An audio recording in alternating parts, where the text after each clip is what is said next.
Espero que no le haya pasado nada. Espera, tengo el toma bien, ¿vale?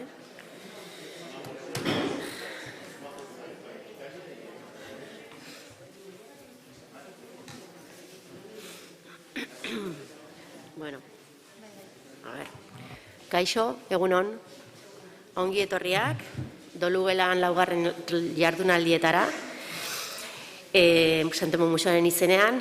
Bueno, laugarren urtea da jardunaldi hauek ospatzen ditugula, 3 erakundeen arteko elkarlanari esker, Santelmo Museoa, Donostiako Berritzegunea eta Bidegin elkartea.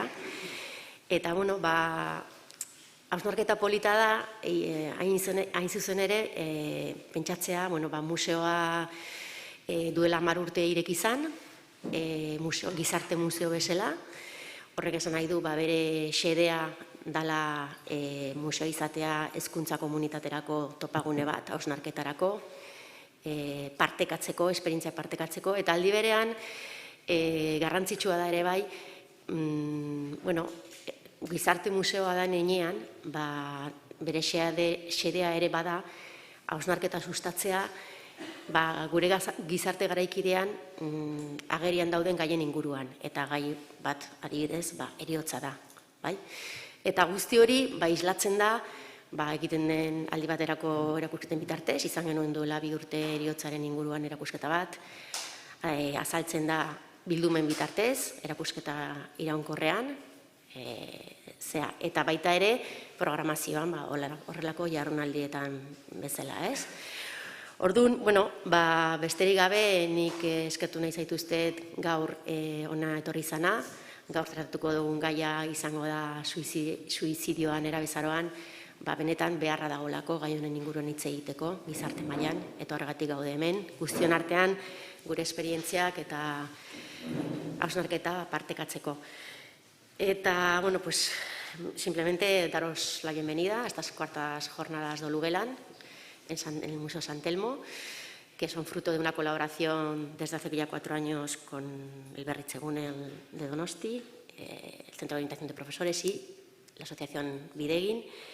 Y es una colaboración que no pone más que en relieve la función del museo de hacer una reflexión sobre temas contemporáneos, en este caso como es el tema de la muerte. Y realmente, el museo se abrió hace 10 años y desde sus inicios su misión ha sido hacer reflexionar sobre temas contemporáneos y, por otro lado, y para eso, crear que sea un foco, un lugar de encuentro para la reflexión y para el compartir. Y, por otro lado, eso también se refleja a través de las colecciones, con el patrimonio funerario que tenemos presente en la colección permanente, a través de exposiciones temporales, hace 2 años tuvimos la de la muerte, y a través de la programación, como actividades como esta. Y después de estos 4 años lo que hemos decidido es hacer una jornada sobre suicidio en la adolescencia, porque es una necesidad que actualmente está en nuestra sociedad y queremos que esto sea un foro de encuentro y de debate sobre este tema. Y sin más, le paso la palabra a Izaskun, agradeciendo toda la colaboración de Bidegin, que sí, es gracias a ellos por lo que hemos podido hacer todo este trabajo y esta organización del encuentro. Eskerrik asko. A ver, ya está. Y esker miren, eta Santelmo Museoari, eta Berritzegune, Donostiko Berritzeguneri, eta zuei, hemen egotegatik, eta beste aldean zaudeten guztioi. Halako, suizidioaren gaiari heltzeagatik, ez? Ez dela erresa, gertutik ikutzen ez baldin bazaitu, ez? Eta, zerbaitengatik gaude gaur hemen. Voy a hacer una breve introducción, pero como antes decía, antes de empezar, cuando la vida me pone el micrófono entre las manos, no desaprovecho la ocasión.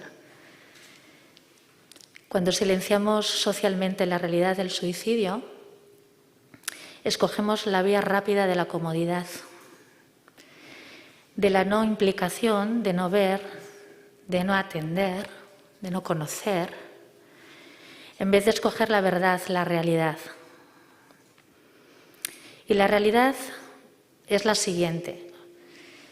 En cifras, que ya nos van a hablar de ellas, en Euskadi una muerte por cada 2 días. Cada 2 días una persona muere. En el Estado español 10 al día. 10 personas, no 10 números. Y en el mundo 1 cada 40 segundos. ¿Os hacéis la idea? 40 segundos.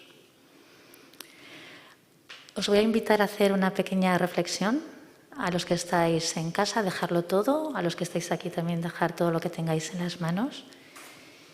Y os voy a invitar, ya sé que es un poco raro hacer esto en una presentación, pero quiero que empezamos a aterrizar y desde las tripas y en el aquí y ahora como nos ponen los niños y las niñas, ¿no? Así, plas, nos lo ponen delante y a ver qué contestamos, qué hacemos, cómo reaccionamos.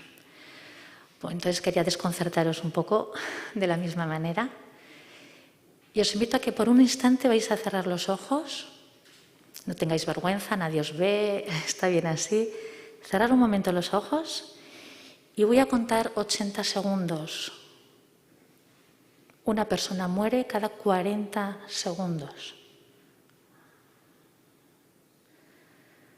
1, 2, 3, 4, 5, 6, 7, 8, 9, 10, 11, 12, 13, 14, 15, 16, 17, 18, 19, 20, 21, 22, 23, 24, 25, 26, 27, 28, 29, 30, 31, 32, 33, 34, 35, 36, 37, 38, 39, 40.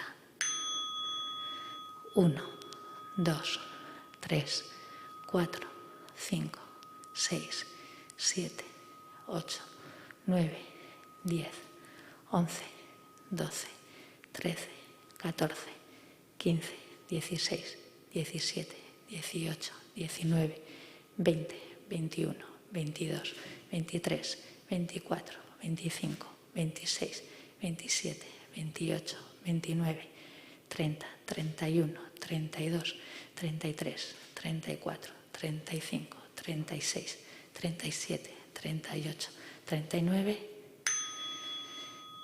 2 personas.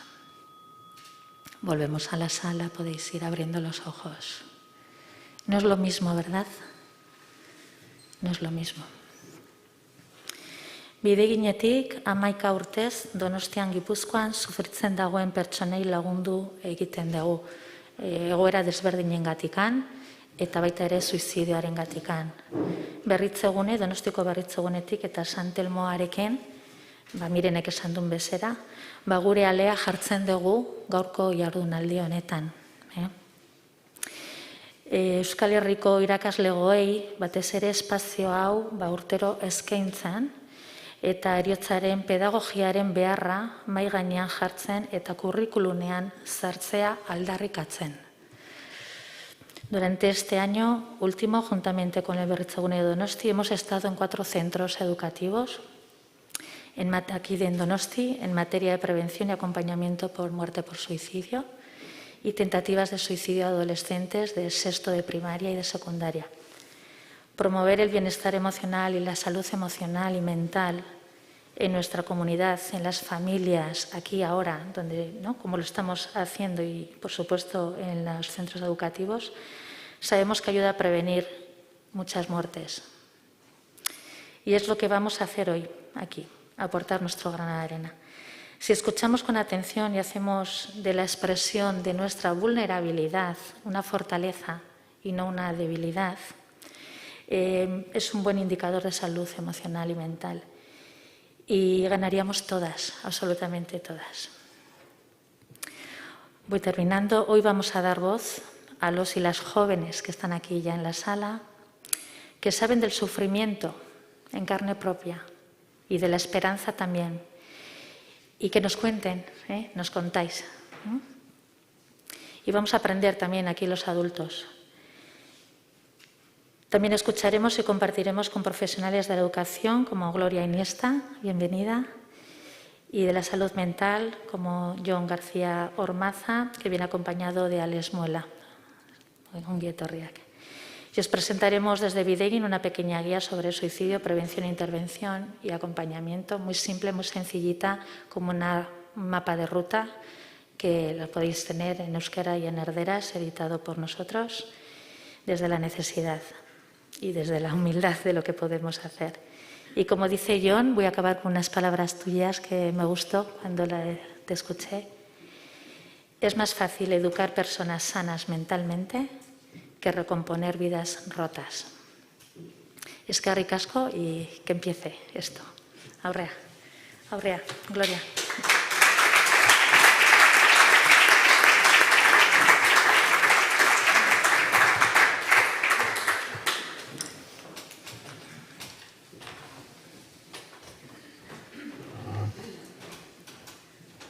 Sí, igual mejor, ¿no? Vale.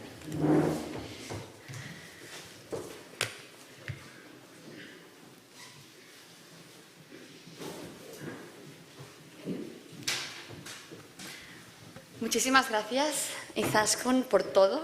También, ¿no? Pues por ayer, ¿no? Cómo me acompañasteis en todos los sentidos. Gracias también al Museo San Telmo, gracias también a Chema. Y gracias a todas y a todos por estar aquí un sábado por la mañana, en sábado de puente. Esto tiene, yo creo que aún más mérito. Como comentaba Izaskun, yo vengo del mundo educativo, soy maestra de educación primaria en activo. Y hoy os voy a compartir un poco cómo es mi experiencia desde el acompañamiento con la asociación APSAS, que también ahora os hablaré un poquito sobre esa asociación, y ¿no? cuál es nuestro tipo de trabajo en prevención en el ámbito educativo. Hemos titulado a esta sesión Conocer para acompañar, un poco para acercarnos, ¿no? Acercarnos a esta realidad, una realidad aún muy tabú, muy estigmatizada, y que sin duda esta realidad nos está demandando ya en nuestro día a día que nos acerquemos, ¿no? Nos acerquemos para acompañar a nuestros alumnos y alumnas que están sufriendo. Me ha gustado mucho también esta frase que comentaba ¿no? Izaskun de Jon, desde esa creencia de que cuando hablamos de acompañar en prevención del suicidio, hablamos de acompañar en la vida y hablamos desde este punto, desde la vida.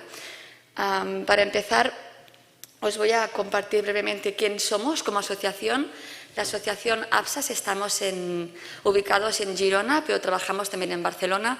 Por eso no os puedo hablar en euskera, lo siento mucho. Me encanta, o sea, lo encuentro que no es tan sonoro, tan bonito. Con lo cual haremos la sesión en castellano. Y la asociación APSAS, ubicada en Cataluña, está formada por supervivientes, por personas que hemos sufrido en nuestro contexto cercano una muerte por suicidio. Con lo cual ya podéis intuir que me lleva a estar aquí también hoy delante de vosotros, ¿no? Hay una parte profesional, pero también una parte personal. Y es que yo soy maestra de educación primaria, pero es verdad que después de una experiencia de pérdida por muerte por suicidio y de transitar por mi duelo, pues yo me sentí impulsada en investigar y en centrarme en la prevención en gente joven dentro del contexto educativo. Con lo cual, en este proceso también de reorientación laboral, que me fui también formando específicamente en conducta suicida y en acompañamiento en duelo, conocí justo la asociación APSAS, que mis compañeros Ana Canet y Darío Nogués fundaron en el 2016 y yo me añadí el año siguiente, y hemos iniciado este camino conjunto. La asociación tiene 3 pilares fundamentales. La primera es la concienciación, la importancia de sensibilizar y de naturalizar el hecho de poder hablar de la prevención del suicidio y también del acompañamiento en duelo. Después, desde el área de la prevención, nos hemos centrado en la prevención en el contexto educativo. Actualmente estamos trabajando con el Departamento de Educación de Cataluña en unas cápsulas formativas que ya empezamos el curso pasado y que el objetivo es que todos los centros educativos tengan como mínimo una orientadora de centro formada en prevención y acompañamiento. Entonces, está siendo un proyecto súper interesante. Todo online, que yo creo que también en este caso ha facilitado, ¿no?, que sea mucho más igualitario y democrático, porque podemos ir a todos los territorios, ¿no?, de Cataluña. Y después también como contexto educativo, cuando hay también una situación de riesgo, A veces también, pues, obviamente nos contactan directamente desde el centro educativo, pero también cuando ha habido una situación de muerte y también hacemos este acompañamiento. También como acompañamiento, mi compañero Darío Nogués acompaña grupos de ayuda mutua o grupos de soporte. Actualmente también los hacemos online. Quería presentar un poco la asociación para que nos ubiquéis un poquito más y si necesitáis cualquier cosa, yo sé que aquí tenéis súper buenos profesionales en el País Vasco, pero también, pues mira, ¿no? Para lo que necesitéis, aquí estoy y aquí estamos. De esta forma, vamos a hablar un poco de esta realidad transversal y lo primero que quería decir es que muchas veces cuando nos acercamos a la conducta suicida nos sentimos un poco sobrepasados, ¿no? Porque es una realidad muy amplia, muy multidisciplinar y a veces eso también nos puede frenar, ¿no? Y nos puede dar pues, ciertos miedos y es totalmente natural. Porque cuando hablamos de conducta, ya sea de ideación, una autolesión, un intento o un suicidio consumado, cuando hablamos de conducta lo podemos abordar desde diferentes ámbitos. Aquí he puesto unos cuantos, pero hay muchos más, ¿no? Quizás el más conocido es el ámbito sanitario, ¿no? La psiquiatría o la psicología, pero también podríamos hacer unas jornadas para solo hablar, ¿no? De cómo los medios de comunicación afrontan esta realidad. O en el ámbito laboral, cómo también nos acompañamos como adultos para tener un buen bienestar emocional. O desde, la filosofía. Bueno, ya pasa, ¿no? La tecnología. Va a pasar más veces seguramente, ¿eh? Todo bien, todo sea esto. Entonces, desde la filosofía, ¿no? El ser o no ser forma parte de nuestra existencia. Desde el mundo del arte, cómo esta necesidad de expresar ha abordado también esta realidad. Desde la antropología, el suicidio y la realidad de la conducta suicida ha estado, está y va a estar.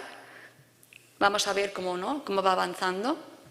Pero no nos agobiemos, porque nosotros hoy, aunque yo sé que hay muchas personas que vienen de diferentes ámbitos, pero sí que, por mi parte, me voy a centrar en estas gafas. Vamos a abordarnos desde el ámbito educativo, porque no podemos hacerlo todo, y eso es también muy importante. Este último curso que os voy a contar ha sido muy complejo.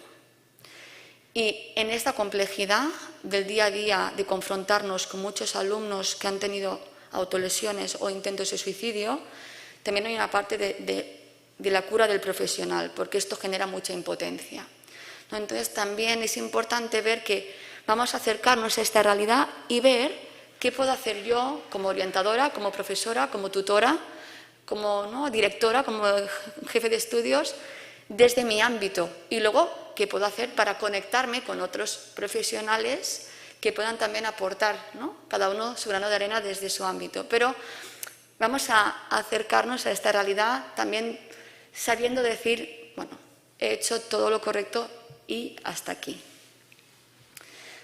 Para hablar de esta realidad voy a hacer un breve apunte, yo no soy nada de estadística ni de datos, pero sí que un breve contexto, porque conocer la epidemiología, ¿no? Esta palabra que desafortunadamente hemos conocido de cerca, ¿no?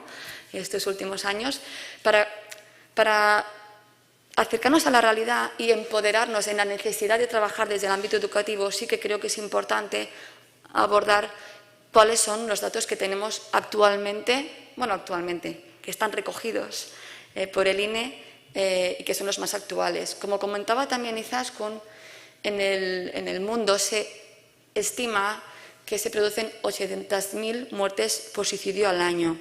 Y es una estimación realmente, porque por una parte no todos los países tienen el mismo registro para reportar todas las tipologías de defunciones, pero por otra parte, la muerte por suicidio es una muerte muy estigmatizada, muy aún penalizada por según qué tipo de contexto también religioso, y muchas veces desde el amor, porque lo hacemos desde el amor, las familias protegen su intimidad, protegen también, se protegen del exterior, y esto nos lleva a que muchas muertes por suicidio aún no estén reportadas como tales. Es un dato muy antiguo, es del 2001. Se estimaba que en el 2020, que decíamos es el futuro, ¿no? El 2020 sería de 1,5 millones. Bueno, cuando tengamos datos más actualizados veremos en qué situación estamos a nivel global, pero ya vemos que es un dato importante, como decía Izaskun. Me ha encantado. ¿Os ha gustado Ese momento, bueno, me ha gustado, pero me ha impactado también, ¿eh? Entonces, es el equilibrio entre el impacto y luego, ¿no? Me ha parecido muy interesante. ¿Cómo estamos en nuestro contexto más cercano, no? ¿Ves? He bajado un poquito. En España, los últimos datos reportados son los del INE del 2019, porque el INE, Instituto Nacional de Estadística, siempre reporta los datos un año y medio, ¿no?, después, que seguro que los que trabajáis también en el ámbito, ¿no?, de más de investigación es una petición que tenemos, ¿no?, que estén más actualizados. Los últimos datos del 2019, también pondré un paréntesis así, luego ya veremos por qué, reportaban que en España murieron por suicidio 3.671 personas y que es la primera causa de muerte en jóvenes de entre 14 y 29 años. Y aquí ya nos apela, esto un poco, porque trabajamos, algunos decís que así, ¿no? Trabajamos en secundaria, en bachillerato, en ciclos formativos, pero también en la primaria, muchas de nosotras, infantil, no nos olvidemos que esto es un proceso de crecimiento, con lo cual estos datos ya nos apelan y nos dicen, aquí, ¿no? Yo siempre digo que no hay nada más igualitario y democrático que la escuela, ¿no?, como fundamento para la educación y del crecimiento personal. En el País Vasco, también en el 2019, murieron por suicidio 111 personas y es también la primera causa de muerte en gente joven de 14 a 29 años. También decimos gente joven, pero eso es no, las etapas nunca son, no, ahora soy joven, ahora soy adulta, ahora. Entonces, se entiende, un poco cortamos por aquí para tener un poco esta mirada, pero sí que ya vemos que es una realidad que nos apela a trabajar desde la prevención. Antes hacía unas comillas, así, porque es verdad que el INE siempre publica los datos año y medio vista, pero excepcionalmente, y debido a la crisis que hemos vivido de la COVID-19, sí que el INE publicó un avance de datos de enero a mayo de 2020 y se publicó el curso pasado. Yo cuando salió, enseguida, ¿no?, como muchas de vosotras seguramente, fui a ver lo que a mí me interesaba, claro, fui a ver qué estaba pasando con la realidad de esas tipologías de muerte. Y un poco los datos que vemos reflejados es lo que recogí directamente de la página de estadística. Vaya por delante que cuando hablamos de datos, como decía Izaskun, hablamos de personas. Y no estamos comparando el dolor que generan las pérdidas. Para cada persona su pérdida es la más importante. Pero sí es verdad que, por ejemplo, si vemos los medios que se destinan para una tipología de muertes y para otras, aquí es donde hay un poco esta voluntad de denuncia, si queremos decirlo así, ¿no?, o de sensibilización, para decirlo como más positivo. Vemos, ¿no?, que de los 10 a los 29 años, pues murieron por COVID-19 45 personas, en accidentes 53, muertes por suicidios 118 y por tumores 172. Un poco cogí esta franja de los 10 años porque es bastante excepcional encontrar muertes por suicidio antes de esta edad. Y una de las explicaciones es porque cuando vamos creciendo, nosotros incorporamos los subconceptos. ¿Todo bien? Sí. Incorporamos los subconceptos relacionados en la comprensión de la muerte a medida que vamos creciendo, y uno de los últimos subconceptos es el de universalidad. Hacia los 8, 9 y 10 años es cuando los niños y niñas integran la universalidad respecto a la muerte, es decir, yo también puedo morir. Por eso es bastante excepcional encontrar muertes por suicidio antes de esta franja, pero sí que en primaria, y este último curso ha incrementado, sí que encontramos ideación y planificación. Luego ya veremos cómo se expresa. De esta manera, ¿cuál es un poco el objetivo de esta diapositiva? Pues ver y analizar cómo, por ejemplo, desde los medios de comunicación o desde la inversión pública, ¿no?, se ha canalizado un tipo de tipología de muerte y otras. Hace falta seguir viendo que mientras es verdad que la COVID-19 nos afectó, yo creo que a la mayoría que estamos aquí, ¿no?, en algún tipo de pérdidas, sí es verdad que mientras esto pasaba, por debajo hay una realidad escondida que sigue, ¿no? Sigue su curso que tenemos que abordar. De esta forma, ¿cuál es el peligro, no? El peligro real en las personas jóvenes son los intentos, y es lo que vamos a ver más en los centros educativos, ¿no? Si conectáis con vuestra experiencia profesional, lo que veremos es que en los centros, a nivel de números reales, ¿no? De absolutos de muertes, no es un número muy elevado, pero sí que lo que tenemos son muchos intentos. Y es que la propia adolescencia, ¿no? Esta etapa de cambios, ¿no? De toda parte ¿no? de nuestro desarrollo neuronal, es la etapa de los grandes cambios, cuando nuestro cerebro se va ya, ¿no? Madurando, toda la parte de las experiencias tienen mucha importancia, toda esta desregularización emocional lo vimos todo súper intensamente, con lo cual es una etapa donde lo que vemos es que los tiempos son mucho más rápidos. Entre la ideación, el pienso en la muerte, ¿no? En mi propia muerte, a la planificación, estoy pensando en cómo lo voy a hacer, de qué manera, en qué momento, con qué método, hago el acto, estos tiempos se acortan. Si tuviéramos mucho más tiempo, ¿no? Y fuéramos viendo cómo vamos evolucionando a lo largo de la vida con estos intentos, vemos que cuando, ¿no? vamos creciendo, a medida que vamos avanzando en la edad, hay menos intentos y más suicidio consumado. En los mayores de 65 años, por ejemplo, hay muy pocos intentos, porque hay mucha más planificación también. Con lo cual, ¿qué veremos en los centros educativos? Se calcula que por cada muerte por suicidio hay unas 20 tentativas. Son datos muy desactualizados, porque lo que tenemos hoy en día es que ha habido un aumento muy elevado de las tentativas.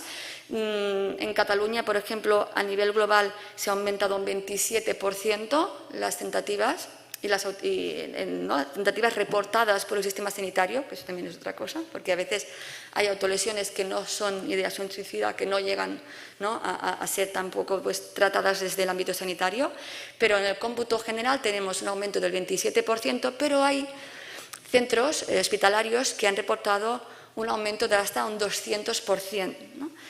Como asociación, que hacemos también orientación a centros, hemos visto más que triplicado, ¿no? las peticiones de demandas justamente en estos intentos, en intentos de suicidio o autolesiones. Y también vemos que en la adolescencia hay mucha más repetición.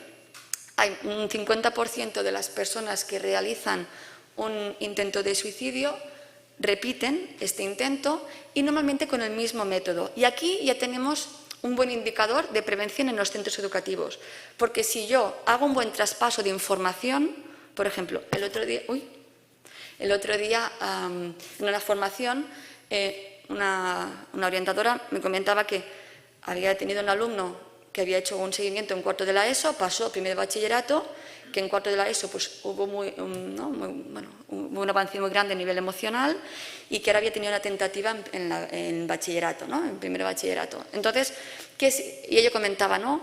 ¿Qué podría haber hecho más? Que eso es una de las preguntas que siempre tenemos cuando hay tentativas o un suicidio consumado. ¿Qué, no? ¿Qué podría haber hecho? ¿Y si hubiera escrito esto? ¿Y si? Entonces vimos, bueno, que lo que ella había hecho en su momento era lo mejor, ¿no? ¿no? Realmente era todo lo que tenía que hacer, pero sí que vimos que había un fallo en el sistema, ¿no? En el sentido de que cuando pasaban a bachillerato, si cambiaban de centro, solo había el traspase de la información académica. Entonces, ahí, si sabemos que los jóvenes hacen más repeticiones, tenemos que asegurar de que las tutoras, las orientadoras del centro conozcan, ¿no? qué alumnos van a tener para poder acompañar mejor. Y luego también, si sabemos que la mayoría de veces se repiten con los mismos métodos, en el centro tendremos que asegurar que sea, ¿no? un poco repetitivo, pero tenemos que asegurar que sea un espacio seguro. Si hay una alumna que ha hecho un intento por una ingesta medicamentosa, esta alumna no puede tener sus pastillas o medicación y está tomando medicación en la mochila. A veces son cosas tan sencillas, pero que se nos pasan y es natural, ¿no? Entonces, pensar un poco que cuando más conozcamos la realidad de esa situación y más la podamos compartir con el equipo, más haremos que nuestro centro sea un espacio seguro, porque no lo podremos controlar todo. Pero sí, como dicen también a veces desde el ámbito más médico, en mi turno no, un poco, ¿no? Entonces, en la escuela no. Vamos a ver qué podemos hacer para que nuestro centro sea un centro seguro. De esta forma. No he mirado a qué hora empezaba. ¿Tú sí? Ok, genial. Es que a veces me enrollo un poco. De esta forma, vemos que la adolescencia es una etapa de gran vulnerabilidad. Súper. Genial. La adolescencia es una etapa de mucha vulnerabilidad, donde lo que vemos es que hay muchas más tentativas que en otras etapas de la vida y muchas más tentativas que en los suicidios consumados. Y lo que también me gustaría, ¿no?, abordar brevemente es, cuando hablamos de autolesiones, no todas las autolesiones corresponden a intentos de suicidio, a tentativas. En la adolescencia, sobre todo más temprana, en primero de la ESO, en segundo, lo que vemos más normalmente en los centros educativos, en el grupo de jóvenes, son autolesiones sin ideación suicida. Para que sea considerado una tentativa de suicidio, la persona, la joven, tiene como objetivo, mediante ese acto, finalizar con su vida. Aunque después el método utilizado, nosotros como profesionales ya podamos ver que quizás no era un método muy letal, pero si la persona está haciendo ese acto desde ese dolor y desde esa voluntad de finalizar con su vida, es cuando hablamos de que es una autolesión con ideación suicida. ¿Qué es lo que estamos viendo en los centros actualmente? Y también fruto del gran malestar que ya teníamos previo a la COVID-19, pero que es verdad que muchas jóvenes han desarrollado muchas más vulnerabilidades después de todo este confinamiento y el post-confinamiento.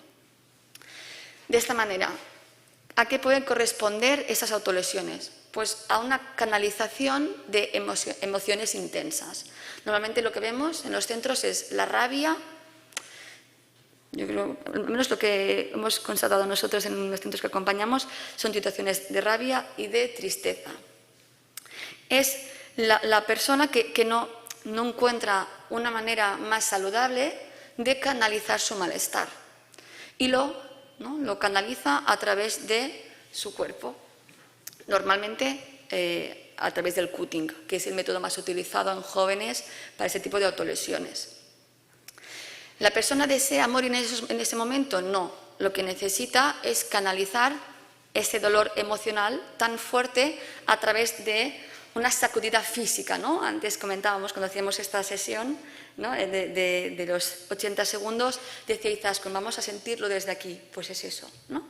La persona siente desde aquí tanto dolor que lo canaliza a través de esta expresión, que es importante, entonces, en el centro educativo, poder trabajar para que, delante de estas emociones tan intensas, de esas situaciones que no han salido como... Perdón, que me muevo mucho y voy con el micro.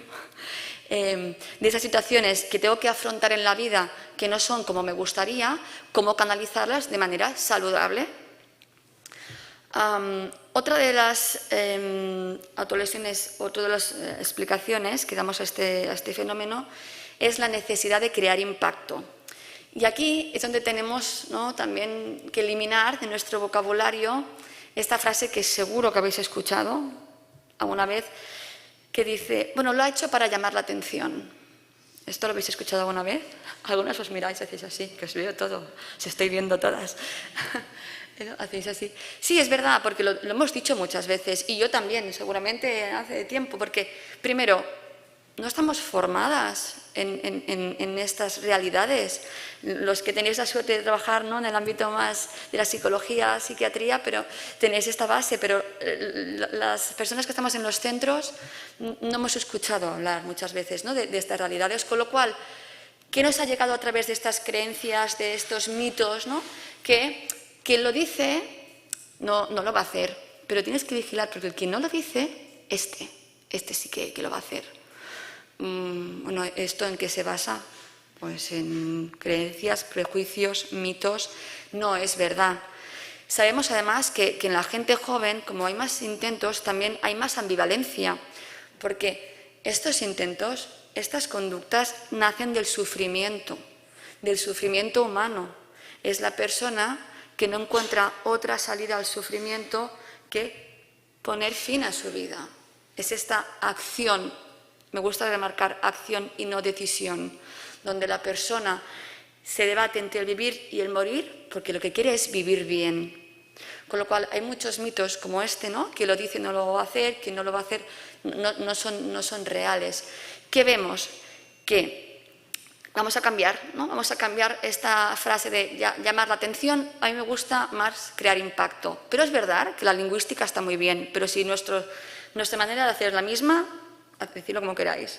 La idea es nosotros desde que nacemos tenemos necesidades relacionales, necesitamos crear impacto en los demás. Cuando tenemos un bebé y llora, está llorando para que lo cuidemos, porque tenemos que cambiar los pañales o tenemos que dar de mamar, con lo cual hay personas que en un momento de su vida se sienten normalmente también muy aisladas, muy solas y necesitan ser vistas y no encuentran tampoco una manera más saludable de decir, hey, necesito ayuda. Con lo cual, cuando a veces decimos, lo hace para llamar la atención, y hago así con la mano, ¿no? Porque a veces es como, bueno, ya está, ¿no? Lo ha hecho, pero no va a ir a más. Bueno, primero, no lo sabemos. Y lo que tenemos que tener claro es que una persona que en ese momento necesita crear el impacto a través de hacerse una agresión es alguien que necesita ayuda. Con lo cual, vamos a acercarnos y vamos a explorar y vamos a ver qué necesidades reales hay ahí. Y otro aspecto que me gustaría remarcar es que últimamente, ¿no? Cuando hablamos también de esas autolesiones, sí que vemos que hay un factor de exploración de los límites que se equipara mucho a las conductas de riesgo. El año pasado, por ejemplo, bueno, el curso pasado, unas alumnas me decían, es que antes quedábamos para hacer botellón y ahora quedamos para hacernos cortes. Es esto.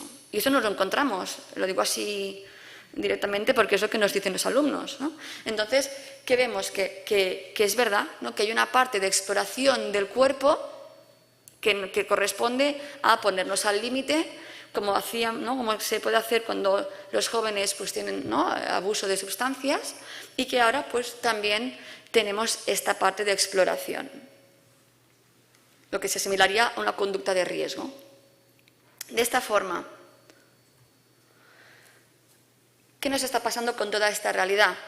Pues como hay muchos mitos, que comentábamos, hay muchos prejuicios, pues a veces, ¿no? Como sociedad, no queremos ver, ni oír, ni hablar, pero la realidad está, porque cada día nos llega a través de estas peticiones de ayuda de los alumnos, sea porque ya hay autolesiones sin ideación suicida, que tienen pues, otro tipo, ¿no? hemos visto, de explicación, o sea porque hay este malestar, como comentábamos. Es un mito que siempre, ¿no? Las asociaciones que trabajamos en el suicidio remarcamos una y otra vez, es un mito, ¿no? Decir que la persona que está pensando en el suicidio quiere morir. No, lo que quiere es dejar de sufrir. Hay un sufrimiento y quiere vivir, pero quiere vivir bien. El otro día hicieron un documental en TV3 sobre los jóvenes al límite y una chica lo decía tal cual, yo lo que quería era vivir bien, ¿no? Estos mitos nos han aislado también como sociedad y uno de los mitos que yo creo que en nuestro contexto educativo tenemos más arraigado, ¿cuál queréis? ¿Hay alguna cosa que digáis, es que a mí esto me pasa o algo que nos dé miedo en el centro educativo? ¿Por qué no hablamos de suicidio? ¿Por qué es un tabú? ¿Alguien se anima? A ver si va a pasar más veces por hablar de ello. Gracias. Y porque no sabemos gestionarlo. Claro. Entonces, súper bien. Gracias, súper. Es esto, ¿no? Es el miedo de, si voy a hablar de esto, voy a incitar a que pase más veces, y si hablo de esto, ¿cómo lo voy a gestionar?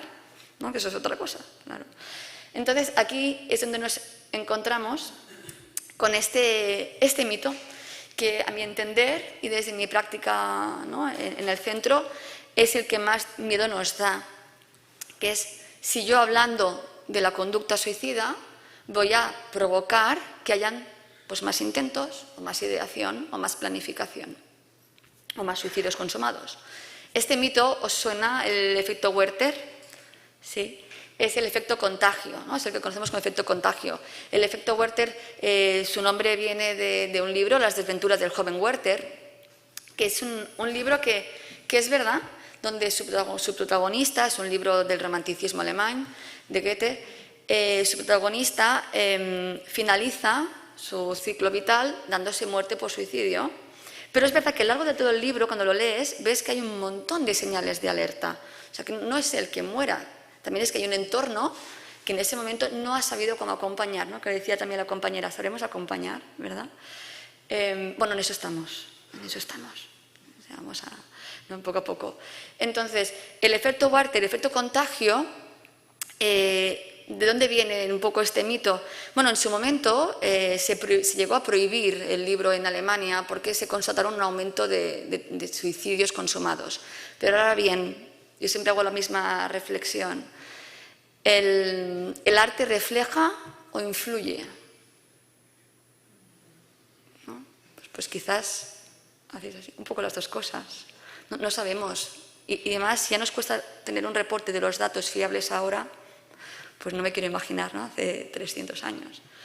¿Qué es lo que tenemos que, y eso sí, en el centro educativo, tener en cuenta? Que el efecto contagio, el efecto imitación, se puede dar en gente joven, mucho más que en gente adulta, cuando las personas ya se sienten vulnerables y cuando acceden a un tipo de información que sabemos que puede ser perjudicial o que puede dar cierto tipo de ideas. Con lo cual, por ejemplo, ¿qué se recomienda a nivel de medios de comunicación?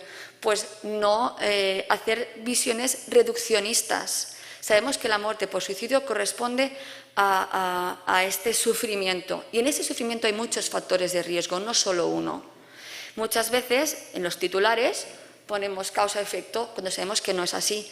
Hace 3 años murió el DJ Avicii. No sé si recordáis este caso, murió por muerte por suicidio. Yo hago siempre, que esto no lo he dicho, soy maestra de primaria de ciclo superior.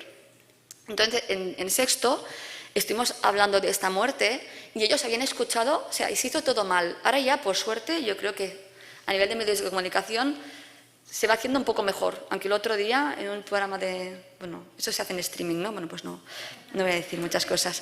Pero que a veces aún se hace mal, dejémoslo ahí, pero que sí que creo que se va mejorando. Hace 3 años, con esta muerte se hizo todo mal.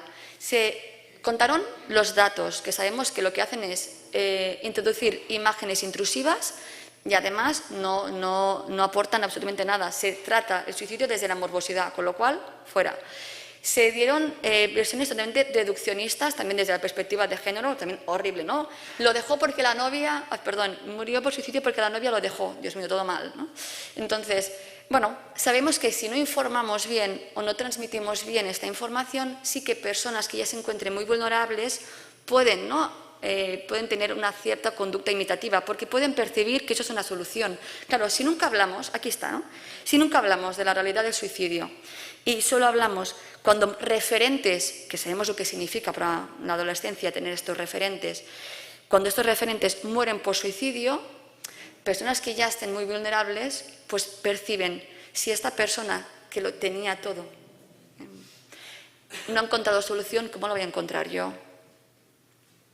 Además, tenemos un hándicap muy difícil hoy en día y es todo el acceso a las redes sociales, que yo creo que tienen parte buena también, bueno, mucha parte buena, pero como todo, pues también hay el lado oscuro, ¿no? Como dice Luis Fernández López, el lado oscuro de Internet, ¿no? Hay toda una serie de páginas que sabemos que son pro-suicidios, unas aplicaciones que fomentan las autolesiones, con lo cual sabemos que los jóvenes utilizan estos medios, con lo cual a ellos ya les está llegando esta realidad. Si no hablamos nunca desde el efecto Papageno, que si vamos a proporcionar herramientas y recursos para que cuando tú te encuentres mal sepas dónde acudir, qué te puede ayudar, de qué manera podemos afrontar esta situación, nos encontramos que ellos ya están llegando, ¿no? a esos contenidos a través de las redes. Con lo cual, ahora mismo la balanza no está equilibrada. Ellos, los jóvenes y las jóvenes, tenéis, digo porque aquí también hay muchas personas, ¿no? Jóvenes que estáis en este momento de vuestra vida, tenéis mucho acceso a este lado oscuro, pero, por ejemplo, desde un espacio controlado como es la escuela o el centro educativo, nunca lo abordamos porque nos da miedo. Bueno, si es que ellos ya están hablando, ya lo están buscando, vamos a acompañarlo. Un poco, ¿no?, acompañarlo desde esta perspectiva, ¿no? La frase súper conocida de Edwin Sneijman: el suicidio es una solución permanente a un problema que suele ser temporal. Te están pasando muchas cosas ahora y seguramente, y sobre todo nunca menospreciar los problemas de nadie, porque esto también desde nuestra en catalán es diu adultocracia, desde nuestra vida adulta a veces tendemos, ¿no?, a menospreciar, ¿no?, a los problemas que viven los demás y sobre todo en el día a día. Con lo cual, tus problemas son muy importantes y yo voy a intentar a que tú puedas transitar por estos problemas, porque yo no te voy a poder aportar soluciones seguramente, pero sí te puedo acompañar en este camino, porque si pones fin a tu vida, es verdad, este problema se va a acabar, pero vas a perderte cosas y oportunidades, ¿no?, muy, muy bonitas en la vida también. De esta forma, ¿no?, cuando en el centro educativo que nos encontramos a muchas jóvenes que tienen esta casa en llamas. Esto es un ejercicio que también podéis hacer con vuestros jóvenes en las aulas, que es que dibujen, que busquen recursos, que hagan poesía visual sobre cómo se sienten, ¿no?, en estos momentos donde ven que pierden el control, ¿no?, esta casa en llamas. Nosotros esta imagen, mi compañera Ana Canet la utilizó como metáfora en unas guías, que también hicimos unas guías para el Consell Nacional de Joventut de Catalunya. Entonces, en estas guías nos pareció que era adecuado encontrar este símil también para trabajar con los alumnos, que es, tenemos una casa en llamas, y en esta casa en llamas, ¿qué tenemos? Pues tenemos todos los factores de riesgo, todas las situaciones las cuales pueden provocar dolor en una persona joven o adulta, hoy hablamos de jóvenes, pero se puede extrapolar obviamente. Con lo cual, estos factores de riesgo es el combustible. La casa se va llenando de combustible, ¿no? Hay preocupaciones, hay malestar, hay dolor. Y esta casa se prende. Hay una chispa que hace que nos desbordemos, ¿no? Cuando también hacemos el símil del vaso de agua, pues en este caso con el fuego, ¿no?, porque también el fuego es mucho más reactivo. Con lo cual, la casa se prende, esta chispa es el factor precipitante. Y es verdad, ¿no?, que normalmente encontramos siempre una antesala de esta conducta precedida por un factor estresante, una situación que ha hecho que se prenda, que es también lo que tenemos que ser muy asertivos en los centros educativos. Es importantísimo trabajar con el engranaje, obviamente alumnado, profesorado y familias. Las familias, delante del impacto de estos intentos, muchas veces van a venir a nuestros centros a buscar explicaciones, porque buscar explicaciones o buscar culpables, como lo queramos decir, es algo natural también en estos procesos. Con lo cual, nosotros también tenemos que ver esa situación y, ¿no?, por ejemplo, sabemos que muchos de los casos donde hay suicidios consumados o tentativas de suicidio, detrás hay la percepción de una situación de bullying o de ciberbullying. Quizás nosotras como profesionales veamos que a este alumno hay otros factores también personales o sociales que le generan malestar. Pero ¿cuál de ellos son los que me pertocan a mí abordar como centro? Esa es la pregunta. No pasa nada, a veces nos sentimos también mal porque decimos, claro, es que yo ya sé, ¿no?, que a este joven le ha pasado esto, esto y esto, pero mira, la familia viene y solo me dice que hay el bullying, ¿no?, hay este problema. Bueno, pues la familia necesita que desde este entorno trabajemos esto. Pues vamos a trabajar desde ahí. Porque es verdad que muchas veces este factor precipitante también por parte de la familia es lo que se asimila a toda, ¿no?, la problemática. Vamos a empezar, no podemos hacerlo todo, ni todo de golpe. Vamos a empezar por ahí y luego ya vamos siguiendo. Siempre hay señales de humo. Esas señales de humo, cuando se empieza a prender esta casa, son las señales de alerta. Pueden ser directas, nos pueden hablar o escribir. Normalmente, ¿qué nos encontramos nosotros? Pues en exámenes, en trabajos de filosofía, de lenguas o señales directas donde una persona se acerca, una persona o las amigas, digo amigas porque es mucho más habitual encontrar grupos de amigas que hacen este tipo de autolesiones o conductas suicidas. Vienen las amigas y nos lo cuentan, genial, ¿no?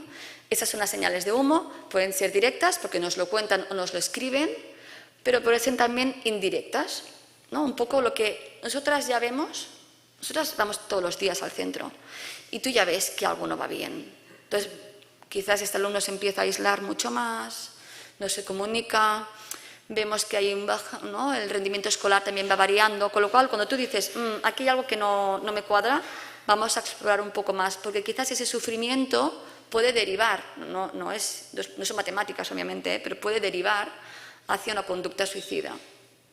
Y aquí tenemos un trabajo como de intervención como bomberos o bomberas. Yo creo que tenemos un trabajo, bueno, ya veis que yo soy un poco así pasional, con mi trabajo y vocacional, pero creo realmente que tenemos un trabajo fantástico, porque nosotros podemos hacer una intervención indicada para acompañar cuando hay una situación de riesgo, pero sobre todo hacer una prevención selectiva, es decir, ayudar a que sean los alumnos los que puedan apagarse, ¿no?, sus propios incendios. Y aquí sí que tenemos un trabajo muy bonito por hacer también y que sí que nos pertoca a nosotras. De esta forma,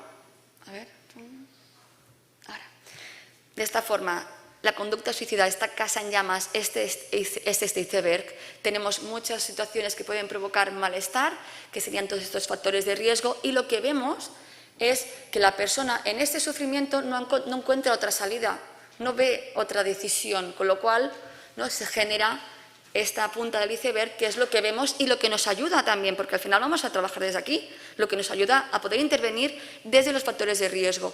¿Es prevenible el suicidio? Sí. Sí, porque lo que vamos a trabajar es con estos factores. Vamos a ver qué necesidades hay para trabajar con los factores de riesgos y luego poder derivar para ayudar también en esta urgencia, en la urgencia de la punta del iceberg. También es verdad que aunque el suicidio sea prevenible, no podremos controlar siempre lo que pasa en la vida de una persona, ¿no? Aquí nos encontramos muchas personas supervivientes que hemos tenido esta experiencia de pérdida y sabemos, ¿no?, lo que hemos hecho, ¿no?, por nuestros seres queridos. No siempre podremos controlar lo que pasa dentro y fuera de esta persona, pero sí que en muchas ocasiones, y más en jóvenes, podemos ya establecer herramientas que les acompañen para toda la vida. Todo bien, podéis comentar la jugada, De esta manera, ¿no?, vemos que nuestros jóvenes es una edad donde esta casa en llamas se prende mucho más rápidamente que en otras situaciones de la vida, y desde nuestro centro educativo podemos trabajar en la prevención. Bueno, podemos no, yo creo que debemos trabajar en la prevención, pero no todos a la vez y todos, ahora no nos agobiemos tampoco, es un paso a paso. Cuando hablamos de prevención, veréis, ¿no?, leeréis también que se suele clasificar en estos tres grupos: la universal, que es las acciones que ofrecemos a toda la sociedad en general. Hoy, por ejemplo, hacemos una actividad, ¿no?, un encuentro de prevención universal. Somos, ¿no?, un colectivo amplio, muy diverso también, ¿no?, de diferentes perfiles y de situaciones diferentes también. Luego hacemos la prevención selectiva, que es la que hace referencia a los grupos de riesgo. Por los datos que tenemos, sabemos que la gente joven es un grupo de riesgo, con lo cual el centro educativo podremos hacer una prevención selectiva en gran grupo. Y luego, cuando ya encontramos una necesidad, o detectamos una necesidad de esa persona que ya nos manifiesta a través de señales de alerta, que tiene una ideación, una planificación, o que ya ha hecho alguna autolesión, también entendemos la autolesión como un factor de riesgo, porque sabemos que si esas autolesiones se van repitiendo también puede aumentar su letalidad, y también puede convertirse después en una ideación, en una conducta suicida, aunque anteriormente quizás no lo había sido. Con lo cual, cuando ya detectamos estas situaciones, es cuando realizamos una prevención indicada.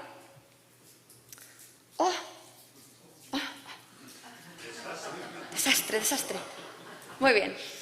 La prevención selectiva. ¿Por dónde empezamos? Que era la pregunta, ¿no? ¿Por dónde empezamos en el centro? Vale, sí, Gloria, oye, qué bien, genial, vale, pero ¿esto qué? ¿No? ¿Esto qué? ¿Cómo hacemos esto? A ver, obviamente... 15 minutos. Genial. Súper. Obviamente nosotros... yo os voy a dar mi visión, ¿no? Y luego cada uno pues va a coger lo que le interesa y va a hacer ahí el Tetris, Para mí es imprescindible empezar por un trabajo personal. de formación personal, pero también no de formación académica, sino de revisión. ¿Cómo me siento yo cuando tengo que acompañar a un joven que está sufriendo? ¿Cómo me siento yo como orientadora cuando una alumna se me acerca con esta realidad? ¿Cómo me siento yo cuando en clase hablamos de estas realidades? ¿Y cómo me siento yo ahora? Porque yo quizás pueda ser la persona más formada, que lo tenga clarísimo todo bien, pero ahora estoy en duelo. Y yo sé que estas situaciones me van a desbordar. Puedo ir al centro, porque me voy como aguantando en pinzas, pero me voy a desbordar hoy. Vale, vamos a revisarnos cómo estamos y a confiar en el equipo. No podemos dar lo que no tenemos. A veces queremos que los centros haya súper buen rollo entre el alumnado, todo bien y tal y cual, y luego esta maestra o esta profe no se habla con esta, este no se habla con esta. Hola, buenos días. Entonces, vamos a intentar confiar en el equipo, trabajar en equipo desde la cordialidad. Obviamente no podemos ser todos súper amigos ni amigas, pero sí es imprescindible tener esta comunicación con las personas del equipo. Vamos a comunicarnos con las familias para hacer la prevención selectiva, para pensar en actividades que podemos hacer para, por ejemplo, afrontar de manera saludable situaciones adversas, para poder trabajar la autoestima, para poder trabajar las habilidades sociales, para hacer todo esto, también para poder abordar la realidad de la conducta suicida, conocer también, ¿no?, recursos de ayuda. Aquí no estamos solos, es decir, vamos a planificar actividades en el centro, pero las familias deben conocer que las trabajamos. Si nos da miedo en los centros decir que trabajamos en la prevención del suicidio y utilizar la palabra suicidio, ya tenemos el primer tabú para romper. Con las familias, ¿cómo lo hago yo? Pues no les doy mucha cancha. Entonces, a principio de curso, las reuniones de principio de curso, les digo que en el área específica de educación en valores, aunque todo el día trabajamos obviamente desde esta parte, pero en la área específica trabajamos desde la pedagogía de la finitud, que es cómo abordamos la vida, la muerte y los cambios en los ciclos. Marc Cortina, que ha estado aquí, seguro que os ha hablado muchísimo y es una super crack, ¿no?, de este tema. Yo les digo que trabajamos en esta realidad y también nosotros en sexto de primaria y en quinto trabajamos también desde la regularización saludable de las emociones intensas y de las autolesiones. Entonces las familias hacen un poco así. Pero bueno, yo digo confiar, ¿no? Igual que hacemos divisiones y no dudáis de que van a aprender a dividir, pues vamos a confiar. Y luego, obviamente, aquí estoy, ¿no?, para atenderos. Entonces, en relación a la propia autoimagen, ¿no?, y nuestro cuerpo, pues vamos a empezar desde ahí. Vamos a detectar qué necesidades hay para realmente ofrecer unos recursos que sean realmente, ¿no?, significativos. Y luego también ver qué recursos hay a mi alrededor. Un apunte, ¿no? Para hacer todo esto tenemos que trabajar ya desde la llar d'infants, la guardería. Tenemos que empezar ya desde los 0 años, 1, 2, 3, ¿no?, la importancia del apego y trabajar desde la pedagogía de la finitud, poder romper el tabú a hablar de la muerte, con lo cual no podremos hablar de la prevención del suicidio o del suicidio en secundaria si antes en infantil y primaria no hemos trabajado en la pedagogía de la finitud. Hoy no podía poder abordar esta realidad porque ya lo habéis hecho en otras sesiones, pero sí que creo que era importante decirlo y me encanta esta frase de Joan Carles Melic: educar para la muerte resulta inseparable de educar para la vida y viceversa. Más aún, es la única manera posible y sincera de educar para la vida. Y aquí tenéis pues, un ejemplo, por ejemplo, de una alumna mía, un dibujo que hizo en referencia a su abuela, que lo trabajamos, nosotros en nuestro centro trabajamos siempre pedagogía de la finitud como un monográfico al principio de curso para el Día de Todos los Santos, porque no tenemos una mejor oportunidad en el inicio de curso que esta, ¿no? Con lo cual, trabajar desde la pedagogía de la finitud nos permite que haya muchos temas que podamos abordar: vida, muerte, circunstancias de la muerte, cambios, pérdidas, duelos, afrontamientos y, importantísimo, la ayuda entre iguales. De esta forma, si ya tenemos esas actividades de pedagogía de la finitud, para mí lo que marcan es un antes y un después a nivel de comunicación con el alumnado. Nos es mucho más fácil luego abordar otras situaciones de pérdida. Y aquí, por ejemplo, os comparto unas imágenes de un trabajo que hicimos a partir de unas cartas de filosofía visual. Si algunas de vosotras también estáis por la tarde hoy, haremos un taller y también os las he traído para que podáis verlas, estas cartas. Y en este caso veis una imagen, esta imagen, ¡ay, se ve súper bien aquí! Vemos esta imagen, que es una carta de filosofía visual, donde vemos un personaje que se está mordiendo. Entonces hicimos 3 sesiones, ya lo contaré por la tarde también más tranquilamente. Hicimos 3 sesiones de hora y media cada una para abordar las cartas y finalizamos con esta. Y el objetivo era trabajar sobre, como comentábamos, cómo canalizar de manera saludable este malestar. Y para que veáis algunas conclusiones, que esto ya lo hicieron ellas, las alumnas solas, al finalizar la sesión. Por ejemplo, decía, ¿no? No se puede comparar el dolor físico con el psicológico. No vale la pena hacerse daño. Que si ves a alguien hacerse daño, no puedes estar callado y tienes que decírselo a algún adulto. Que cuando nos hacemos daño no tenemos conciencia de lo que hacemos. Que todo tiene solución siempre y que siempre hay alguien para poder hablar de la solución del problema. Bueno, yo creo que es maravilloso, ¿no? Con lo cual, cuando damos espacio y tiempo que los alumnos saquen sus propias conclusiones, realmente vemos que se integra, ¿no?, lo que vamos haciendo y aprendemos que mi cuerpo no tiene la culpa de mi malestar emocional. Vamos a ver cómo canalizar esto. Otro ejercicio, que este es un taller que también hacemos con APSAS, o sea, yo los talleres, eso no sé si debo decirlo, pero bueno, yo los pruebo primero, los hago en el aula y luego los replico con APSAS, ¿no? Un poco cuando yo veo que sí, esto bien. También tengo suerte de estar en un centro educativo que me dan mis compañeras y todo, ¿no?, todo el centro pues me apoyan mucho, que eso es imprescindible. Entonces, por ejemplo, no lo hice en el aula, sino que lo hice con un grupo de teatro. Y partiendo de este libro, El árbol rojo, una maravilla, que habla de la desesperanza, pues el grupo cogía las frases, las interpretaba y tenía que plasmarlas con light painting. Un poco siempre con este objetivo de vamos a pensar cómo se debe sentir alguien que tiene mucha desesperanza y cómo podemos ayudarla en esta emoción tan intensa. Porque sabemos que en el 100% de las conductas suicidas la desesperanza es el factor de riesgo más predominante. Vale, genial. Con lo cual, ¿qué nos permite esas actividades? Nos permiten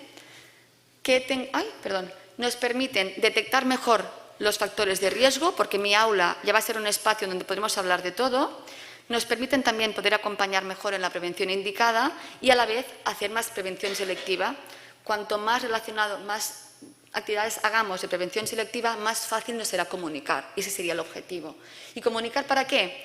Para que cuando tengamos después situaciones donde una alumna se acerca a mí y me dice, ¿no?, o he leído un texto o una compañera me dice pues que piensa en morir o que se ha hecho una autolesión, podamos activar esta prevención indicada, donde lo principal va a ser que trabajemos con coordinación. Soy tutora, me coordino con la orientadora. La orientadora puede también activar, aquí no se llaman EAPS, en Cataluña se llaman EAPS, el equipo de psicopedagogas que también van por todos los centros. Es decir, vamos a ver, ¿no?, con quién nos coordinamos para poder hablar con esta alumna, y nuestra tarea no va a ser hacer diagnóstico, eso tenemos aquí a John, que luego hará, ¿no?, sus diagnósticos desde de ámbito hospitalario. Nuestro objetivo es que las alumnas se sientan seguras para que conozcan sus adultos de referencia dentro del centro, para poder ver qué riesgo hay, qué le pasa a esta alumna, con qué se está encontrando, qué problemas en su día a día tiene, qué problemas tiene relacionados con el centro. Y a partir de aquí vamos a derivar, porque nuestro trabajo va a ser esto, derivar, ¿no?, también en función de cada situación. Si hay un peligro muy inminente, tenemos que llamar a urgencias, al 112. Si es una alumna que nos habla de estos pensamientos, pero es algo que va más inherente a su propia, ¿no?, identidad, nos vamos encontrando pues cada 2 o 3 días y creamos ese espacio de seguridad. Es decir, nuestro objetivo como profesionales es crear este espacio para poder derivar lo mejor posible y, sobre todo, hacer el seguimiento, ver qué tenemos que adaptar en nuestro centro. Hay un problema con la presión en referencia a los estudios, porque, por ejemplo, quizás hay una familia pues, que está ahí, ¿no?, muy presionando y esto ha hecho que la autoestima bajara, que no se vea capaz. Vale, quizás podemos hacer, ¿no?, debemos hacer esa intervención familiar, pero además quizás podemos ajustarnos también, hacer un plan individualizado para esta alumna. Hay un problema de bullying, vamos a crear espacios seguros en el centro. Quizás no pueda estar en el patio con sus compañeras, quizás sea bueno cambiarlo de grupo para que ella esté con personas que se sienta realmente mejor, siempre, obviamente, ofreciendo estas posibilidades. Y, sobre todo, vamos a derivar y vamos a informar a la familia. En esta información de familia debe estar implicado la alumna. No hagamos nada a las espaldas de los alumnos, por favor, porque forma parte, ¿no?, también de nuestro pacto comunicativo. Y no prometamos nada que no podamos dar. Con lo cual, si me dicen, no se lo digas a nadie, si hay un riesgo, tenemos que decir que queremos ayudarla y que con ella vamos a mirar cuál va a ser la mejor manera de informar, ¿no?, a la familia. De esta forma, una parte del seguimiento también la realizaremos cuando hagamos la prevención del suicidio en situaciones de duelo. Y es que el duelo por suicidio tiene unos componentes muy particulares, aparece mucha culpa, aparece mucha rabia, la baja autoestima, son duelos muy complejos y que también debemos afrontar desde el duelo colectivo del centro. Con lo cual, cuando acompañemos en el centro en estas situaciones de duelo, hay frases y temas que debemos abordar y otros que no. Lo que sí que debemos abordar, lo que hemos comentado en esta sesión, que la muerte por suicidio siempre es multicausal. Había muchas cosas que hacían sufrir a esta persona. Algunas las sabíamos y otras no. Que está asociada normalmente a esta visión de túnel, a una alteración cognitiva. Y no digo trastorno mental, porque el trastorno mental es cierto que puede estar, ¿no?, detrás de una conducta suicida, pero no siempre. Lo que sí que vemos es esta alteración, la percepción de que esto no va a cambiar. La persona quiere dejar de sufrir, pero también hablar desde esta vida. El suicidio es prevenible, debemos pedir ayuda, yo te puedo ayudar, tenemos estas asociaciones, estos recursos, estos teléfonos disponibles. Y es un tipo de muerte que devasta a los seres queridos, a los supervivientes. ¿Qué no ayuda? Hablar desde la heroización del acto, atribuir adjetivos, por ejemplo, ha sido muy cobarde o muy valiente. No es ni cobarde ni valiente, es una acción hecha desde la desesperanza. Y no hablaremos de los métodos, también lo comentábamos antes también con los medios de comunicación. Con lo cual, cuando acompañamos en duelo, también estamos haciendo la prevención del suicidio activamente. De esta forma, para finalizar, acompañamos, al fin y al cabo, respetamos el ritmo del otro y acompañamos a cada persona desde nuestros sentidos. Como profesionales tenemos que tener todo ahí muy activado. Cuando hablemos con las compañeras, ¿no?, que tienen en esta prevención indicada, fijarnos en la comunicación verbal y obviamente en la no verbal. Y obviamente trabajamos desde la creencia que estamos, ¿no?, en nuestra vocación, con lo cual acompañamos desde el amor, desde la estima, desde este comprender el sufrimiento del otro. De esta forma acabo con esta frase que habla de resiliencia, que es uno de los factores protectores que debemos trabajar en esta prevención selectiva, trabajar este empoderamiento, estos factores protectores, lo que a mí me protege, ¿no?, lo que me ayuda en mi día a día, mis motivos de vivir, y en este trabajo de los factores protectores trabajamos también desde la resiliencia. Cuando ya no podemos cambiar una situación, tenemos el desafío de cambiarnos a nosotros mismos, del grande Viktor Frankl. Muchísimas gracias.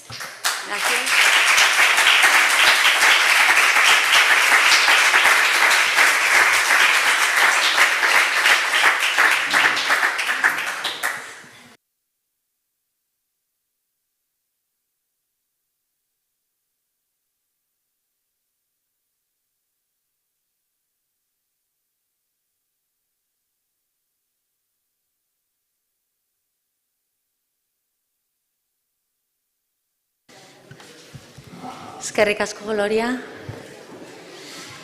Bueno, ¿cómo estáis? ¿Cómo están las tripas? Bien. Bueno. Vamos ahora, damos paso entzungo dugu orain Jon García Ormazari. Bienvenido, Jon Guetorria. Médico psiquiatra de la Red de Salud Mental de Vizcaya, profesor asociado del Departamento de Neurociencias de la UPV y miembro de AIDATU, Asociación Vasca de Suicidología, entre otras muchas cosas más. Eskerrik asko, Jon. Eskerrik asko zuei, eskerrik asko Donostiko berritzeguneri, eskerrik asko San Telmo Museoari eta bereziki zuei, bidegini, gonbidapenagatik. Es un honor estar aquí con vosotras. Siempre, últimamente, desde hace ya un tiempo, empiezo siempre que tengo que hablar pidiendo disculpas porque cada vez me cuesta más hablar porque no quiero repetirme. Es decir, que no quiero repetirme, quiero... Sobre todo, mi objetivo hoy, esta mañana, es compartir con vosotras y con vosotros los frutos o la reflexión actualizada de lo que la práctica profesional cotidiana me depara, ¿no?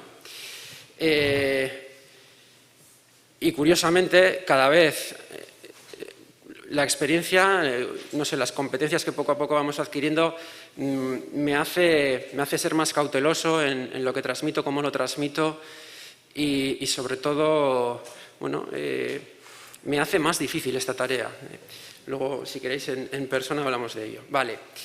Quiero empezar, como el título de las jornadas es adolescencia y suicidio, bueno, de algo personal, ¿no? Pues para mí, como para yo creo que la mayoría de las personas que estamos aquí, ese paso de niñez a adultez fue un paso complicado, porque la adolescencia es un periodo de cambios, de traumas, pero es un periodo único de oportunidades, ¿no? Es decir, que tengo la suerte de ir después de Gloria y de su magnífica exposición, porque voy a repetir varias cosas, incluso voy a poner imágenes muy similares, pero voy a intentar dar un poco una visión un poco más particular, ¿no? En este periodo de la adolescencia tenemos conflictos con prácticamente todo lo que nos rodea, ¿no? En casa, con los amigos, las amigas, la cuadrilla, en el cole, en el ISTI. Y bueno, pues yo vengo yo soy clínico, trabajo en la clínica y yo veo todos los días a personas. He trabajado con niños, con adolescentes, ahora trabajo con adultos y con adolescentes mayores de 18 años. Y sí que es verdad que en este periodo de vulnerabilidad, que es la adolescencia, pero de oportunidad, ¿no? Hay un porcentaje muy elevado de chicas y chicos que tienen traumas considerables, que pasan verdaderos traumas emocionales, ¿no? Y veremos luego lo que ocurre. Y sobre todo la impulsividad es un momento de cambio y de adaptación, de maduración, y por eso pues es un periodo en el que la impulsividad es más marcada. Estamos aprendiendo a comunicarnos. Yo siempre pongo el mismo ejemplo, lo tengo muy claro. Yo sabía a quién no me quería parecer, pero no sabía a quién quería ser. Es decir, que el modelo de lo primero lo tenía muy cerca, pero no sabía dónde buscar el segundo modelo. Y algo que yo creo que es importante, sobre todo en el contexto en el que estamos actualmente y de dónde venimos, es el tema de la cuadrilla, de los amigos, de las amigas. Son insustituibles. ¿Por qué? Porque, bueno, decir que si me da tiempo, sí que compartiré con vosotras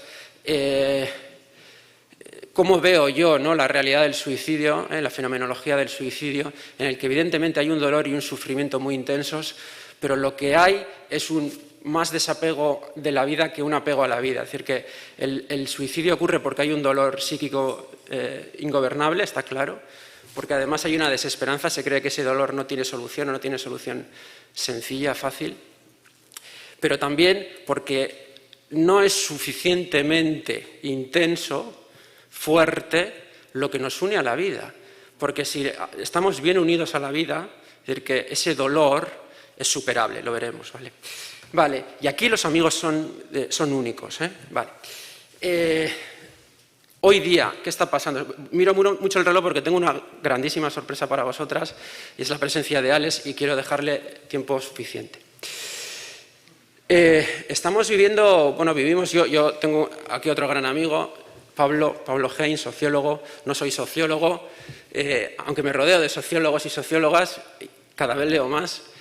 No sé muy bien yo qué es eso de la posmodernidad, pero veo en mi casa, veo en mi entorno y veo en la consulta los cambios que se están sucediendo, ¿no? Y cómo nos están afectando los cambios que nos están sucediendo. Yo os pongo cosas que yo veo, cosas Yo veo en la gente joven mucho malestar, porque nos están inundando, ¿no?, de fantasías, no sé, de ideales que sabemos que son irreales, pero ocurre que la gente se los cree. Yo antes, cuando venía desde Bilbao con Pablo en el coche, le decía, joder, que durante el confinamiento estricto en el Estado, las personas de media estuvimos al día 12 horas conectados a las pantallas, entre televisión, ordenador y móviles.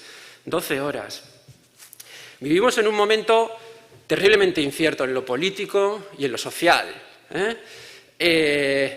Y la gente joven, bueno, si tiene un poco de perspectiva dirá, pero bueno, o sea, ¿qué futuro me espera, no? Del que, yo el otro día estaba con una persona y me dijo, bueno, trabajo en un supermercado, pero soy graduada en esto y graduada en aquello, ¿no?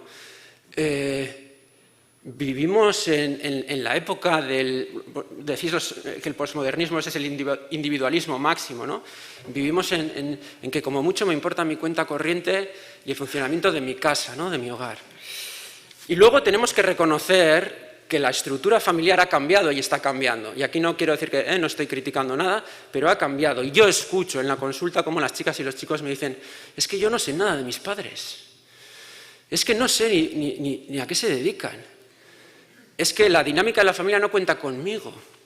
Y aquí, acordémonos del grupo, aquí es donde entra el grupo y el poder del grupo y la fuerza del grupo, porque el grupo va a ser muchas veces lo que enlaza con la vida, ¿vale? Ojo, que ahí también viene a veces la sobreidentificación con determinados grupos y tenemos que tener en mente, es decir, que pues bueno, hay determinados colectivos que si idealizan, como decía Gloria, o justifican o glorifican determinado acercamiento a la muerte, eso puede tener un efecto también peligroso. Vale, el Roto, Rábago, bueno, le conoceréis, el magnífico dibujante del país.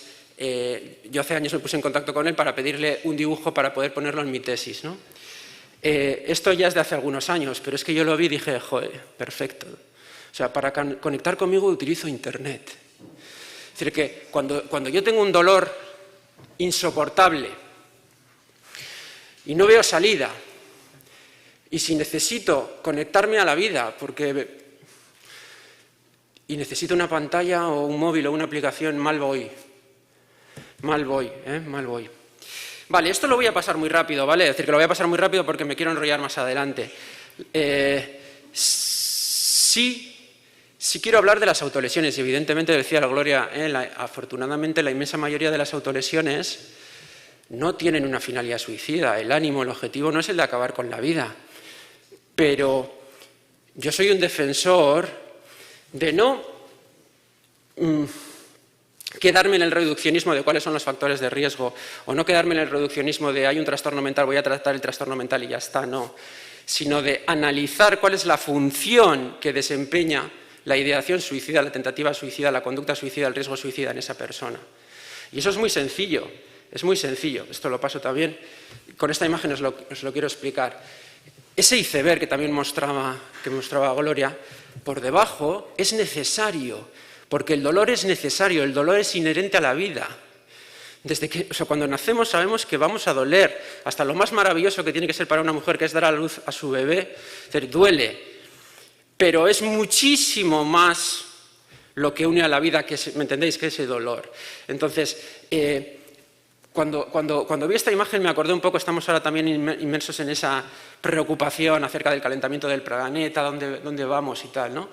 Pues imaginemos que estamos haciendo las cosas un poco mal y estamos deshaciendo ese iceberg. Esa no es la solución. Eso es en lo que en la sociedad actual nos encantaría que desapareciese el dolor, la enfermedad, la muerte, que les venciéramos. Eso no es posible porque somos personas, somos seres vivos. El dolor es necesario. Pero es más, pero tan necesario o más es estar bien atado, bien enraizado a la vida, ¿de acuerdo? Por tanto, en esa pirámide, en ese iceberg, sí, muchas veces vamos a imaginar que ese barco ve como en la cima de ese iceberg hay un chico joven, un adolescente que coge y se arroja y se precipita y muere por suicidio. Y todos nos llevamos las manos a la cabeza y empezamos a mirar los datos, las estadísticas.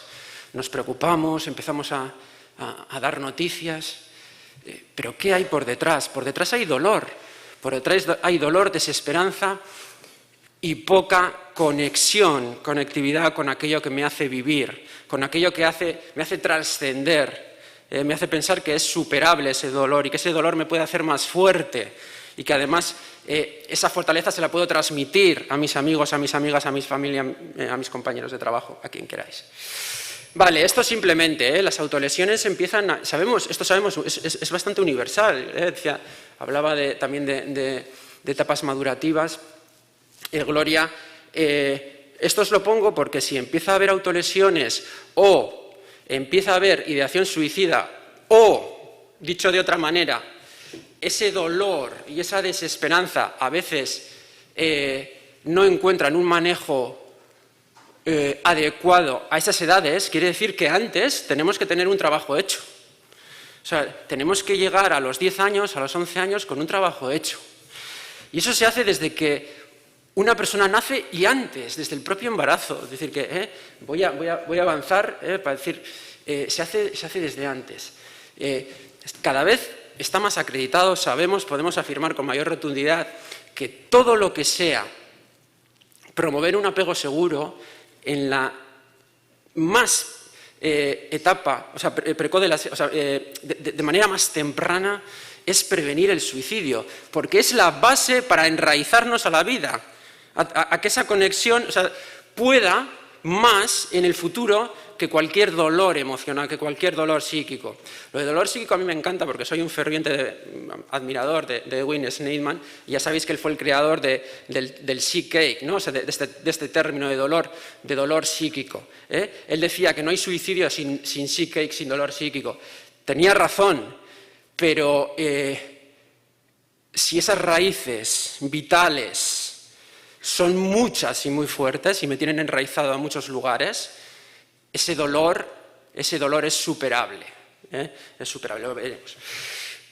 Este estudio me gustó mucho porque para mí es muy importante analizar el porqué, el porqué de las cosas. Yo siempre que pienso en una intervención digo, ¿para qué? Entonces, ¿para qué algo? Tengo que justificarlo.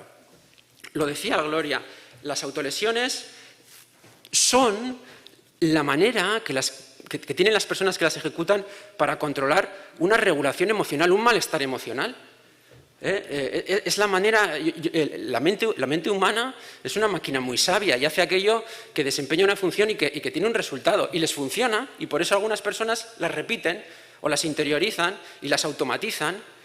Entonces lo que tendremos que hacer es habilitarles, dotarles de otras herramientas de afrontamiento. Evidentemente quieren comunicar con el entorno, porque somos seres sociales, somos personas humanas. Y esto está muy lejos de lo que decía Gloria, ¿no? De decir, bueno, esto, menuda llamada de atención, términos que se emplean en medicina como es un parasuicidio, es una comunicación de un dolor emocional. Vale, aquí me quiero detener un poquito. Evidentemente no es lo mismo autolesión que tentativa de suicidio, pero parten de un mismo bloque de hielo, lo entendemos, ¿verdad? Parten de un mismo bloque de hielo. Hasta hoy, o hasta hace poco tiempo, bueno, es decir, que ha habido una asociación demasiado simplista entre enfermedad mental y conducta suicida. Y por eso pongo ahí lo de trastornos psiquiátricos, y hemos pensado, sobre todo desde los ámbitos más médicos, que el abordaje preventivo y la intervención en conducta suicida se tenía que limitar al abordaje psiquiátrico o psicológico. Esto no es así, eso es muy reduccionista, es terriblemente reduccionista. Es como pensar que pasando la mejor batería de factores de riesgo voy a poder identificar a todas las personas en riesgo, y que si una persona no tiene factores de riesgo ninguno, esa persona está... No, porque todas esas personas sufrimos y debemos sufrir. Y todas las personas debemos sufrir. Esto lo pongo porque esto, que es un artículo ya que tiene 10 años, en su día fue la bomba, como todo lo que hace Keith Houghton, a día de hoy es útil. ¿Por qué? Porque, fijaos, factores de la personalidad cognitivos, la impulsividad de una persona, su neuroticismo, las herramientas que utiliza para manejar el dolor, las conductas que genera una emoción como la desesperanza, la exposición que tiene a información o a noticias y también la accesibilidad que tiene la metodología son puntos donde podemos y debemos intervenir. Y las personas que me conocéis sabéis que yo soy un total defensor de que la intervención eficaz es aquella que se hace de manera coordinada desde diferentes puntos, desde diferentes niveles. Esa es la intervención que tiene un efecto máximo, más eficaz. Vale, fijaos, en los últimos años, dentro del 1% de los papers más influyentes en salud mental está la teoría de los 3 pasos del suicidio. A mí me gusta especialmente esta teoría, ¿por qué? Porque os digo, yo parto de Sneijman, perdón. No hay suicidio sin dolor. Este dolor, decía, el dolor psíquico puede llegar a ser el peor de los dolores. Hablaba del metadolor, es decir, que puede ser muchísimo peor que el más terrible de los dolores físicos. Él decía además también, y va en esta línea, que ese dolor emocional puede ser causado por muy diferentes vías. Podemos pensar en, no sé, en algo terrible. A mí ahora me llega una llamada y me dice que mi mujer ha sufrido un accidente con mis hijos, tal, imaginemos, ¿no? Pero puede llegar por la pérdida de un trabajo, por el despido, por una situación de acoso laboral. Se puede llegar, ¿me entendéis? Se puede llegar de muchas maneras. Es muy importante también el papel de la desesperanza entendido como la posibilidad que advertimos de que ese dolor sea crónico o no, tenga salida o no tenga salida. Cuando se dan el dolor y la desesperanza, esa persona puede tener un deseo de morir.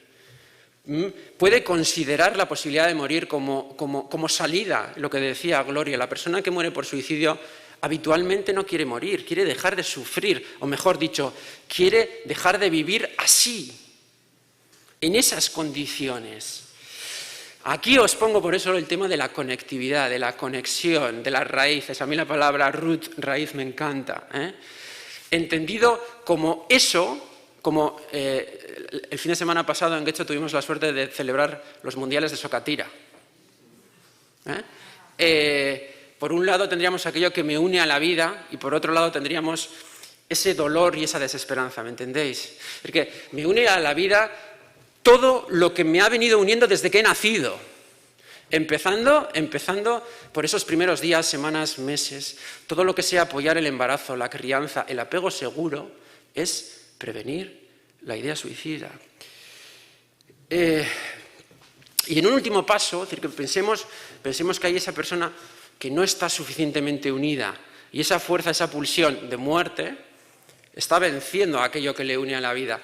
En esa persona también podemos todavía intervenir a nivel de su predisponibilidad a llevar a cabo una conducta suicida, su nivel de impulsividad. Podemos tener más o menos identificada a esa persona en base a historias de traumas. En la práctica lo veo, por ejemplo, esas personas que tienen tentativas muy repetidas y te dicen he perdido el miedo, ya nada me duele, he perdido el miedo a la muerte, ¿no? A morir.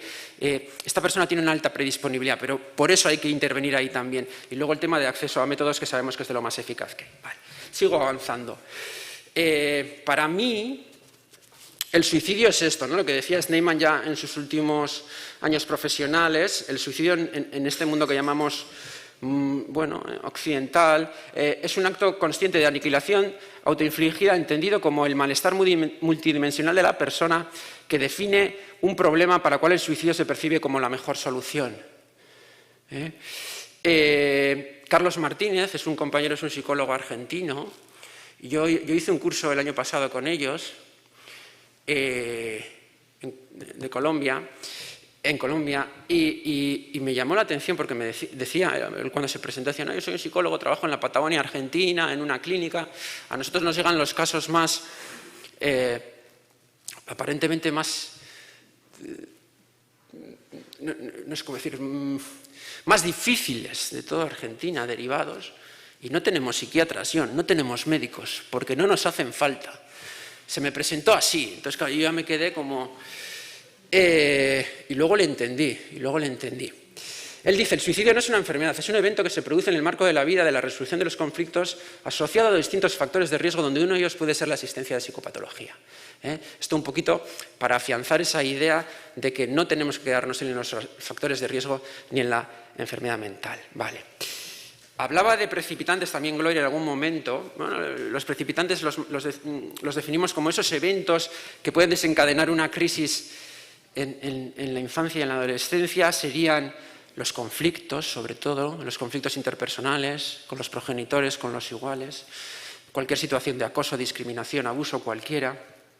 Y cuando hay un trastorno mental, también la descompensación del mismo, ¿no? Sobre todo un trastorno afectivo mayor, un trastorno psicótico cuando lo hay. Decía también Gloria, y es verdad, los jóvenes son especialmente vulnerables al efecto contagio. Son vulnerables, en mi experiencia, sobre todo cuando se justifica la decisión de la persona que se desapegó de la vida.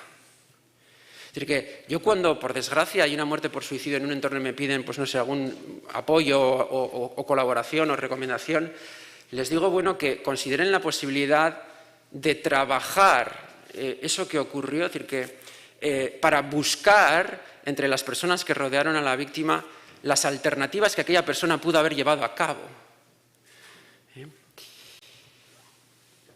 Señales de alarma ya las sabemos, desesperanza, ausencia de motivos para vivir, ideas de muerte o suicidio.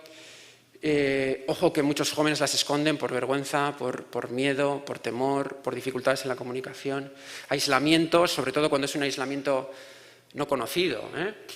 Y luego el tema de las nuevas tecnologías, ¿no? En mi experiencia yo bueno, hago en ocasiones autopsias psicológicas cuando el tiempo me lo permite y, bueno, y sobre todo intentamos hacer autopsias psicológicas de casos de muertes de niños y adolescentes. Y habitualmente hay una huella digital, habitualmente casi siempre. Y aquí yo creo que con tiempo, tras de una reflexión suficiente, hay que valorar, es decir, que en las personas en las que hemos identificado un riesgo, la posibilidad, bueno, de que haya algún tipo de control acerca también de la vida digital, porque la vida digital da señales, da señales. Eso evidentemente no todas las personas dan señales, pero la inmensa mayoría de las personas sí. Lo que ocurre es que no advertimos a tiempo esas señales. Y cada vez pasa más que esas señales de alarma están aquí, ¿vale? Están aquí. Vale, voy a ir acabando, en 5 minutos, 10 minutos voy a terminar y le dejaré a Alex, 10 minutos, pero aquí sí que me voy a ir deteniendo más. A mí siempre, en las ciencias médicas, más que la etiología entendida como factores de riesgo, me ha gustado ver lo otro, ¿no? ¿Qué se puede hacer, ¿no? Apoyar el embarazo y la crianza, desarrollar el apego saludable. La pongo la primera porque es la más importante para mí. Promover los vínculos afectivos seguros y estables. Desarrollar relaciones de apoyo con la familia, el aula y la comunidad. A mí una vez me llamaron de un centro educativo y tuve un poco la sensación de que se me pedía como un kit para prevenir suicidios, ¿no? O para intervenir. No sé, un kit infalible, simple, y les dije, pues no sé, a mí no me miraba para atrás, yo no. Es decir, que tiene que haber un abordaje desde la dimensión familiar, desde la dimensión, evidentemente, del aula, la educativa, pero más global, de toda la comunidad. Tenemos que promover el bienestar psicológico y la inteligencia emocional de nuestras niñas y niños, evidentemente. De lo más importante, el tema de la autoestima. Ya sabéis, todos los estudios, ¿no? Sobre todo en Nueva Zelanda, ya sabéis que lo que hace a las personas más felices, y esto está también está muy acreditado, ¿no? en cortes muy grandes, no es el coeficiente intelectual, el nivel de riqueza de la familia, es el grado de autoestima que las niñas y niños tienen de muy pequeñitos. Eso es lo que hace que en el futuro las personas seamos felices. Habilidades de afrontamiento, habilidades de comunicación interpersonal real, cara a cara. O sea, yo le decía antes a Pablo también cuando venía, yo estoy en un periodo de mi vida un poco complicado, pues porque tengo un segundo hijo, un bebé, tengo que estar, está yendo a la guardería, tengo que estar pendiente de si me llaman de la guardería, ¿no? Mi mujer y yo trabajamos a turnos, ¿no? Un poco, nada particular hoy en día. Pero a su vez estoy en un periodo vital en el que quiero no depender de esto, de los mensajes, y me es imposible, porque si no contesto a un WhatsApp, si me escribís hoy y no os contesto esta mañana, la gente me lo echa en cara. Mi mujer, ¿me entendéis? Pero ¿cómo no me has contestado? ¿Cómo no lo has visto? ¿Cómo no sé qué? Y esto sí suena broma, pero en la consulta yo lo vivo. ¿Cómo le digo, cómo le recomiendo, cómo hago con ese chico y esa chica decirle, ten cuidado, que te estás enraizando a esto?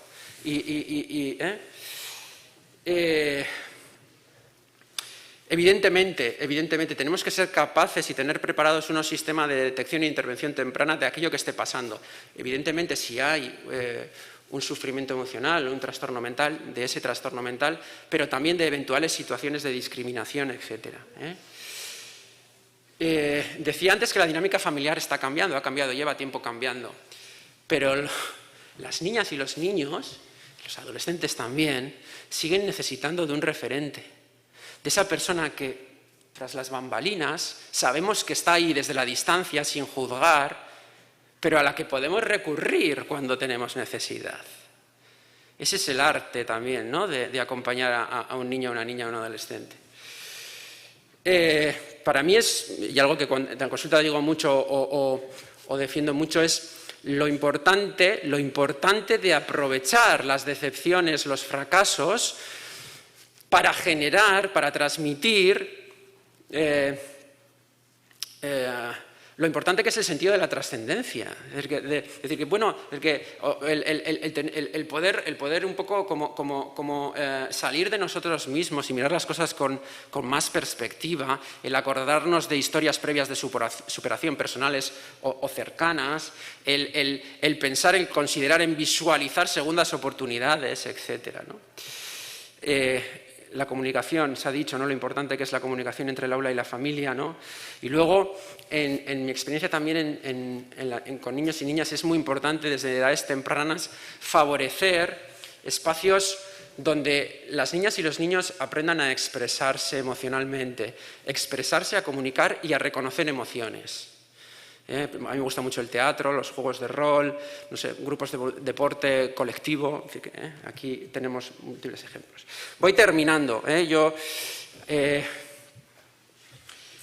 Tenemos muchísimas evidencias de lo que funciona o de lo que no funciona, pero el resumen es este, ¿no? Es decir, que solo son los abordajes integrales los que son realmente eficaces en la prevención del suicidio. La combinación de iniciativas que permitan abordar el fenómeno desde diferentes lugares.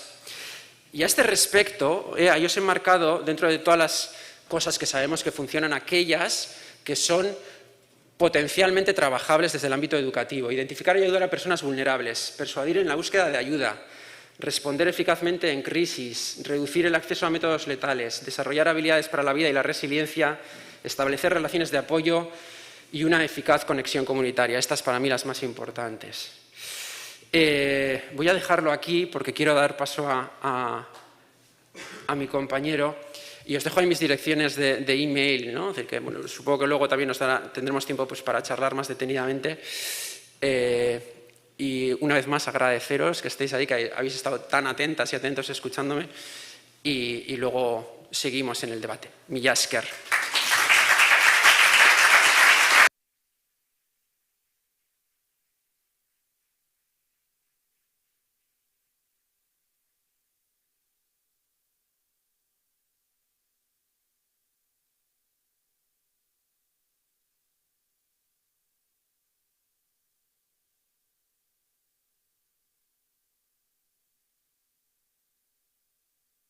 Kaixo, egun on guztioi.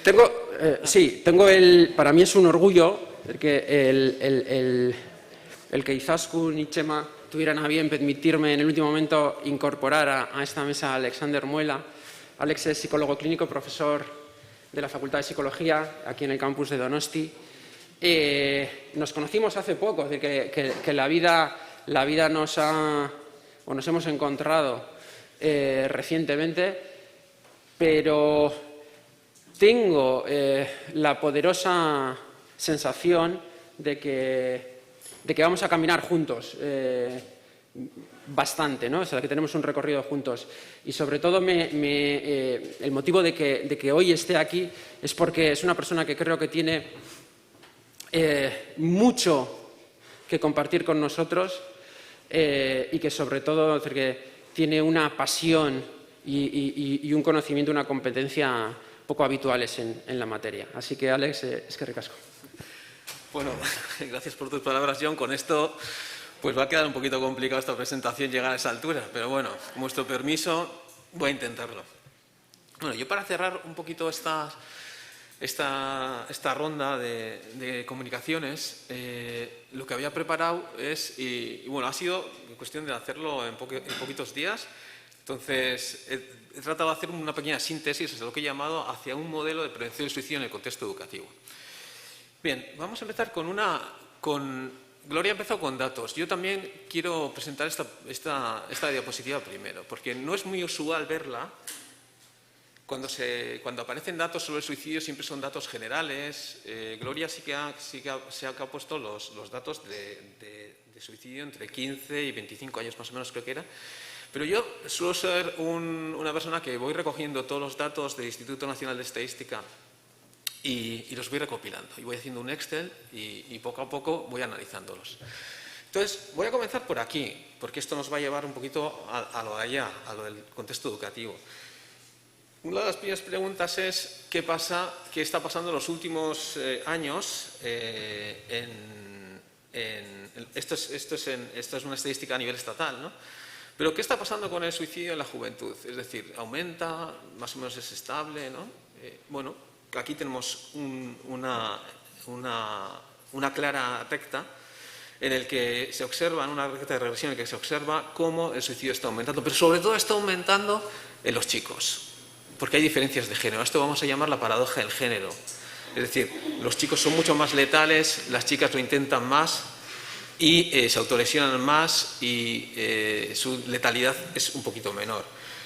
Esto lo voy a describir porque luego, si vamos a hacer intervenciones en el contexto educativo, también hay una diferencia de género. Bueno, aquí no está la población no binaria, pero es muy importante también recogerla, y creo que una crítica a las estadísticas es esa, ¿no? Que la población no binaria también tiene que estar aquí, porque es una de las poblaciones con mayor índice de suicidio, de muerte por suicidio. Bien, voy a seguir rápidamente. Euskadi tiene una estrategia de prevención del suicidio que se ha realizado hace muy poquito tiempo. A nivel estatal ya sabéis que no hay. No existe ni un plan de suicidio, existe mucha demanda, pero tampoco los centros educativos no saben a qué atenerse, ni siquiera gran parte de los profesionales de la salud que intervienen con personas con riesgo de suicidio. Existen muchas recomendaciones muy variopintas. Entonces, una de las cuestiones es ¿cómo ha de ser la prevención del suicidio en el contexto educativo? Esa yo creo que es una pregunta clave. ¿Cómo ha de ser? Gloria lo ha ido comentando con unos rasgos muy, muy interesantes. Entonces, unas características muy bien dirigidas desde mi punto de vista, pero lo que voy a tratar es de poner un poquito más de luz sobre qué tipo de estructura deberíamos de llevar. Bueno, ¿y cómo tiene que ser? Vamos con la OMS, la Organización Mundial de la Salud, ha publicado en el año 2021 un informe que está muy bien sobre cómo hacer, sobre las líneas prioritarias que tenemos que seguir para prevenir el suicidio. Marca 4 líneas prioritarias. Las 2 primeras no las voy a comentar porque han sido ya sobradamente comentadas aquí. Es menor acceso y limitar el acceso a los medios y métodos de la población para cometer actos suicidas. Eso, o sea, ya sabéis, es poner esas barreras, ¿no? Esas barreras que hagan que las personas no hagan un intento de suicidio. Y promover la difusión responsable como ha comentado antes Gloria, de los casos de suicidio en los medios de comunicación. Pero vamos a las dos que a mí me parece y que marca muy bien la OMS, y luego vamos a ver cómo se podrían canalizar, ¿no? Que son estas dos. Implantar programas de promoción de competencias socioemocionales para la vida de jóvenes. Eso es lo que estaba un poquito también comentando John. Entonces, a esto lo vamos a llamar programas SEL, Socio-Emotional Learning, ¿no? Aprendizaje, no sé, está un poquito... Ah, me toca acercar. ¿Sí? Ah, vale, perdón. Justo estaba haciendo lo contrario. Es curioso. Bueno, entonces, lo que vamos a hacer es promover programas de promoción de competencias socioemocionales. ¿Existen ya medidas, este tipo de programas en marcha? Sí existen. ¿No existe? ¿Existen en nuestro entorno? Hay unas iniciativas. ¿Vale? De eso luego voy a hablar, de qué tipo de iniciativas, pero sí que existen más investigación contrastada, sobre todo en Estados Unidos. Y luego, por otra parte, la cuarta medida es detectar los casos en riesgo de manera temprana, así como evaluar, gestionar y hacer seguimiento de las personas con pensamientos y comportamientos suicidas. Así es como lo dicen. Vamos a entender un poquito más, vamos a matizar esto. ¿Qué sería? Bueno, sería... Lo que tenemos que promover son promoción de competencias socioemocionales para la vida. Y esto se ha de hacer en un sistema de prevención, coordinado, que luego os voy a mostrar el modelo que nosotros tenemos, que llamamos al modelo Supera Gaindito. La segunda es la formación gatekeeper. Los gatekeepers son personas que tienen relación, en este caso con jóvenes, que tienen que tener competencias y capacidades para detectar situaciones de alarma de suicidio. Y ahí, en un entorno escolar, hablamos por supuesto, de los profesores y profesoras, pero también de personal de administración y servicios. ¿Tenemos que formar al personal de administración y servicios? Claro que sí. ¿Tenemos que formar a todo el profesorado? Por supuesto. Eso va a ser la formación gatekeeper. Pero hay una cosa más, que es el sistema de cribado de la conducta suicida. Es decir, no solo sirve con detectar, si queremos hacer una verdadera detección temprana, tenemos que hacer cribados. Y ese sistema de cribado se tiene que integrar. Todas estas medidas, os voy a decir una cosa, las que funcionan son las que se integran en el currículum. Y tenemos que hacer una red de servicios asistenciales con profesionales formados. Profesionales del ámbito de la psiquiatría, del ámbito de la psicología clínica, del ámbito de la enfermería, donde puedan asistir en la intervención de la conducta suicida, que es algo muy diferente a intervenir sobre la patología de base. Porque lo que sabemos hoy en día es que tú puedes intervenir, como lo hacíamos antes, sobre el estrés postraumático, sobre la depresión, pero eso no quiere decir que se vaya a modificar ni que se vaya a prevenir la conducta suicida. La conducta suicida es una conducta y, como tal, necesita unos procedimientos terapéuticos que incidan sobre ella de una manera concreta y especializada. Bueno, ahora que vemos esto, vamos a ver qué nos dice la investigación. Porque a mí, yo soy, además de psicológico, soy investigador, soy doctor en psicología y soy una persona que me baso mucho en la ciencia y en los datos. Entonces, yo sí que os quiero mostrar lo siguiente. Los programas SEL Gatekeepers funcionan. Bueno, ¿qué han conseguido? Han conseguido reducir los intentos de suicidio y la ideación suicida. Y se consigue que las personas intervinientes, los profesores, esos gatekeepers que hablamos antes, personal de administración y servicios, tengan un mayor conocimiento sobre el suicidio y la prevención del suicidio, es decir, que sepan actuar y orientar adecuadamente. Ahora bien, una de las cosas que nos debería de preocupar mucho es que estos programas, y son programas muy contrastados, muy bien realizados, no han conseguido efecto consistente en la búsqueda de huella, sobre todo en los chicos. Y justamente los chicos son los que más mueren por suicidio. Entonces, ¿esto qué quiere decir? Que hay una cosa, que los chicos y las chicas, en general, sus conductas suicidas, muchos de ellos pasan desapercibidas, porque no las comunican a los adultos. Y en las investigaciones que yo estoy haciendo, en los tratamientos, en las intervenciones que estoy haciendo, lo que me estoy encontrando es que muchos chicos y chicas en situación de riesgo de realizar un intento de suicidio no consideran que el entorno les vaya a ayudar. Esa es la respuesta concreta. No consideran que tienen en el entorno, tanto desde el punto de vista sanitario como socioeducativo, como en las personas que les cuidan, que les vayan a ayudar. Y esto es muy importante, es algo que tenemos que modificar y ni siquiera han conseguido estos problemas. Bueno, hacer un cribado. Yo os he propuesto esta idea, es útil, fijaros. Bueno, primero decir que la mayoría de muchos casos de intentos de suicidio, como antes ha comentado Gloria, por cada muerte por suicidio puede haber entre unas 20-25 intentos. ¿Vale? Bueno, no se identifican. A los padres les pasan desapercibidos, a los cuidadores les pasan desapercibidos. Entre ellos sí que se comentan cuando tienen ideaciones, cuando hacen autolesiones no suicidas, entre ellos sí, pero no buscan ayuda. ¿Vale? Entonces tenemos que ir modificando ese tipo de conductas. ¿Funcionan los cribados? Fijaros, en diferentes estudios se ha obtenido que son capaces de detectar entre un 40 y un 45% de los casos con conductas suicidas. Los cribados tienen que ir dirigidos no solo a identificar ideación, sino en ese continuum que va desde la ideación que continúa con el deseo de muerte, continúa con el plan, continúa con la comunicación suicida y acaba en un intento de suicidio. Lo que tenemos que conseguir son cribados, no solo... Yo veo cribados por ahí que me llama mucho la atención porque preguntan si tienen ideaciones suicidas y también les preguntan a ver si tienen problemas con el peso. Entonces, a mí me llama mucho la atención. Y quiero ser muy crítico con la historia de que cualquiera puede medir cosas sobre el suicidio solo por ponerlas en un cuestionario. Con eso soy muy crítico porque lo que no podemos es quemar recursos. Tenemos que generar sistemas de cribado efectivos y sobre todo yo quiero decir que desde ahí sistemas de cribado que nos sepan colocar a esos jóvenes entre los diferentes niveles de riesgo. Es decir, tenemos a alguien que está en la ideación o está alguien que está pasando a la acción. Esos son los sistemas de cribado interesantes. Porque no es lo mismo las medidas que vayamos a tomar con alguien que esté en ideación o con alguien que esté en la acción, ¿verdad? Entonces, si no conseguimos un sistema de cribado efectivo para ello, un sistema de cribado rápido y útil, entonces es posible que no sirva para nada. Y sobre todo, algo que sí que tenemos que dejar de hacer es de juntarlo todo con todo. Y yo creo que desde ahí es una crítica que estoy realizando, ¿no? Pero sobre todo, tenemos que buscar una cosa muy importante.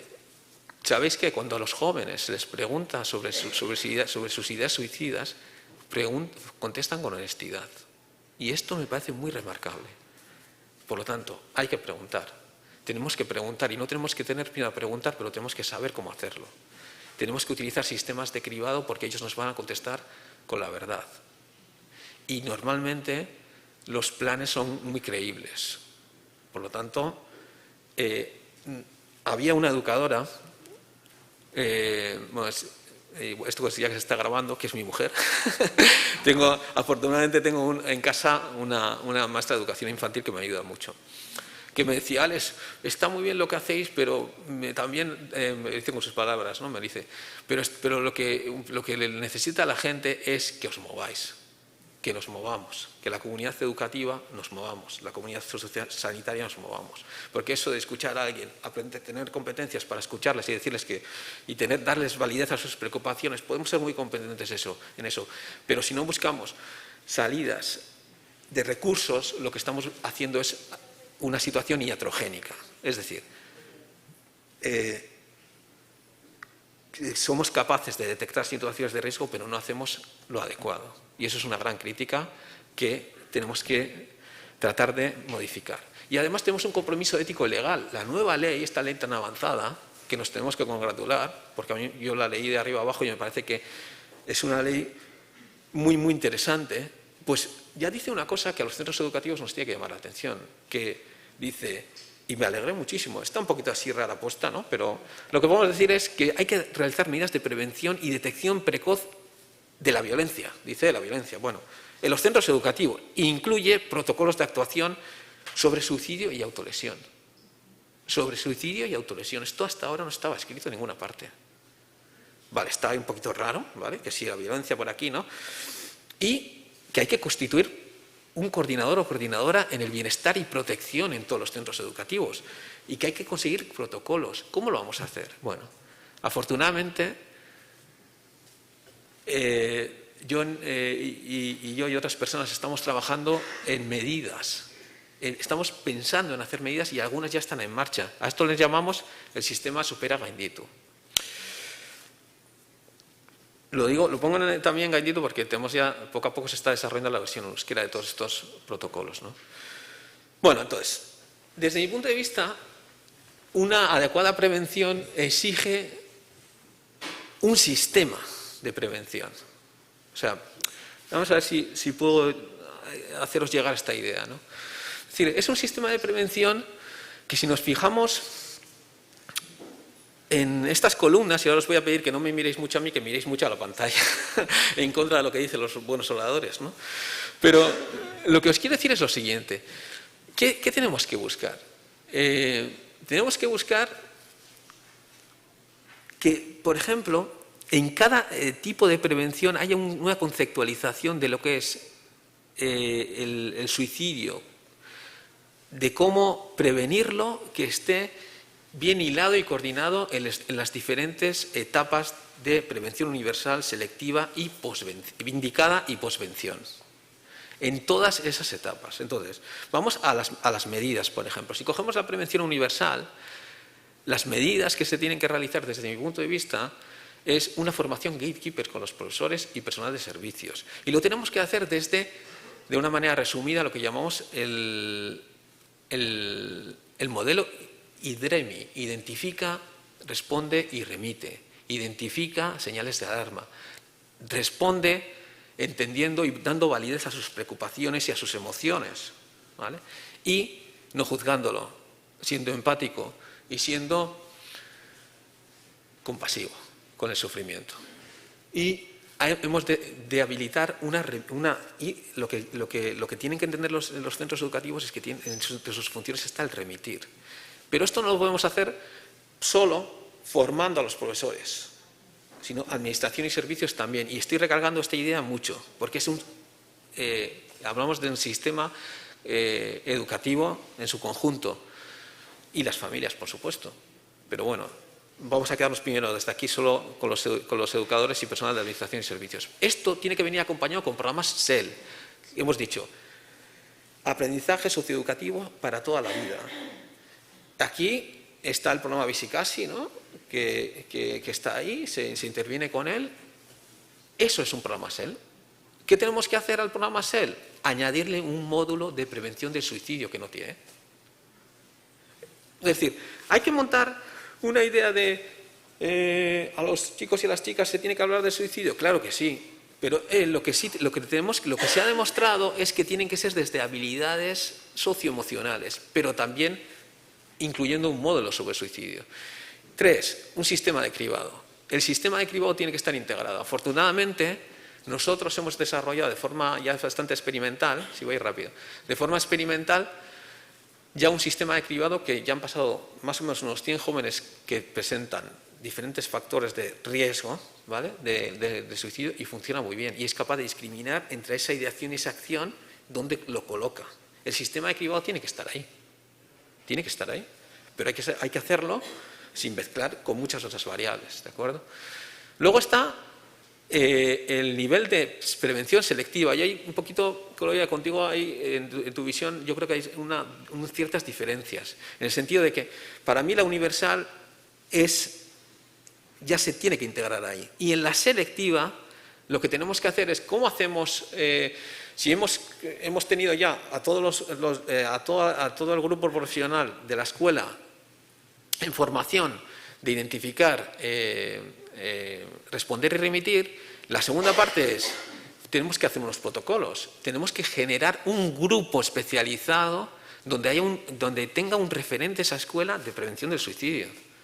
Porque, ¿qué pasa? Cuando se detecta una situación de suicidio en un joven o de autolesiones, ¿quién va a hablar con la familia? ¿Va a ser el tutor? ¿Va a ser alguien que ha recibido el curso de nivel 1? Pues igual no. Tenemos que generar a personas especializadas un poquito en línea con esa ley que he presentado antes. tenemos que generar un equipo de trabajo en el propio centro donde hagan protocolos de hotspots, es decir, de lugares y situaciones también que cada centro escolar tiene donde, pues por ejemplo, con el caso de la medicación, ¿no? Donde sepan manejar eso. ¿Tienen que ser todos los profesores? Los profesores tienen que ser expertos, todos, en identificar, responder y remitir. Pero tiene que haber un grupo de expertos que en ese centro escolar que se encargue de esas tareas. Y esos tienen que aprender también a hablar con las familias y a desarrollar ese trabajo de forma adecuada. ¿El programa SEL terminaría aquí? Pues claro que no, los programas SEL siguen en prevención selectiva, es decir, ya hablamos de unos jóvenes que tienen conductas suicidas donde tenemos que hacer programas SEL. Yo, por ejemplo, estoy llevando un programa SEL con menores ahora mismo, con jóvenes en situación de acogimiento residencial, que muchos ya han tenido intentos de suicidio, autolesiones, ideación suicida. ¿Cómo hacemos esos programas SEL? Pues lo que les enseñamos es tanto habilidades para la vida como habilidades ya de manejo de la conducta suicida. Desde saber ellos detectarse sus señales de alarma, saber cómo pedir ayuda, ejercicios de regulación emocional. Aplicamos mindfulness, por ejemplo. Les enseñamos también lo que es un kit de supervivencia, les enseñamos a hacer un plan de prevención de suicidio en el propio centro. ¿Sabéis lo que hemos conseguido? Ahora tengo los primeros resultados, pues lo que conseguimos no es mejorar su patología de base. Es decir, muchos tienen depresión, muchos tienen estrés postraumático. No lo hacemos. Pero ¿sabéis qué hemos conseguido? Hemos conseguido que se autolesionen menos y que su ideación suicida se reduzca muchísimo. Con lo cual, lo que estamos consiguiendo es ese objetivo que tienen que tener estos programas. Y una cosa muy importante, y además han aprendido a buscar ayuda. ¿Aquí tenemos que seguir haciendo cribados? Por supuesto, y cribados mucho más, con mayor frecuencia. Es decir, yo planteo cribados de una vez cada, incluso 6 meses con determinadas personas, o 3 meses. Pero luego nos vamos a la prevención indicada, que ahí ya entra el sistema de salud, Osakidetza, o entran esos psicólogos, psicoterapeutas que están trabajando en sus consultas. Les tenemos que formar en conducta suicida, en la intervención, porque la formación es no saben cómo hacerlo. Y eso es otra crítica que también tenemos, porque lo que no queremos generar son, vuelvo a repetir, iatrogenia, ¿no? Entonces, nos tenemos que mover, como dice Itziar, ¿no? Mi mujer. Entonces, posvención. ¿Qué pasa cuando un centro termina ahí la prevención? No termina ahí la prevención, ni siquiera en los centros educativos. Porque, ¿qué pasaría si te ocurre una muerte por suicidio en tu centro? ¿Estás preparado para hacerlo? ¿Estás preparado para manejar esa situación? ¿Cómo lo vas a hacer? Imaginemos que este es nuestro centro escolar, vosotros sois mis alumnos, y resulta que el otro día hubo un suicidio de una de nuestras compañeras, de nuestra compañera o compañero. ¿Cómo lo vamos a tratar? Que os organizo aquí a todos y a todas y os digo, fijaros, el otro día pasó esto, yo estoy muy dolido, vosotros también, expresarme lo que pensáis. ¿Lo vamos a hacer así? No sé, estoy diciendo cosas locas. Locas me refiero porque no es la mejor manera, porque tiene que haber un protocolo de intervención y no se sabe cómo hacer. Y antes, no sé si ha comentado algún educador o educadora o un maestro o maestra que ha dicho, no estamos formados, ¿cierto? A eso tenemos que conseguir, pero tenemos que conseguir hasta la formación de la posvención. Y la posvención también, porque esto es un dominó. El efecto dominó, un suicidio alcanza más o menos a 150 personas de media, a nivel emocional. Es decir, y no solo hablo del aprendizaje de ese contagio por suicidio que hablábamos antes, ese aprendizaje social, sino hablo del efecto emocional.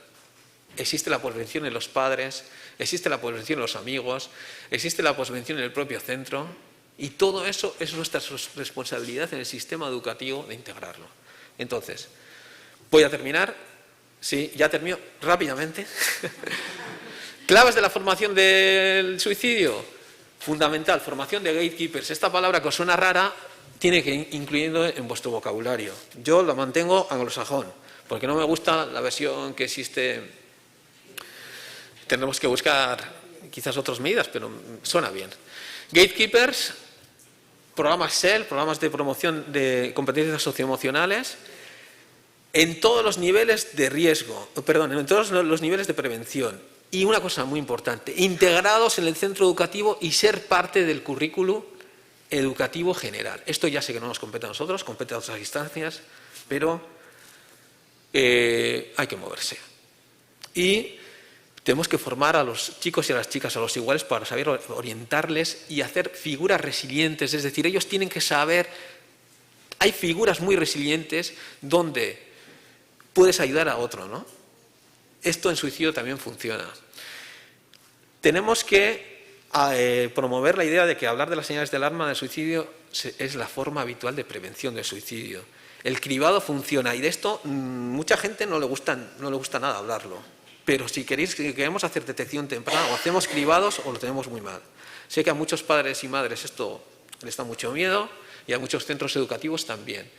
Pero yo solo os digo la información que tenemos con los datos y es una información muy fidedigna de países más avanzados que han conseguido, que tienen mucho más problemas con la frecuencia del suicidio y la prevalencia, pero han conseguido superarlas en cierta medida. Y una cosa muy importante, la prevención del suicidio con base en centros educativos reduce la ideación suicida y los intentos.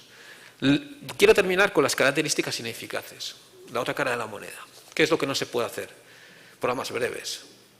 Llego, vengo aquí, monto mi plan, vienen de fuera unos que saben mucho, nos forman a estos gatekeepers y se acabó. Pues lo siento, que no funciona. Y eso es también algo que tenemos que ser conscientes. No modifican la conducta, es realmente esos programas. Y yo añadiría una cosa más. No funciona lo que no es un sistema integral. Lo que no es un sistema integral bien conceptualizado. Las descripciones de los medios de comunicación sobre la conducta suicida, pues eso ya sabemos que no funciona. Y una cosa, que quizás esto os pueda llamar la atención. ¿Qué pasa con...? Existe una tendencia a incluir, testimonios lo más... porque parece que puede llegar más a los jóvenes. Cuidado con eso. Porque los jóvenes que han hecho intentos de suicidio, pues bueno, tienen que ser muy, muy resilientes, hay que formarles muy bien y no cualquiera, por muy vivida que sea la experiencia y por muy buena que haya sido la superación, es capaz de hacer una buena comunicación, la comunicación que nos interesa desde el punto de vista educativo, ¿vale?, para realizar esas acciones. Yo el otro día estaba haciendo, os voy a poner un ejemplo, estaba haciendo una formación de gatekeepers en un entorno socioeducativo y le decía, estábamos haciendo una tarea de role-playing, ¿no? Y le decía un educador que tenía una gran voluntad de ayudar, que además sabía muy bien que había que hablar claramente. Le dije, bueno, yo leí una viñeta clínica de un joven que se autolesionó y le dije, habla con él sobre el suicidio, ¿cómo lo harías? Bueno, hizo lo siguiente. Le dijo, mira, chiqui, hablar de suicidio para mí es súper fácil. Yo tenía un amigo que se subió al no sé qué puente, no voy a decirlo, estaba hasta arriba de Queta, se suicidó, entonces yo lo he vivido y quiero que lo sepas, conmigo puedes contar. La que estaba haciendo el role-playing, esto, se quedó así y yo le dije, ¿cómo te has sentido? Impresionada. ¿Te ha ayudado qué es lo que te ha podido ayudar de todo esto? Muy poco. Entonces, aunque tú tengas buena voluntad, si no tienes formación y tienes también una cosa que hacemos en formación de gatekeepers, que es tu experiencia con respecto al suicidio, también marca cómo vas a reaccionar también ante estas situaciones. Y no es lo mismo. Y necesita una elaboración personal, creo que lo has dicho tú. Entonces, y ya termino. Sí. Pero quería terminar pues esto, con una cosa muy importante.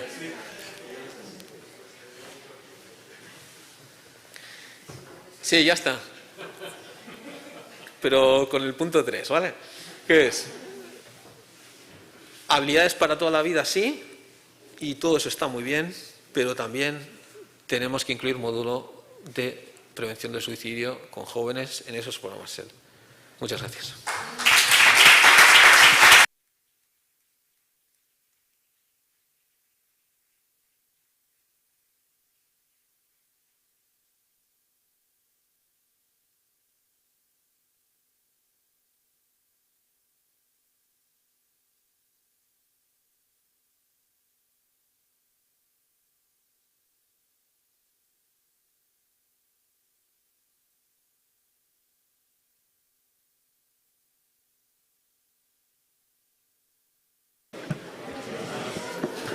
Sondo. Bueno, eskerrik asko, Alex, Gloria Tallón. Bueno, daukagu orain tarte bat galderak egiteko, aprobetxatu, exprimirles, están aquí. Animaros cuanto antes mejor porque pasan los minutos. Entonces no os quedéis con esas preguntas ahí en la garganta y también empezaremos con la gente de la sala y luego daremos paso a las preguntas que hay en el online, si os parece. Muy bien. Y si alguien quiere hacerlo en euskera, bueno, pues tranquilamente lo puede hacer y bueno, yo os contestaré en castellano a algunos y intentaremos, bueno, hacerlo bilingüe si se puede, ¿vale? Las hay. No podéis tocar el micrófono, los de la sala, levantéis la mano y tenéis 2 personas que os van a sostener el micro, ¿vale? Un poco lo que nos han comentado aquí. Adelante.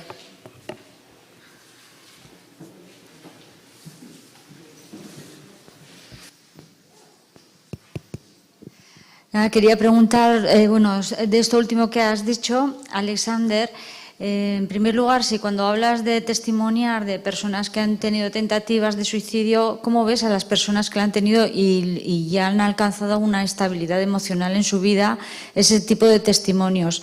Un poco por aclarar, a veces bueno, pues un límite un poco fino. Y otro, los cribados. ¿Cómo se hacen los cribados? ¿Cuál es la dinámica, el sistema que aplicáis para ello? Después, ¿en castellano os quiera, como queréis? Sí, vale, muy bien. Bueno, a ver, sobre los testimonios. Yo creo que después de una superación de un intento de suicidio, suponemos que esa persona ha hecho un procedimiento psicoterapéutico, es una persona potencial porque se le valora como tal, ¿no? Por determinadas características, habilidades de comunicación que pueda tener y sobre todo por las capacidades de superación, las capacidades vitales y de transmisión de ese conocimiento. Entonces, es cierto, la parte positiva es el aprendizaje a nivel de, si algo es más emocional, mejor se aprende. Eso es la parte importante. Entonces, la cuestión es que a esa persona se le tiene que formar. Se le tiene que formar en qué aspectos, qué cosas no puede decir. Por ejemplo, dar detalles sobre su intento de suicidio o cómo se autolesionaba y cómo un día pues consideró que eso no era lo más oportuno por lo que sea. Y otras, lo que sí puede hacer es explicar muy bien cómo ha ido superando todo ese proceso.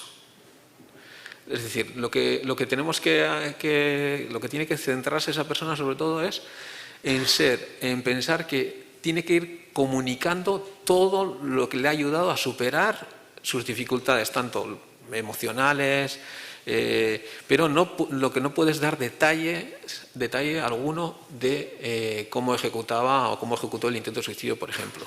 Y eso hay que cuidarlo mucho. Entonces, yo lo que recomiendo es pues que primero se le prepare bien, que haga incluso varios role-playings, que se grabe y que se le dé una serie de indicaciones. Y luego, que nunca esté sola, que esté acompañado por un profesional, sobre todo para las preguntas que le vayan a hacer los jóvenes. Sobre tu segunda pregunta, el cribado. Nosotros tenemos un sistema de cribado que se han seleccionado las principales variables. A ver, ya sabéis, bueno, no hay ningún.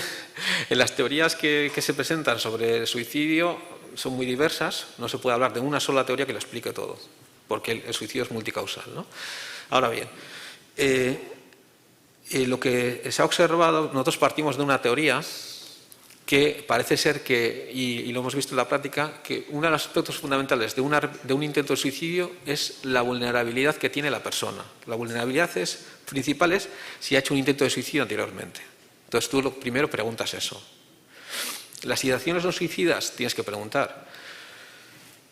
Las autolesiones también las preguntarás, porque eso se relaciona mucho con la conducta, con el intento de suicidio. Pero luego, además, vamos a preguntar las variables dinámicas. ¿Cuáles son las variables dinámicas? Dolor mental, psique, desesperanza, conectividad, percepción de ser una carga. Y luego hay otra variable que es de rasgo, podríamos decir, que es la capacidad para matarse. No todos tienen la misma capacidad para matarse y eso es una variable que no se suele hablar mucho, pero es una variable muy interesante que si determinados lo que el sistema ha cribado para detectar en qué situación se encuentra esta persona, es una variable muy determinante. Entonces, con ese sistema de cribado que se hace en 10 minutos, son preguntas clave, te colocan a la persona en un lugar. Y lo interesante de todo esto es que lo hemos hecho con personas jóvenes entre 14 y 18 años. Y estamos siendo capaces de hacer una detección. ¿Lo hacéis a todo el alumnado? Sí. Agentes externos, ¿no? ¿Cómo se hace? Esto ahora es, por ahora lo estamos haciendo con un sistema que es con un sistema de online. Es decir, es una encuesta, 10 minutos, lo hacen con el móvil o normalmente les decimos que lo hagan con el móvil, pues lo hacen rápidamente y ya está. Ahora bien, la idea es, y en eso lo estamos trabajando, es crear una aplicación. Y eso ya estamos hablando con unos ingenieros, lo que pasa es que necesitamos dinero. Dinero para que... No, pero además es que este tema de la investigación de suicidio es una cosa porque muchas cosas se hacen sin dinero, cosa que ojalá se revierta, pero aquí el problema es que tienes que pagar un ingeniero o unos ingenieros para que te hagan esa aplicación. Y es muy útil. Las aplicaciones yo creo que tenemos que ir hacia allí también. Gracias, Alex. Yo al hilo de esto, si me permitís, aterrizando, o sea, la parte del cribado es muy interesante y esto que estás diciendo de que se pase, ¿no?, de esta manera para detectar, pero y cuando ya lo tienes ahí, yo quiero aterrizar mucho estás en el aula, lo tienes ahí, o un padre o una madre te llama por teléfono y te dice este fin de semana mi hijo ha tenido una tentativa, está ingresado en el psiquiátrico y te encuentras con el aula de referencia. Luego tiene que venir el niño a la guela, ¿no? Entonces, tanto para yo, ¿no?, y para Gloria, ¿no?, hay en el directo ese estar ahí, esa validación de la que tú comentabas, Alex. O sea, exactamente, vamos a hacer un role-playing. ¿Lo tenéis delante? Tú, Gloria, y tú, John. ¿Qué es esto que le transmites por ejemplo, vamos a poner, por ejemplo, John a la familia y Gloria al chaval, por ejemplo, ¿no?, en una tutoría? ¿Cómo respondéis? Vale, una pregunta muy pertinente y también complicada, ¿no? Me decías un poco, o me decías con la familia, pero con el chico y con la chica. O sea, yo creo que la primera, esa escucha activa, ¿no?, cuando estás escuchando eso, la primera devolución es crítica, ¿no? Es crítica porque va a permitir que esa chica, ese chico se abra, comparta, confíe o no, ¿no? Yo creo que lo primero es validar esas emociones que hay detrás de ese dolor. Eso es decir, y transmitir, comunicar que queremos acompañar. ¿Se lo puedes decir a él? ¿Se lo puedes decir a él? ¿Qué le dices? A ver, vamos a ponernos en la tesitura de que intuyo un riesgo, ¿no?, que todavía no se ha compartido, ¿no? Y aquí lo que yo hago también siempre mucho hincapié es en la comunicación. Puede ser verbal, no simplifica mucho el asunto, ¿no?, pero muchas veces es no verbal, ¿no? Entonces tenemos que ser capaces de observar esa comunicación no verbal, ¿no? Yo tiro mucho de ejemplo y del entorno de la persona, si le conozco, si es una persona, un usuario que conozco, Es decir, que, pues vamos a pensar que se llama John, como yo, ¿no? Es decir, que yo intentaría un poco acercarme, ¿no?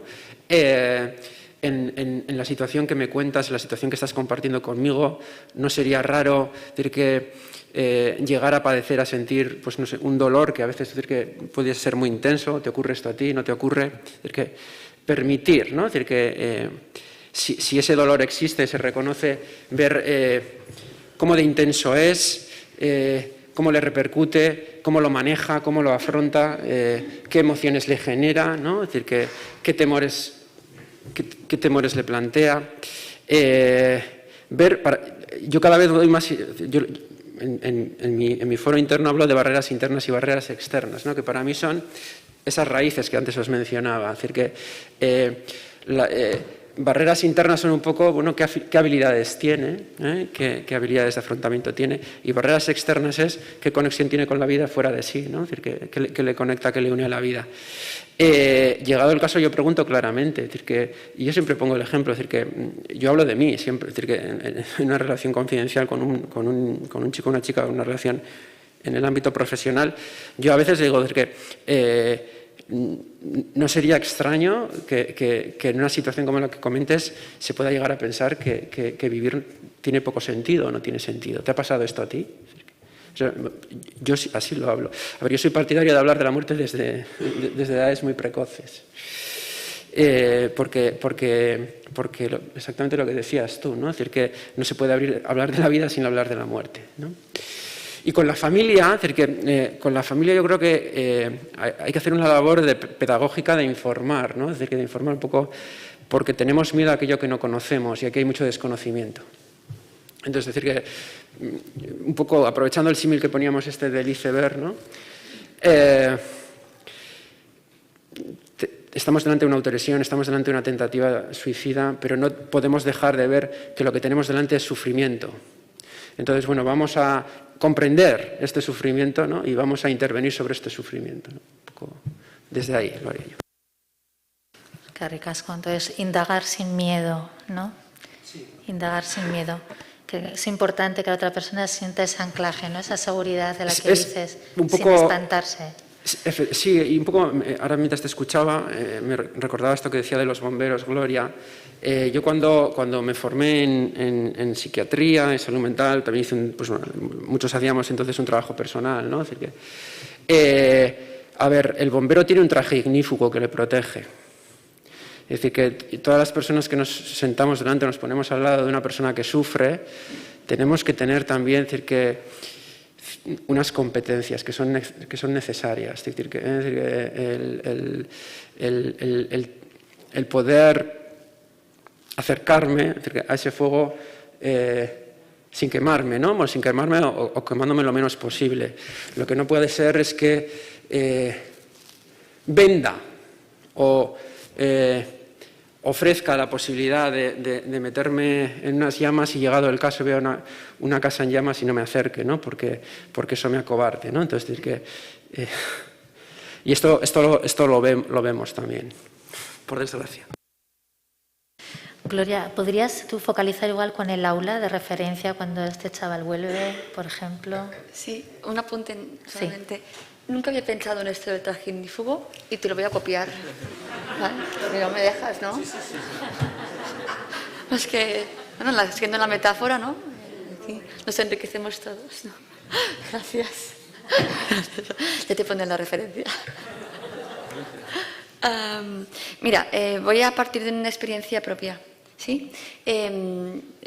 Soy maestra de primaria, ¿eh? Entonces, una alumna hace un tiempo, en situación de crisis, ella manifestaba, ¿no?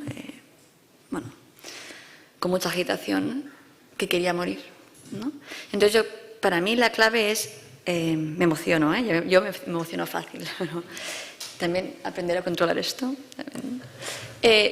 Si queremos arraigar, ¿no? Como comentábamos, a los jóvenes y a los niños y que tengan apego, nosotros como referentes adultos tenemos que mostrar esa importancia, con lo cual cuando esta alumna manifestaba y me decía me voy a ir a casa y me voy a matar para no venir más, ¿no?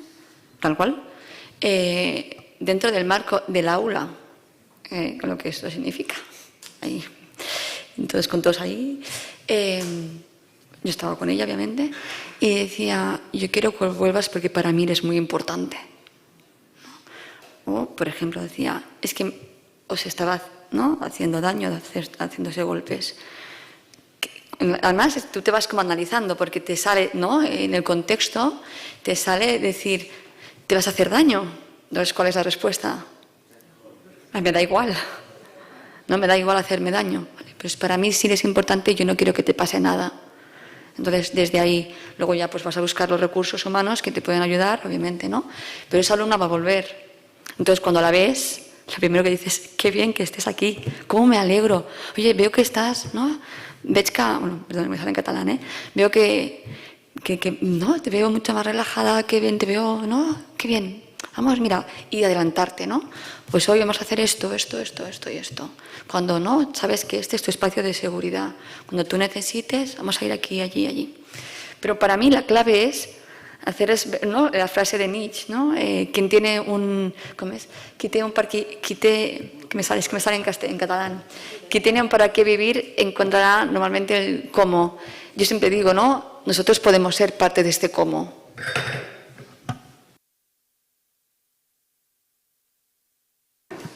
Una pregunta en la sala. Hola, pues primero muchas gracias por todo lo que nos estáis aportando. Yo un poco, vosotros que tendréis una perspectiva más, bueno, más amplia, con muchos más datos, porque yo desde mi perspectiva más cerrada, más... Yo tengo la sensación de que cuando se han dado, bueno, intentos suicidas, ha habido unos ingresos...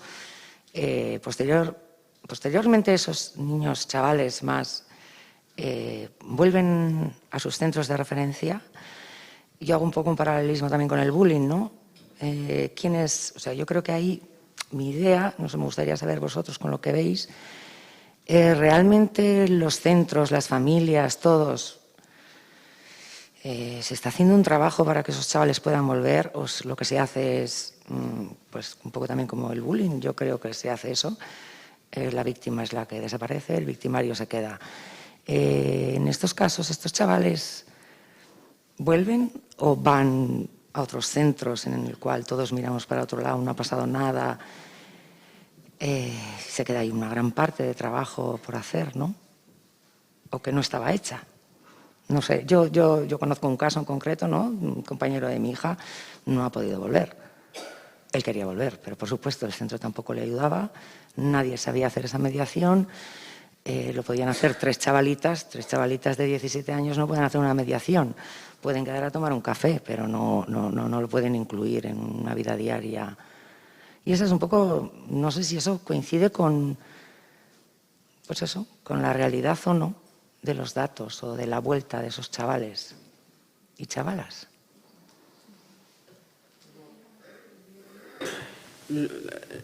Si lo que quieres son datos, no los tengo, pero yo creo que el objetivo, desde luego, la finalidad es que pueda ser así, ¿no? Que estas personas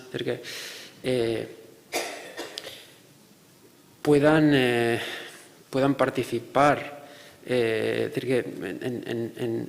todos los ámbitos en los que previamente lo hacían, y evidentemente uno de los más importantes es el ámbito educativo, ¿no? Es decir, que yo creo que el objetivo último es que nadie pueda quedar excluido, ¿no? Es decir, que desconozco, hombre, probablemente el ejemplo que compartes, es decir, que sea una situación, es decir, que pues bueno, con una especificidad determinada, pero aquello por lo que abogamos precisamente es decir es que haya unas habilidades y unas competencias en todos los centros educativos que permitan, ¿no?, por un lado, decir, que prevenir, pero también detectar e intervenir de la manera más eficaz posible, ¿no? Bueno, yo solo quiero añadir una cosa. No solo es el tema de que vuelvan o no, sino... Yo añadiría que uno de los grandes problemas es que existen muchos intentos de suicidio y esas personas, la mayoría de los jóvenes lo saben dentro del aula y dentro del centro escolar, muchos profesores lo saben y esa persona lo único que se lleva es el estigma. Entonces, eso es, dentro del programa Supera que os he presentado antes, eso es lo que tenemos que trabajar con los grupos especializados que planteaba dentro del centro educativo. Porque no solo es la posvención cuando hay una muerte por suicidio, sino cuando hay un intento de suicidio. Esto es como, ¿no?, la crónica de la muerte anunciada de otra manera, pero todo el mundo lo sabe, nadie hace nada y es lo que dicen los americanos, tienes un elefante en la habitación. Y lo peor de todo es que, como antes he dicho, en el sistema de cribado, un intento de suicidio previo se relaciona, si no se hace nada, con otro intento de suicidio con una cronicidad de los problemas de salud mental y con el estigma que tú vas a tener. Y recuerda, el estigma te va a llevar a pensar que eso te pasa a ti, tus sentimientos de culpa, percepción de ser una carga y sensación de que nadie te puede ayudar, porque nadie habla conmigo sobre este tema, porque lo que se contagia no se toca. Entonces yo solo quiero añadir que, bien, una parte son con esos casos que se quedan ahí y que no retornan, pero ¿y qué pasa con los que retornan? Entonces, un poquito, vuelvo a añadir la importancia del trabajo dentro del sistema educativo.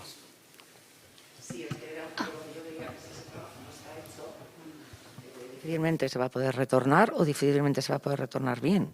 Y además creo que esa persona, cuando es incapaz de retornar, o esa persona, esa familia, va a otro sitio, encima le estamos quitando, además de la estigmatización, no me sale la palabra, eso es, gracias. Todavía le estamos quitando los pocos recursos que tenía, los amigos, lo poco seguro que podía tener en esas edades tan importantes. Nuevamente tiene que hacerlo desde el minus 80, ¿no? Se vuelven a crear además los mismos fantasmas, los mismos. Entonces, sí, probablemente parta de hacer ese trabajo previamente.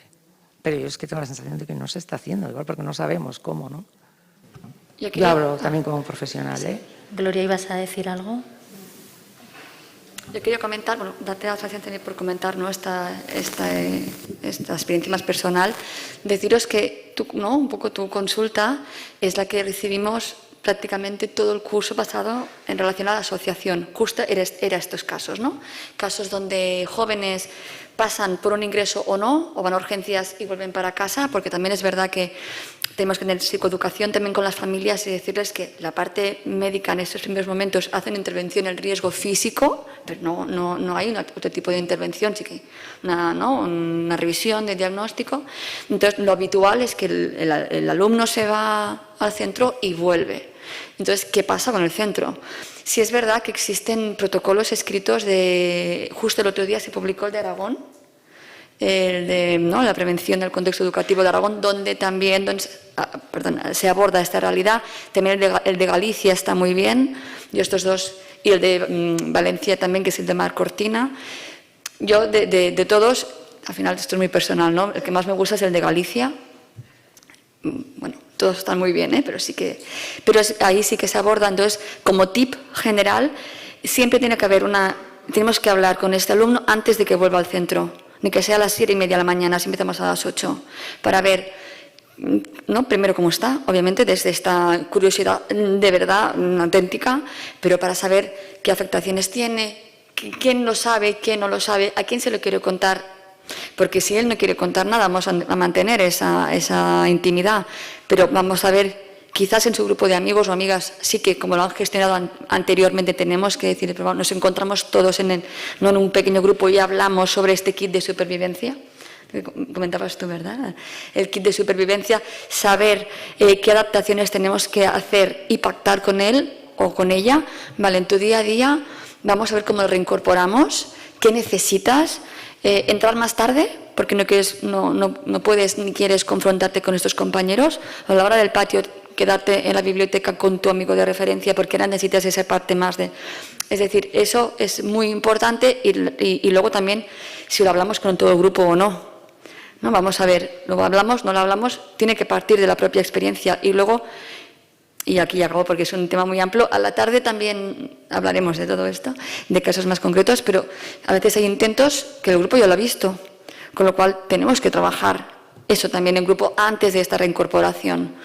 Bueno, vamos, ¿no? Pero sí que para mí actualmente es la dificultad que tenemos en los centros. ¿Cómo hacemos estas reincorporaciones? Quizás ahora ya la parte de la derivación la tenemos como más a manos, pero luego, ¿y luego qué? ¿No? Bueno, ahí estamos. Gracias. Yo solo un inciso. Uy, perdón. En esto de no volver a los centros, y algo que he detectado también, de lo que se habla poco, es la vergüenza que siente el chaval después de haber hecho una tentativa y no haberlo consumado. Y eso el chaval, el adulto, cualquier persona que realmente hace una tentativa, y no se suele hablar de esto. Entonces, el crear el espacio como para recogerle es súper importante y además ponerlo como muy en el centro, ¿vale? Creando ese vínculo, ese apego, esa seguridad de los que están hablando. Y luego, la vergüenza y el marrón, así de claro, que siente el centro educativo. Porque nosotros hemos estado en 4 centros este año y nos decían que no diríamos en qué centros hemos estado, ¿no? Bueno, lo dejo ahí un poco. Bien, vamos a pasar a alguna pregunta en el online. ¿Tenemos algo por ahí, Vega? ¿Me oyes? Sí. Sí, acércate el micro. Sí, a ver, el online no ha estado muy activo, entonces no hay preguntas y agradecimientos. Y bueno, yo pensándolo un poco como persona, yo, por ejemplo, a mí esta charla, me ha parecido todo súper interesante, me parece un tema muy importante y en mi caso ahora es el momento de procesar toda esta información porque creo que es parte de nuestra vida, ¿no? Entonces, pues hay que pensar mucho y poner todo en orden. Gracias, eskerrik asko. ¿Alguna pregunta más para cerrar ya antes del descanso? Vale, vamos con esta última pregunta, Javi. Kaixo, arratsaldeon. No soy un centro educativo, pero sí me gustaría saber, como centro educativo aquí en Guipúzcoa, ¿dónde puedo dirigir si mi intención como centro educativo es trabajar el suicidio?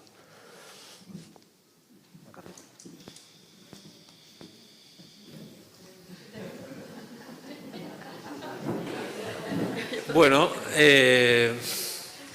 yo no hablaría solo de Guipúzcoa, ¿no? Yo creo que hablaría existe una red de profesionales que estamos trabajando con mucho ímpetu en esto. John, yo creo que es la gran referencia. Luego también está Andrea Gabilondo Osakidetza. Yo, por mi parte, también aquí en Guipúzcoa, en la universidad y luego con diferentes investigaciones y también desde el trabajo con los jóvenes también te podríamos atender. Y yo creo que existen ya una red importante. Sí, a ver, yo creo que lo ideal y lo que tiene que establecerse es un cauce desde la propia administración, ¿no? El Departamento de Educación. Existe un protocolo desde hace tiempo, un protocolo entre el Departamento de Educación y el Departamento de Salud con Osakidetza para la derivación de cuando se detectan casos de trastorno mental, pero hemos dicho que aquí estamos en otra dimensión, me consta que hay una preocupación por ambos departamentos, una preocupación muy intensa en el Departamento de Educación y que, como decía Alex, pues bueno, decir que sí o sí en Bizikasi tendrá que haber un apartado específico al respecto. Mientras tanto, decir que, pues bueno, me consta, pues muchas asociaciones, seguro que también desde Videgain hacéis todo lo que podéis cuando recibís esas solicitudes de ayuda, ¿no? Yo formo parte de AIDATO, la Asociación Vasca de Suicidología, también intentamos atender como podemos, ¿no? Decir que peticiones de ayuda cuando las hay, pero yo creo que no tenemos que quedarnos ahí, yo creo que tenemos que colaborar entre todos, para crear la mejor respuesta y una respuesta decir, que desde luego tiene que tener el auspicio y el sostén de la administración, ¿no? Decir, lo que no puede ser es que si desde un centro... estás ahí, que te estaba buscando ahí. veo mal y me resisto a ponerme gafas, o sea que con eso te lo digo, perdona. Yo creo que lo que no puede ser es que, llegado el caso, ¿no? Llegado el caso y llegada la necesidad de una ayuda urgente, porque aquí estamos hablando de una situación que requiere una respuesta inmediata, luego un trabajo más detenido, pero una respuesta inmediata, no se sepa, ¿no?, cuál es la puerta que debo llamar o el teléfono que debo marcar, ¿no? Entonces, bueno, las personas que estamos directa o indirectamente vinculadas con esta realidad, yo creo que tenemos que aunar nuestras voces y exigir que de la manera más rápida posible pues se establezca un cauce siempre, ¿no?, bajo criterios de eficacia y basado un poco en aquello que sabemos que funciona. Y así, de una manera muy práctica, Javi, yo creo que hay que, lo que dice Jon, en distintos niveles de intervención hay que intervenir, en los distintos niveles, en lo cotidiano también. Entonces, bueno, aquí nosotros, desde luego, como dice Jon, hemos intervenido en las escuelas por medio del Berritzegune de Donosti. Entonces, la primera llamada normalmente en las escuelas suele ser al centro de consejo, ¿no?, al Aholkularitza, o sea, al departamento de los Berritzegunes, y los Berritzegunes pues luego hacen lo que pueden también, ¿no? Entonces, esto que dice Jon de hace falta, ¿no?, alguna que se coordine, está claro. Pero en lo cotidiano, como estamos funcionando, desde luego, nosotros desde Bidegin, hay otras, hay Datu en Vizcaya, está Biziraun, que también trabaja en los centros y apoyando a los supervivientes, Besarkada en Pamplona, que está aquí Elena. Bueno, somos los que estamos ahora en lo cotidiano, ¿no? Y nosotros en educación directamente con Berritzegune, que ya llevamos estos últimos 4 años, pero en Berritzegune también necesitan muchos apoyos, ¿eh? Pero bueno, la línea en principio esa suele ser de momento así. Kaixo, Izaskun, eskerrik asko. Hortzaude, mira, Berritzegune. Nik uste dut ez dela casualitatea, no es una casualidad encontrarnos aquí después de 4 eventos de quedada sábados, toda la peña de aquí, no sé si os pagan por venir, pero hablo de movimiento ciudadano donde las redes funcionan más allá de lo que nos falta. Es constatable que hay un plan estratégico de prevención del suicidio que todavía no tiene una forma escrita en el papel, protocolizada, sistematizada. Pero estoy con los 4 de la mesa en que lo cotidiano existe, las redes funcionan, somos muy pocos en este país, nos conectamos rápido. El movimiento comunitario, lo que pasa es que igual no publicamos, igual deberíamos de aprender de la EHU o de Osakidetza que publicáis cosas. Me consta que se están haciendo muchas cosas. Egunero, nos ponemos en contacto, cada uno tira de las redes que tiene, estamos muy conectados, conectadas. Vuelvo a decir, falta protocolizar, pero si analizáramos todos los casos que ha habido una intervención intencionada, sistemática y enredando a todo el mundo cada vez que se ha podido. El Berritzegune somos del Departamento de Educación, hacemos trabajo de mediación, o sea, enredamos donde haga falta, y aquí yo creo que hay un colectivo de enredadores y enredadoras que, buah, chaval, aurrera. Eskerrik asko, Marisol. Bueno, Sondo, vamos a dejarlo aquí, si os parece. Son y 8. A ver. ¿Sí? ¿Me estáis haciendo indicaciones por algo? Es que, es que había una pregunta por chat y sí me gustaría hacerla. Bueno, pero muy rapidita y vale, que conteste una única persona. Vale. Bueno, pregunta Lourdes y dice que desde el abordaje psicológico, ¿qué tipo de terapia es la más efectiva? ¿La psicoanalítica, la cognitivo-conductual u otras? Bueno, hay bastante evidencia, ¿no?, de qué aproximaciones tienen un efecto en reducción de ideación y tentativas de suicidio, ¿no?, en adolescentes. Básicamente son la terapia o versiones o aproximaciones de la terapia cognitivo-conductual. Hay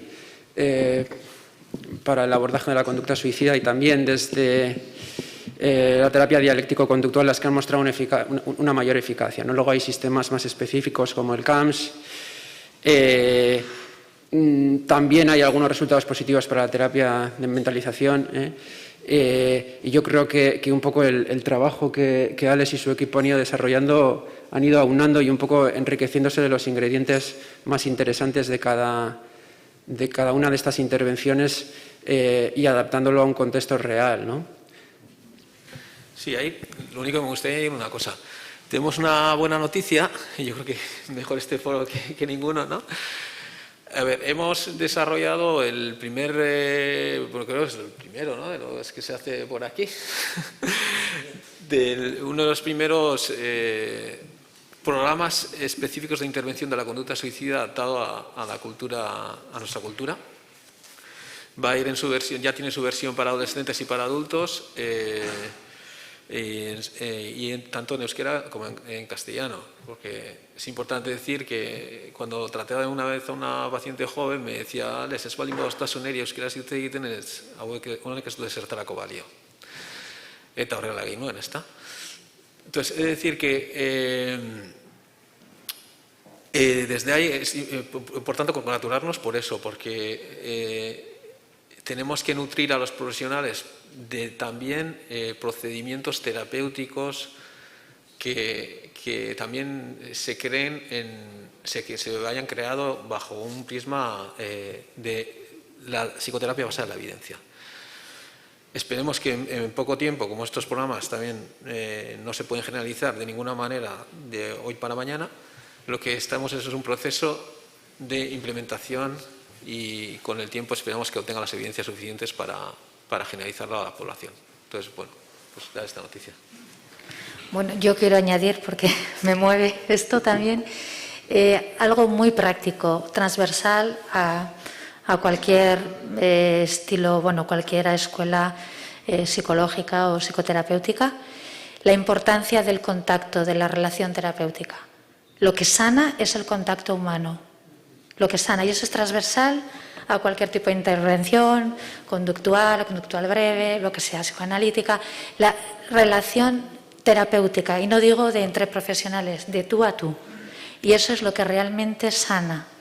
Y eso, validar, normalizar y apoyar, diría yo, en resumen. Paramos 10 minutitos, va a ser corto.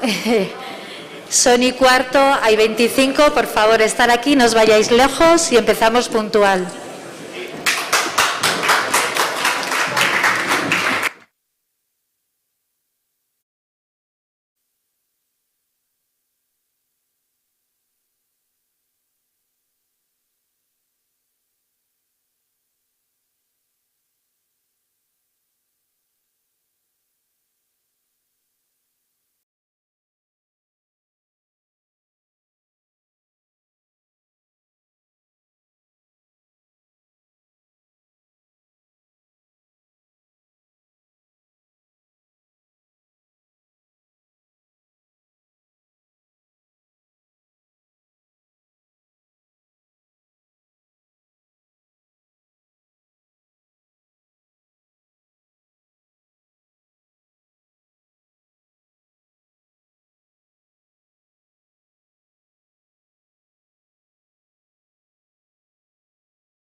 ¿Me escuchas, Lucía?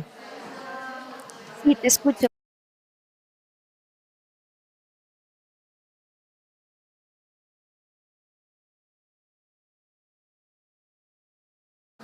¿Me oyes ahora? Y ahora mejor. ¿Me escuchas? Vale, te escucho un poco bajito, ¿eh? Oh, shit. A ver. ¿Ahora? Ahora mejor. Ah, vale. Vale. ¿Qué estás viendo? ¿Estás viendo la sala? Veo la sala, sí. Vale, ahora ves cartela, ¿no? Sí. Vale. Perfecto, pues ya no te desconectes, ¿vale? No, aquí me quedo. Vale. El audio, el micrófono, tienes que subir un poquito la entrada de micrófono. Espera un poquito, ¿eh? Espera un poco. Espera a ver si lo puedo hacer yo. Vale. Si no, está mi pareja. Vale, ahí está. Ya te he subido yo. Perfecto. Vale, pues te dejo, ¿vale? Mejor. Venga, luego nos vemos. Vale, eskerrik asko.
Sondo, bueno, jarraitzen dugu.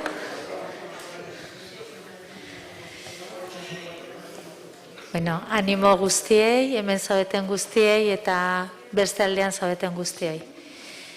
Vamos con la segunda parte de la jornada. Y en esta segunda parte, ya desde los medios que tenemos de andar por casa en lo cotidiano, eso que he estado pues constantemente durante las intervenciones de la mañana, como intentando aterrizar mucho, ¿no? En lo que realmente luego nos vamos encontrando en las aulas, en las familias, en las casas y bueno, pues en el día a día. Bueno, pues desde Bidegin, pues bueno, sobre todo por el ímpetu de Chema, profesor de secundaria, compañero, ya llevamos pues desde los inicios, 11 años en Bidegin, y una de las líneas importantes, no estratégicas de Bidegin siempre ha sido la pedagogía y la heriotzaren pedagogía, ¿no? De la muerte y de la vida. Bueno, pues entre todas las cosas que nos van llegando y vamos viendo y cercanos al sufrimiento, evidentemente es el suicidio, que nos deja pues sin palabras siempre, ¿no? Siempre nos pilla por sorpresa, aunque incluso haya habido tentativas anteriores, como se ha dicho en la mesa de la mañana, ¿no? Bien, pues con una participación bien humilde, con casi gasto cero, pero con muchas horas de trabajo, muchas reuniones que hemos hecho, Chema, los dos. Y bueno, pues hemos querido sacar, Bauri, erabalgarria den zerbait, ¿no? Eskuragarria dagoen zerbait, ¿no? Algo que tengáis a la mano. Hemos intentado, queríamos ponerlo desde nuestra página web, que es donde os lo podéis descargar, pero el sistema no nos ha dejado, ¿eh? Entonces, tenéis que ir a nuestra página web, y argitalpenak, euskeraz, o publicaciones, pero hay como un error, ¿vale? Lo digo aquí para que quede claro. Si le das, vas a publicaciones, hay un desplegable, pero no le tienes que dar el desplegable, tienes que poner el cursor en la palabra publicaciones o argitalpenak, euskeraz. Y ahí tenéis este material, que siempre lo ponemos en formato digital para que llegue a la mayor gente posible y bueno, pues eso, sin fronteras, ¿no? Bueno, pues ahora Chema os va a decir un poco, bueno, pues cómo fue el proceso de elaboración, porque fue súper chulo, han intervenido chavales, lo han diseñado ellos, o sea, ha sido como un proyecto muy integrador. Y bueno, pues eso es lo que perseguimos, ¿no? Con todas las intervenciones que hacemos, ¿no? Aurrera, Chema. Vale, kaixo, arratsaldeon. Edo eguerdion, edo... Bai, bazkaldu gabe gaudelako, ez? Bueno, hasi nahi dut pixkat enfokatzen hau nola dagoen eginda, nola jaio dan. ¿Cuál es el nacimiento de esta guía? Siendo yo todavía profesor en el instituto, pues estábamos 2 o 3 personas un poco preocupadas por este tema, porque sí, había cortes, había ideas, había bullying, había problemas de cambios de sexo, había, pues en un instituto pues hay de todo, ¿no? Es la sociedad en pequeñito, ¿no? Y entonces empezamos a ver otras guías, a ver qué es lo que nos podría valer para nosotros. Y así empezamos y bueno. Y luego lo estuvimos retocando, lo estuvimos mirando y para hacer la elaboración, bueno, al principio fue un diseño gráfico muy elemental que lo hicimos ahí en el PowerPoint y sin más.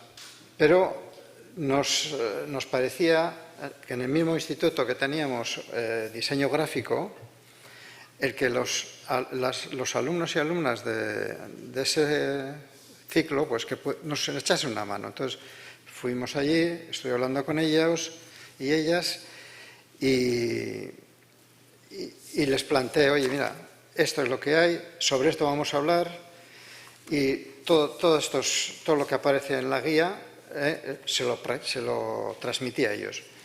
Entonces, ¿qué es lo que hicieron? Normalmente, cuando les llega proyectos de cualquier tipo, lo que hacen es, cada uno lo va asimilando y hace su propio proyecto. Y luego compiten entre ellos para elegir cuál es el que va a salir a la luz, ¿no? En este caso, visto cómo ellos decidieron que en lugar de hacer varios grupos, o sea, cada uno por su cuenta, eligieron diferentes partes, cada grupo de 2, alguno de 3, pero casi todos eran de 2, y hicieron ese trabajo entre ellos, luego lo pusieron en común, y bueno, fue un trabajo muy, muy bonito. Luego la vuelta también, que me explicaron cómo fue el tema, cómo hablaban, estaban muy tocados, la mayoría, porque son gente joven, gente que ellos mismos también, no, una chica comentó un poco, pero no tampoco es mi trabajo, ¿no? El ir y abrir puertas y no poderlas cerrar, ¿no? Pero bueno, comentó otros que que tenían amigos, que tenían amigas, que estaban pasando por momentos delicados, y fue muy bonito. Y ha sido muy bonito, y todavía ayer le vi a la profesora que llevó el asunto y me dice, joder, no sabes, ahora les estamos viendo salir de 2 en 2, de 3 en 3, a gente que no se relacionaba, han comprendido un poquitín lo que comentaba el último ponente, Alex, la importancia del alumno, del apoyo mutuo, que haya un alumno específico, pero en este caso han sido ellos los que van acompañando a los demás. Bueno, la primera, deciros también que una de mis motivaciones para este tema es que yo también soy superviviente. Yo en su día, hace 30 años, perdí primero una hermana y al año siguiente un hermano por muerte por suicidio. Eso, bueno, en una familia os podéis suponer lo que somos 6 hijos, quedamos 4 en vida y lo que supone para unos padres y para unos hermanos, ¿no? Bueno, no voy a entrar ahora en... todas las muertes son iguales y los hermanos, pues mi caso particular menos, he tenido que cuidar un poco a la madre y al padre, que es un papel difícil también, y luego atenderme a mí. Suele pasar muchas veces. Bueno, la primera palabra que aparece es hablar. Hablar es lo más importante que tenemos que hacer. Y dentro del contexto educativo, hablar, que se hable. En cualquier área, en secundaria, en primaria es como más sencillo porque es casi una profesora o un profesor el que puede llevar más horas en el grupo. En secundaria es más difícil en cuanto a que somos muchos profesores los que damos las clases. Pero en cualquier área se puede trabajar el tema de la finitud, el tema de y hablar es muy importante. El segundo, perdón, se me ha ido ahí. Bai. Josepe, beste aldea guen. Xaguakin aurtuta nago eta... Hau da, ez? Dale, horrela. Ez mugitu behar da, ya está. Ez de ikutuko. Edukitan ezarela zara. Bueno, la segunda palabra que también creo que es muy importante es comprender. Que muchas veces no atendemos, como profesores o profesoras, no atendemos porque no comprendemos bien lo que les está pasando a nuestro alumnado. Entonces, el poder acercarnos al tema con tranquilidad, con toda la tranquilidad que podamos, y por eso se han puesto las señales de alerta. Y si veis otras guías y los factores de riesgo, factores protectores, factores tal, no hemos querido hacer un cortafuegos, que es lo que nos piden desde los centros educativos, porque es que normalmente lo cogemos cuando ya está pasando algo. No nos adelantamos. Y la guía tiene esa otra, el que podamos prevenir, el que no nos coja a traspiés, que tengamos ya algo con el que poder trabajar si pasa algo, ¿no? aunque lo mejor sería pues trabajarlo con anterioridad.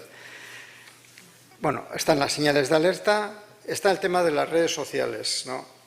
Aquí hay un punto en el que pongo que pasando de 5 horas al día ya se puede relacionar con problemas de depresión, etc. Los jóvenes del diseño gráfico se me reían, ¿no? Porque claro, ellos pasan muchas horas delante de la pantalla, ¿no? Hoy John también ha comentado que una media de 12 horas entre la tele y tal. Bueno, 5 horas hay que mirar un poquitín por qué, ¿no? Son 5 horas dependiendo de las hojas, o sea, de las webs, de dónde entran, ¿no? Claro, 5 horas jugando a lo que sea, que normalmente son juegos bastante que causan mucha ansiedad, o en páginas de sexo, claro, 5 horas ahí es un trastorno fuerte para cualquiera, ¿eh? Entonces, por eso, era un poco más por eso, porque va acuciendo. A mano derecha están los mitos. Yo no voy a leer toda la guía, porque la tenéis ahí, pero sí que quiero hacer una que es la persona que se quiere suicidar no lo dice. A mí me suele tocar mucho cuando se dice que siempre dan una señal. Hoy a John ya le he oído por primera vez que no siempre dan señal. Es que es muy importante. Otra cosa es que sí, que hay muchas sutilezas que luego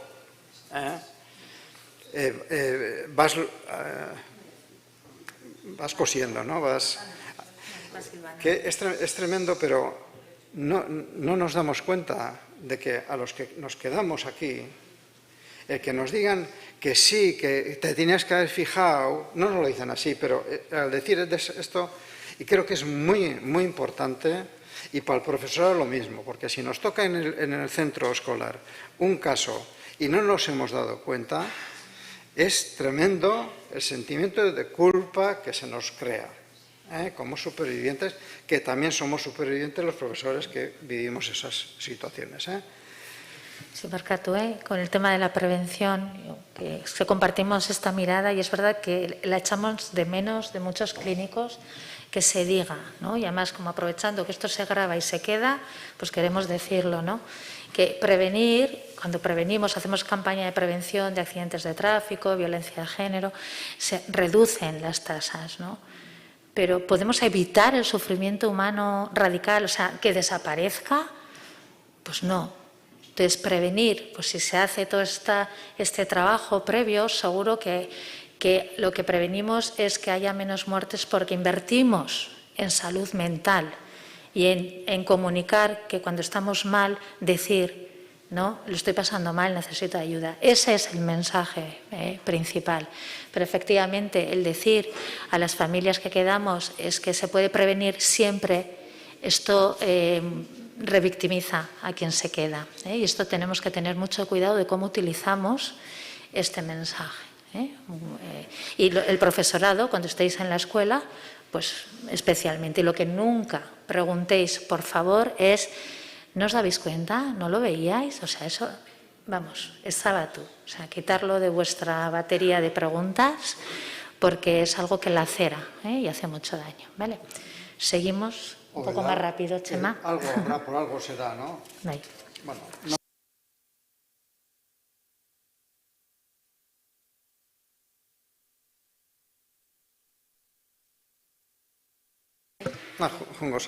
¿cómo acompañar? Ahí os ponemos un poquitín el cómo podemos hacer los profesores, que ya Gloria ha comentado algo, John en respuesta a algunas preguntas también. ¿Qué no hacer? Está claro, juzgar. Lo primero que nos sale a todos es el ir al rescate. Estamos viendo una persona que está mal y vamos al rescate. Y no podemos ir al rescate y menos de cualquier manera. Ayudar por ayudar no es ayudar, venga, tranquilo, ya se pasará. No. A ver, ¿qué te pasa? Preguntarles, siempre preguntarles. ¿Cuál es tu problema? ¿Qué te pasa? ¿Crees que te puedo ayudar? Estar ahí. no desafiar. Bueno, si eso por esa tontería tal, eso bueno, a cualquiera le pasa. Hazlo, ya vas a ver.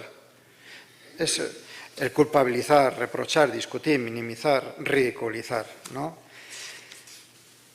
Tenemos una frase que está ahí, me gustaría que me dieras la oportunidad de ayudarte. ¿Qué nos pasa al profesor? Que a veces no somos nosotros. O sea, si yo voy a un alumno porque lo he detectado, o soy el tutor o la tutora, pero no puedo, tengo que delegar en otra persona. O el mismo alumno o alumna que diga, no, contigo, Chema, no, prefiero con Izaskun. Y eso no nos tiene que remover nada, que a veces a los profes nos remueven cosas. Y luego, en la guía, os digo, ante la existencia de ideas suicidas, ¿qué se puede hacer? No sé, está ahí, sí, ahí. Y luego, cómo hablar con los compañeros, trabajar, que es lo que hablábamos antes, salió un poco. ¿Qué hay que hablar? Tenemos un problema con la ley de defensa del menor y tal, ¿no? Que si ellos no quieren, pues no se habla. Pero no se habla de ellos, pues sí se puede hablar del suicidio, sí se puede hablar del... ¿Veis? Y que sea algo que va saliendo entre ellos también, y lo que se ha comentado hoy, que es lo que a ti que te ha ayudado en este caso, que un poquitín... Que sea un inciso, es que no me voy a quedar tranquila si no lo digo. Antes se ha hablado de la confidencialidad. Yo no estoy muy de acuerdo, Gloria, con lo que... A ver, una parte sí, evidentemente, cuando estás ahí con la persona, ¿no? Con el chaval, ¿no? Bueno, pues indagar con esta persona, ¿no? Yo soy partidaria de como intentar persuadir a la persona de crear una red humana para ayudarle de verdad, ¿no? Esto que me estás contando a mí, ¿lo sabe alguien más? Y entonces te da la pista de los apoyos que puede tener. No, ni se te ocurra decirlo. Bueno, por algo me lo estás contando a mí. Y entonces seguir un poco dándole el espacio y después, ¿quién te gustaría que estuviera en esta red, además mío, para poder acompañarte, ¿no?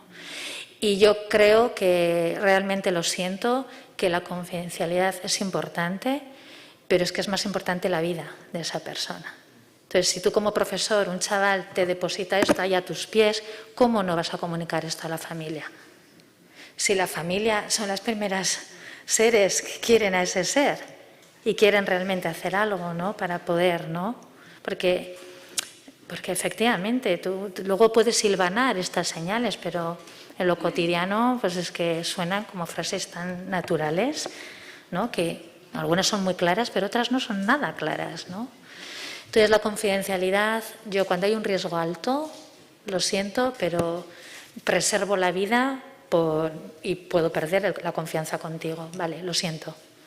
Cuando integres toda esta experiencia seguro que me lo agradeces, ¿no? Entonces esto yo pues lo tenía que decir. Sí.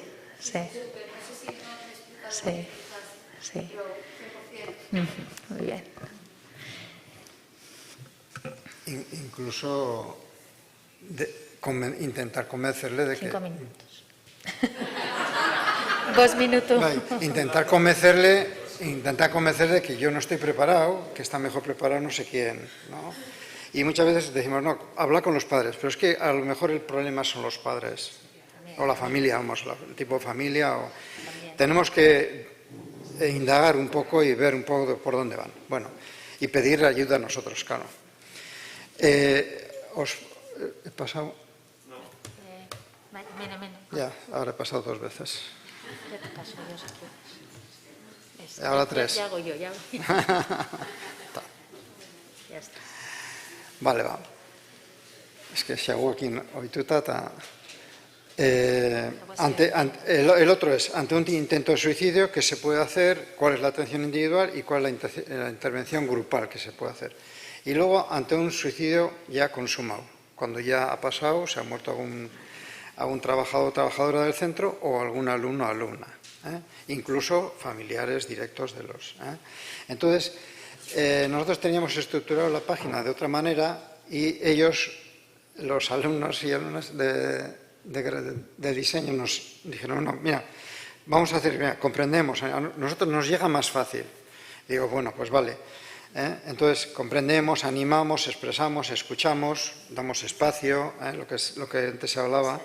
Y luego, los rituales. Nosotros damos importancia a los rituales. Es muy importante para cerrar, porque si no se queda ahí. Pues, ¿qué tipo de rituales y estos? No vamos a entrar ahora, pero se pueden hacer muchísimas. Y terminando, en la última página, pues tenemos poner palabras al dolor salva vidas. Hoy es un día para sentirse orgulloso y orgullosa por haber hecho lo posible.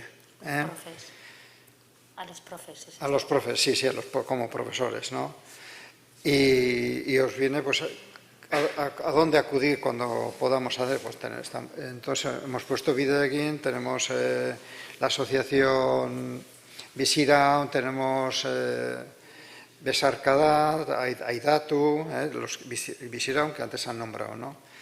Y entonces la guía va un poco, es un cortafuegos a todo lo que nos podría venir, a que el gobierno vasco, las instituciones lo monten, pero, como decía antes mi compañera Marisol, que todo empieza desde abajo. De arriba es difícil que las cosas empiecen. Los de arriba se moverán cuando los de abajo, los que somos más kamikazes en nuestros centros, movamos un poco el asunto.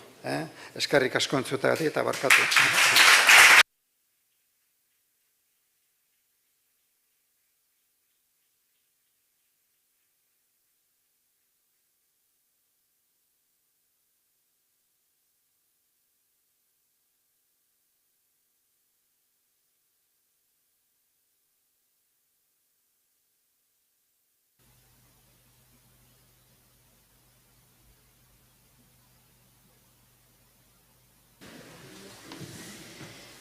Bueno, eskerrik asko Txema. Bueno, ja gure goizeko azkeneko atalara. Bueno, placer bat, benetan, Perutaneko eta Lucia. Hola. Daukagu Lucia Londresetik, bale? Parte hartuko dula mahaiburu hontan. Tenemos a Lucia desde Londres en el online, para quienes también seguís del otro lado. Y tenemos con nosotros, Lucia Olaizola, Peru Aramburu eta Eneko Eizagirre. Eskerrik asko hiruoi etortzeagatik, bai? Bueno, nahiko genuen egitea beste formato batean.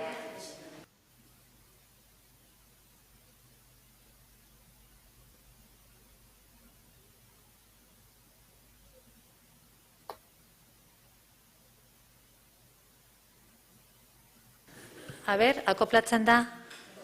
Orain ez. Bueno, vale. Lehenengo eta behin, mil esker, parte hartzagatik, hemen, bai? Eta, zuena da hitza. Egingo dugu galderak, hola, orokorrean, eta gero zabalduko dugu beste guztiai, ez? Eta, lo importante es que queremos empaparnos también de vuestra mirada, ¿no? Ay, Lucía, que te veo allá. Ganas de achucharla. Bueno, aquí hay mucha gente que te quiere, Lucía, mucha gente. Bueno, pues mi primera pregunta, la orokorrean, ¿vale? Denentzako. ¿Qué relación tenéis con el suicidio? ¿No? ¿Conocíais algo sobre el suicidio incluso antes de vuestras experiencias personales, ¿no? que os han llevado a conectar con esta historia, ¿no? Quien quiera que empiece, Lasai. Bueno, hasteko eskerrik asko, hemen parte hartzen usteagatik eta antolatzeagatik, zuri etortzeagatik. Eta, en base a la pregunta, pues yo me voy a unir al término de superviviente a un suicidio. Mi padre murió por causa de un suicidio y la relación que tengo es eso. Antes de la muerte de mi padre yo sabía que existía el suicidio, pero eso, de oídas y nada más allá. Ahora sí que, pues haciendo estas estas reuniones, se ve que bueno, nos vamos informando sobre el tema y que se ve que es mucho más de lo que la sociedad cree. Sí, porque una cosa es saber de aquí, ¿verdad? Y otra cosa es saber de aquí, ¿no? Bueno, en mi caso, yo realmente no estoy muy atado a lo que es el suicidio. Yo tuve una muy mala época en la que me sentía triste, estaba muy hundido y no encontraba salida, pero no sé, por azar o lo que sea, pude encontrar ayuda y realmente vi lo importante de que haya alguien que pueda ayudarte con tu salud mental, porque en nuestra educación, nuestra básica educación, no la recibimos para nada, aunque se crea que sí. Muchas veces yo desde la ESO 3 empecé a decaer un poquito, ¿no? Y no tuve forma de darme cuenta y realmente lo escondía todo. Era Bueno. una estrategia, ¿no? El no esconder todo. Bueno, más que estrategia es, no sabes muy bien lo que te pasa y, claro, tú en esa edad, en la adolescencia, claro, con los chicos no se suele hablar de sentimientos, con tus padres suele estar en bronca, quiero decir, no tienes un apoyo con el que puedas hablar, con el que te puedas dar cuenta de realmente cómo estás. Y yo creo que es muy importante que en nuestra educación se implemente eso, porque habrá mucha gente como yo que, aunque no llegue a tal punto de lo que es el suicidio, ¿no? Porque es un tema muy importante, sí que hay muchos estudiantes que lo pasarán mal, que derivarán en muchas cosas en las que, si realmente hubiésemos cuidado de su salud, hubiera hecho en la vida cosas increíbles. Sí, es caricasco. Lucía, pasamos la palabra. ¿Cuál es tu Gracias. conexión con esta vivencia?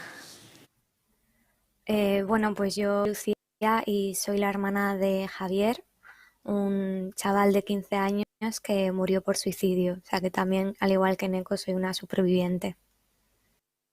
Y sí que es verdad, antes de esto, lo que había el suicidio era igual pues las películas, y recientemente antes de que pasara lo de mi hermana, vi la serie de 13 razones, que me la recomendó una de mi cuadrilla, y fue la serie que me mató, pero antes no tenía relación con el tema. Lucía, ¿cómo se atraviesa ahora esa serie de las 13 razones después de la vivencia de la mirada superviviente? Pues la verdad que me he puesto a mirar. Nunca he visto la primera temporada, que ya lo siento si alguien la va a ver, spoiler, sorry.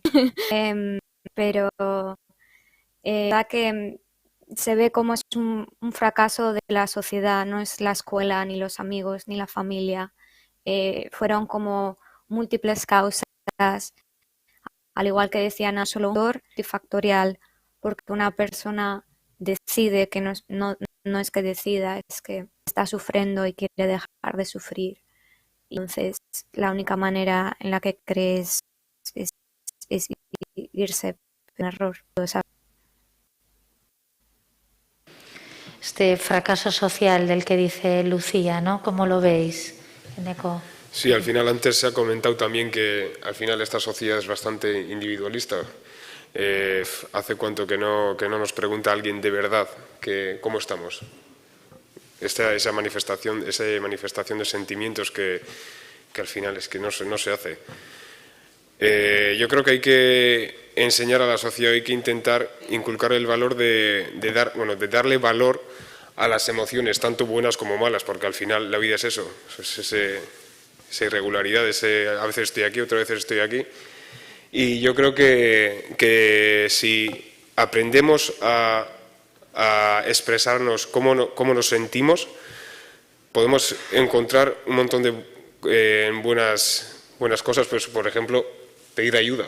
O sea, si yo al final no sé cómo está el de al lado, cómo está mi familia, mis amigos, yo al final no soy capaz de darles ayuda a estos. O sea, quiero subrayar la importancia que tienen los sentimientos, tanto buenos como malos, y darle importancia a eso que nos está diciendo el que tenemos enfrente. Esto que dices, ¿no? Tanto los buenos como los malos. Abrazar todas las partes, ¿puede ser? ¿Abrazar en qué sentido? Abrazar todas las partes, ¿no? La parte... Qué bajo, ¿no? Qué bajo, ¿no? Ya te abrazo, ya te abrazo. No, sí, al final... El match hablabas de él, es que es muy interesante lo que ha dicho, ¿no? Las emociones, claro, es que no hay emociones realmente negativas ni positivas, hay emociones. Nada más que nosotras, ¿no? Socialmente las clasificamos y justamente eso, las malas las metemos en el congelador, en el tupper las meto ahí y las buenas pues nos manejamos bastante bien, ¿no? Pero ¿qué pasa cuando abrimos este congelador y decidimos abrir el tupper, ¿no? Cuando decía abrazar es como, bueno, si metemos todo junto en el tupper o descongelamos todo junto, ¿no? Es que es muy importante lo que has dicho, ¿no? Perú, ¿nos sabemos cuidar? ¿Qué crees? Yo creo que hoy en día no se le da lugar a eso, lo que decía Eneco, ¿no? No se le da espacio a eso de los sentimientos, a hablar de ello, a tener un lugar, ¿no? No hay nuestra salud mental. No se cuida. Hoy en día en la sociedad lo importante son los estudios, tus amigos, puedes dar diversas importancias, ¿no? Pero a nosotros mismos no nos cuidamos. Físicamente nos cuidaremos, pero mentalmente no nos cuidamos, no dejamos ese espacio, ¿no? Lo que tú decías, tenemos un congelador cerrado. Debemos aprender a abrir ese mismo congelador, a sacar todas las cosas, a hablarlos no solo con tus amigos, sino también con tus padres, con todos los que puedas. Quiero decir, son parte de ti y yo creo que es importante que nos relacionemos con ello, con eso mismo, ¿no? Porque es tu esencia, esos sentimientos son tu esencia. Si no los muestras es como no ir en falso, pero vivir una vida a medias, quiere decir, no eres tú esa persona.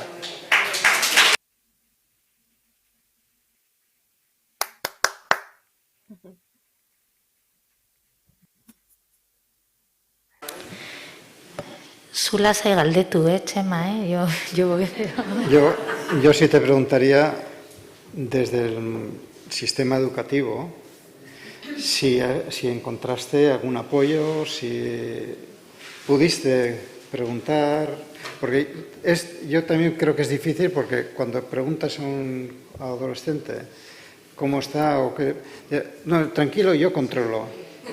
Y el yo controlo suele ser que no, pero bueno. Ya, o el sin más, ¿no? El sin más. Bueno, no, en parte tienes razón, ¿no? Es verdad que muchas veces en la adolescencia pues ocultamos un poquito nuestros sentimientos, ¿no? Cuando te lo pregunta alguien mayor, claro, tú no le dices, joder, me he enfadado con un amigo, le dices, va bien.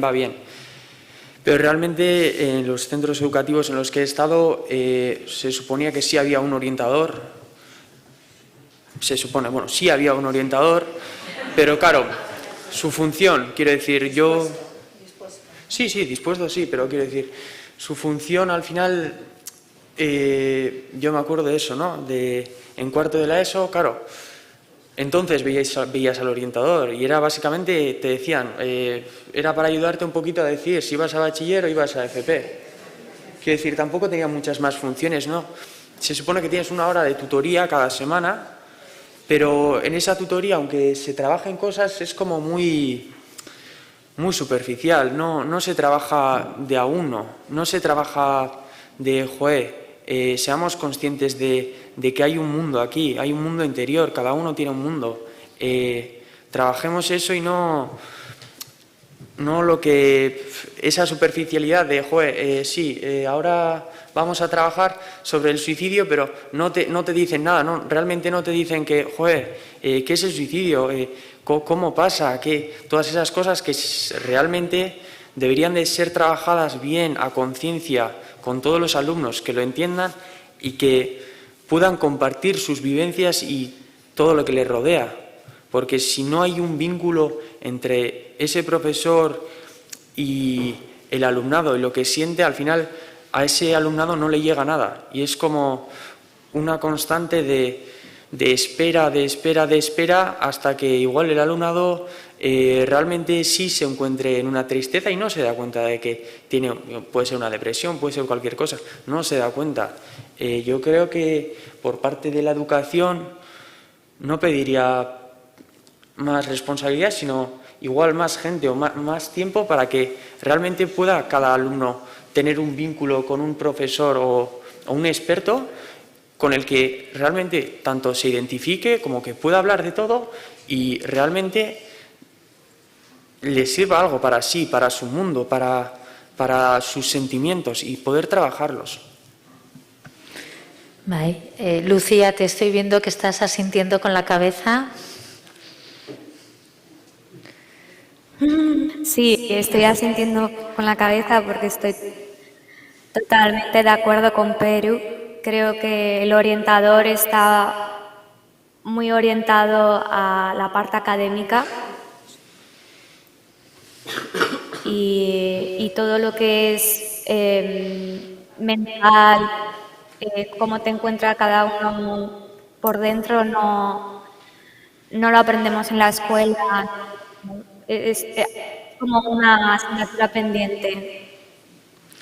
Esto, Lucía, ¿crees que es extrapolable, verdad? ¿Es extensible a los entornos laborales? Que tú has estado en un entorno laboral siendo superviviente, familiar, amigos. ¿Qué apoyos has tenido? Bueno, la verdad que mi familia ha sido y es lo más importante del mundo. Están aquí escuchándote, lo sabes, ¿verdad? Están aquí hoy. Sí. Sí, hola Ma, hola Ita. Son lo más importante del mundo.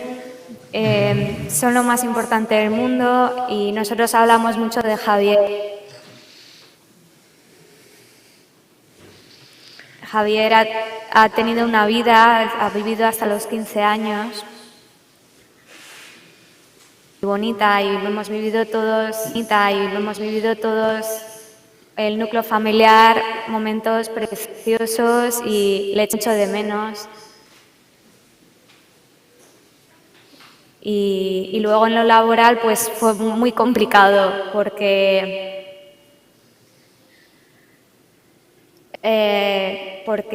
a la gente le da susto cuando les cuentas algo así. Hay mucho estigma. Se les cambia la cara y había gente que me dijo que por favor no le contara esas cosas porque les afectaba mucho.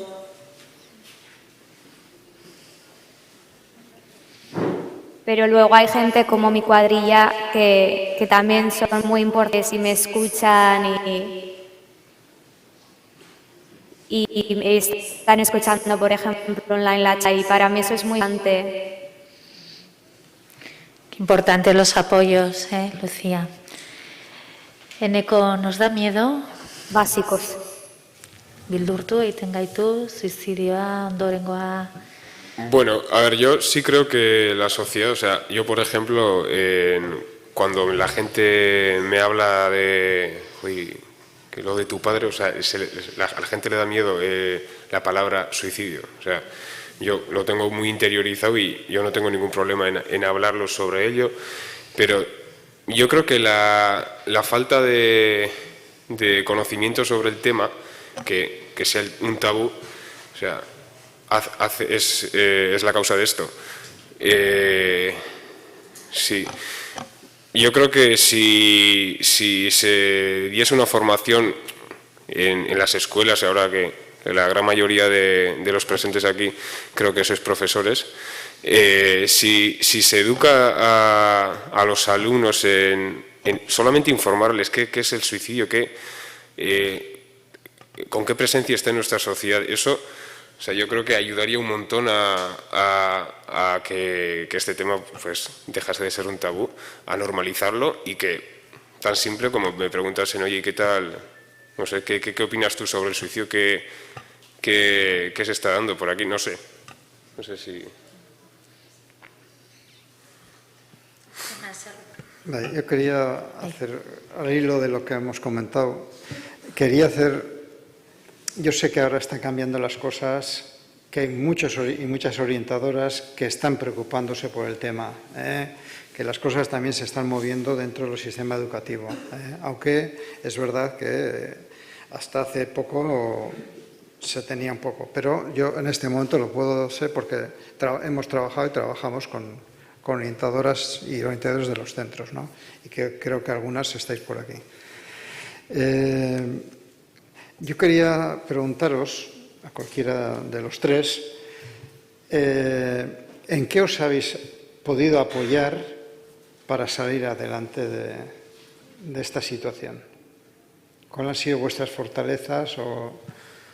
Hombre, yo en mi entorno cercano, mis amigos, mi familia, hombre, yo no he vivido no sé cómo decirlo, depresión, ese bajón que te anima o te da ganas de acabar con tu vida. Pero con el tema de mi padre, que, bueno, para salir de ese agujero, pues para mí lo más importante ha sido el entorno, que al final todos tienen intención o ganas de ayudarte, lo que pasa es que no saben cómo. Y dentro de ti, tu forma de ser, ¿qué es lo que crees que te ha podido ayudaros? Hombre, pues el querer salir adelante, no sé. Al final tienes una vida, tienes que vivirla y la quieres vivir. Y al final tienes dos opciones, opciones. Tampoco es una decisión en la que tomas, pero al final si derivas una reflexión en todo lo que te ha pasado, si intentas no sé, aprender de lo que te ha pasado, a quedarte con el aspecto más positivo, al final ver que todo tu alrededor está intentando ayudarte, que todos pues quieren que avances, pues al final avanzas y es lo que hay que hacer. ¿Tú, Lucía, puedes decir algo? Totalmente, Neko. Sí, la verdad que opino igual que Neko. Después de lo que pasó con Javier, para nosotros fue como, vale, hay que ser mejor personas, hay que salir de esta como podamos. Y para nosotros, por ejemplo, fue muy importante pedir ayuda profesional, y ahí es donde entró Izaskun y Bidegin. Y para mí, para mis padres, por ejemplo, la terapia ha sido clave para seguir adelante. Yo vivo en el extranjero, como podéis ver, y para mí ha sido muy difícil estar lejos de casa, tanto dejando a mis padres allí y a la tumba de mi hermano Javier allí. Pero bueno, al final, pues con fuerza, para adelante. Yo la verdad es que hablo mucho por los codos, y esto también lo hablo con mucha naturalidad entre mi familia y mis amigos, y con mi pareja, y la gente de aquí también en Londres lo saben, y la verdad es que es muy importante tener ese apoyo y tener mucha fortaleza para seguir adelante, y luego hablar sobre esto también, concienciar a la gente, intentar ayudar, intentar prever que esto no vuelva a pasarle a la gente, o intentarlo, y honrar a tu ser querido.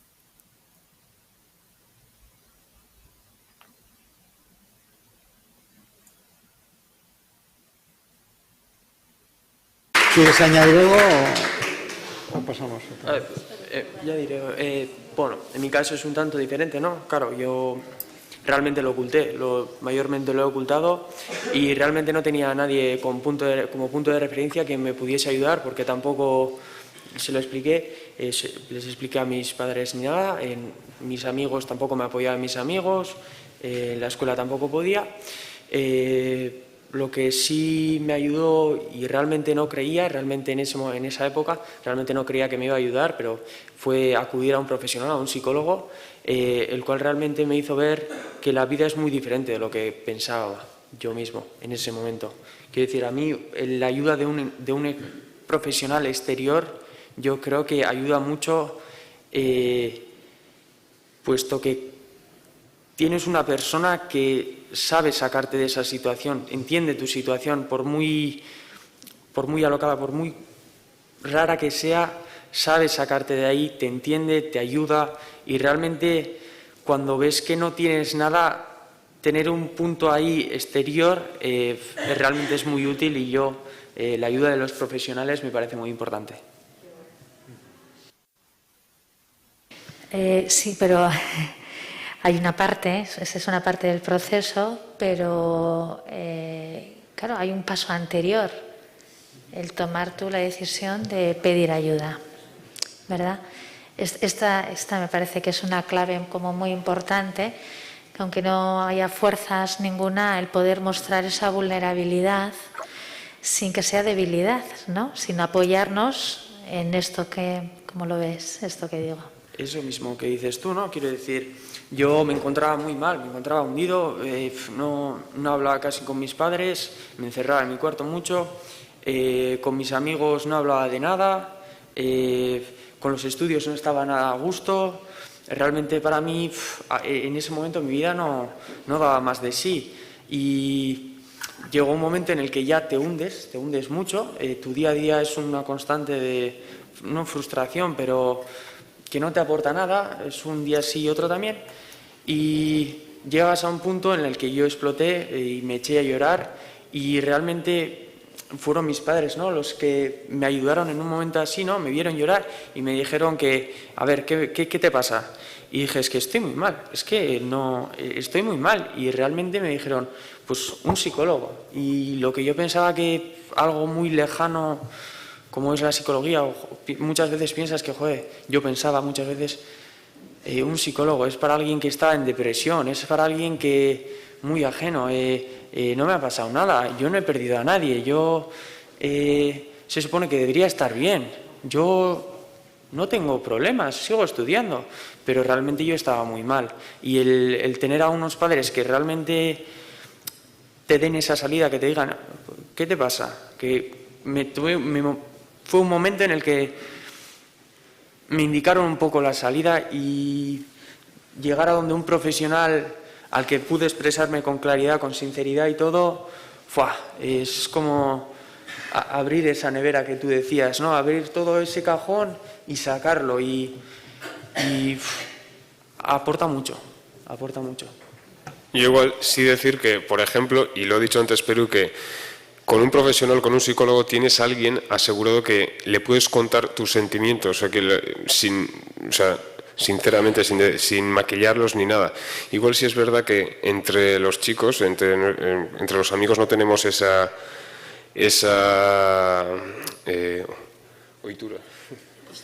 costumbre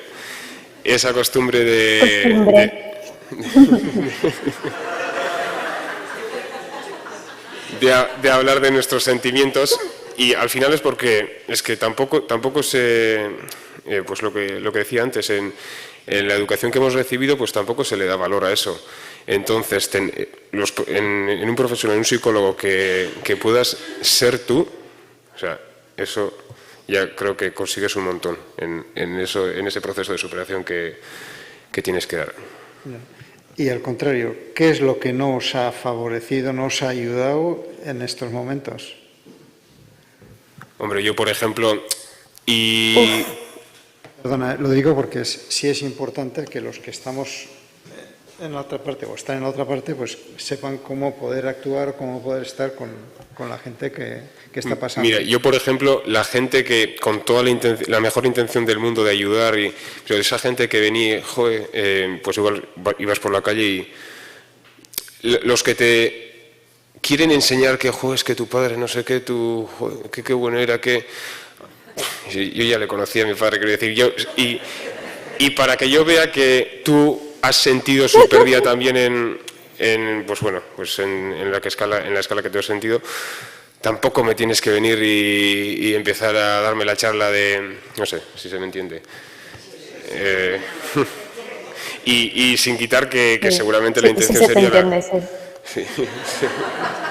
Es ley de vida, ¿no? Sí, eso, y eso es, y al final la intención es buenísima la que tiene, pero igual una palmadita en la... Yo me acuerdo, por ejemplo, un vecino, uno de Zubieta, que lo único que me hizo, iba yo paseando y me miró y dijo, hostia, y me dio la palmadita y siguió para adelante. Y ese gesto todavía, a día de hoy, me acuerdo de eso. Y es por algo también. O sea, al final, cómo enseñamos a las otras personas que sentimos también la pérdida, que, oye, que estoy aquí, según cómo lo hacemos, puede ayudar o puede que no. Lucía, parece que querías decir algo. Sí, sí, quería decir que en nuestro caso, por ejemplo, aparte del dolor de no entender qué había pasado y todavía no creernos que la mayor desgracia que nos podía pasar como familia había pasado, fue que al poco tiempo empezaron los rumores, y rumores que ciertos hacia mis padres, que no se lo merecen porque, vamos, son los mejores padres que uno puede tener, y también, como muchos conocidos míos, por ejemplo, pues se cruzaban de acera para no saludarme y me sentía muy juzgada. Y por eso también, en parte, para mí era más fácil también venirme a Londres, porque era como más anónima aquí. Y allí, al final, San Sebastián, Donosti es un pueblo. Nos conocemos todos, sobre todo los de la misma edad. Y cuando algo así pasa, es una bomba. Y la gente te mira como diciendo, ay, mamá, ¿qué habrá pasado en esa familia para que haya pasado semejante desgracia? O empiezan a indagar en el cómo y tú estás completamente roto. Y eso, pues, por ejemplo, no ayuda. Eso hace muchísimo daño, es muchísimo peor. La familia necesita ayuda de verdad. No necesitamos sentirnos más culpables, que ya cuando pasa algo así te sientes. Y, por ejemplo, pues para nosotros eso ha sido lo más difícil también de gestionar. Lucía, mencionas la culpa. ¿Cómo manejas la culpa en este proceso? ¿Cómo lo habéis hecho? Bueno, pues yo como hermana mayor en mi núcleo familiar, para mí ha sido muy, muy difícil, ¿no? Me entraron los ISIS y si me hubiera quedado más en casa y si le hubiera ayudado más a Javier con los deberes y si, yo qué sé, y si me lo hubiera llevado más a la playa con mis amigas, no sé. Yo tenía muchas que y te pesan y están toda vez y solo piensas en eso.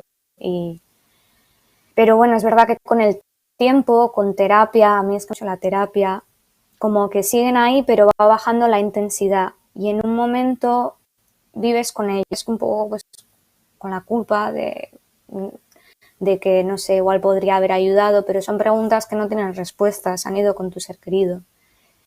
Y se me ha ido. Y luego pues aprendes a un poquito. A mí lo que me pasaba era que no podía ser como feliz, no podía ir al cine, no podía hacer cosas. Me sentía muy mal porque igual me lo estaba pasando bien y él ya no estaba aquí. Y entonces al final aprendes un poco a no sentirte culpable en ese sentido. Sí, Neko, no sé si sabe qué está.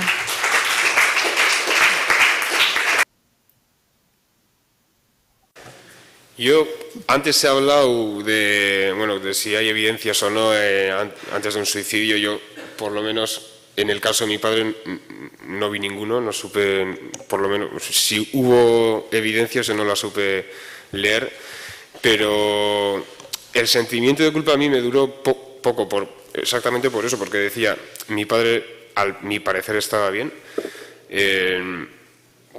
puede que le hubiese notado un poco más bajito, pero en ninguno de los casos se me hubiese ocurrido algo como, por ejemplo, una depresión. Entonces, no, o sea, yo no he tenido esa culpabilidad que podrían haber tenido otros, no sé. Una madre me recuerdo que me decía ya en un proceso avanzado ya del duelo, me decía, ahora siento todavía hay como un pellizco, ¿no?, de culpa, pero me decía, pero convivo con una culpa más amable, ¿no? Más amable, y eso me hizo pensar mucho, ¿no? ¿No? ¿Dónde situáis la amabilidad hacia vosotros mismas, vosotros mismos? ¿Cómo lo vivís? ¿Somos amables con nosotros mismos? ¿O tiramos de autoexigencia, autocrítico, Sí. voces que no paran? Igual sí que somos ¿Qué creéis? No, que igual sí que somos muy autoexigentes la mayoría de veces. Por ejemplo, pues ¿qué pasaría si hiciese esto, que si no sé qué? Pero al final la única pena que tienes es en no poder ayudar, no saber cómo ayudar a esa persona que igual en cierto sentido no ha sabido pedir ayuda, que no lo ha expresado, que no ha sabido cómo canalizar sus sentimientos. Entonces, no sé, yo creo que la mejora tiene que ser más que individual, que también más genérico. O sea, quiero decir que hay que, lo que decía antes, ¿no?, que hay que enseñar pues ahora, empezando desde los más pequeños, a expresarse, a expresar sus sentimientos. Entonces, solamente con eso ya el saber decir, oye, pues estoy mal, oye, pues necesito ayuda, pues ya el de al lado pues sabrá ayudarte mejor, o por lo menos sabrá que necesitas ayuda y a moverse. De lo mismo que hablaba Eneco, ¿no?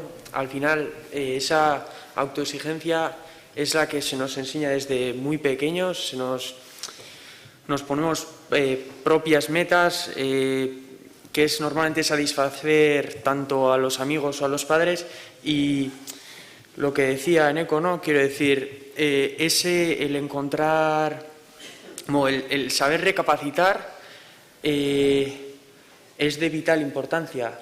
El gesto ese es lo que yo creo que puede salvar a muchos, ¿no? El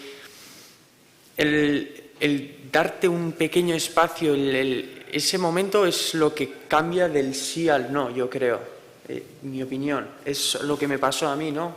Ese pequeño lapso en el que te preguntan igual cómo estás, realmente cómo estás, qué ha pasado.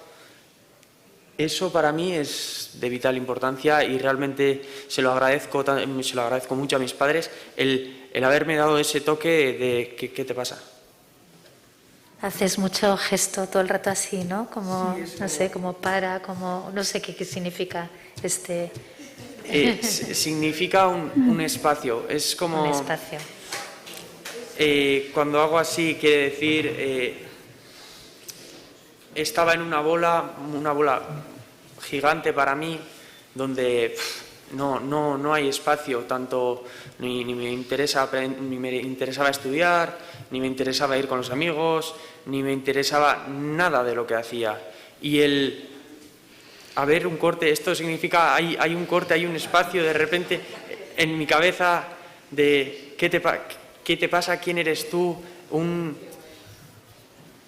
Es como un rayo que te parte, ¿no? Que te parte esa dinámica de no hacer nada, de estar aburrido todo el rato, de pensar, algo cambiará, y de repente hay un tac que te separa y que te hace recapacitar un poco y te puede ayudar a tirar y a encontrarte a ti mismo, y es un espacio pequeño.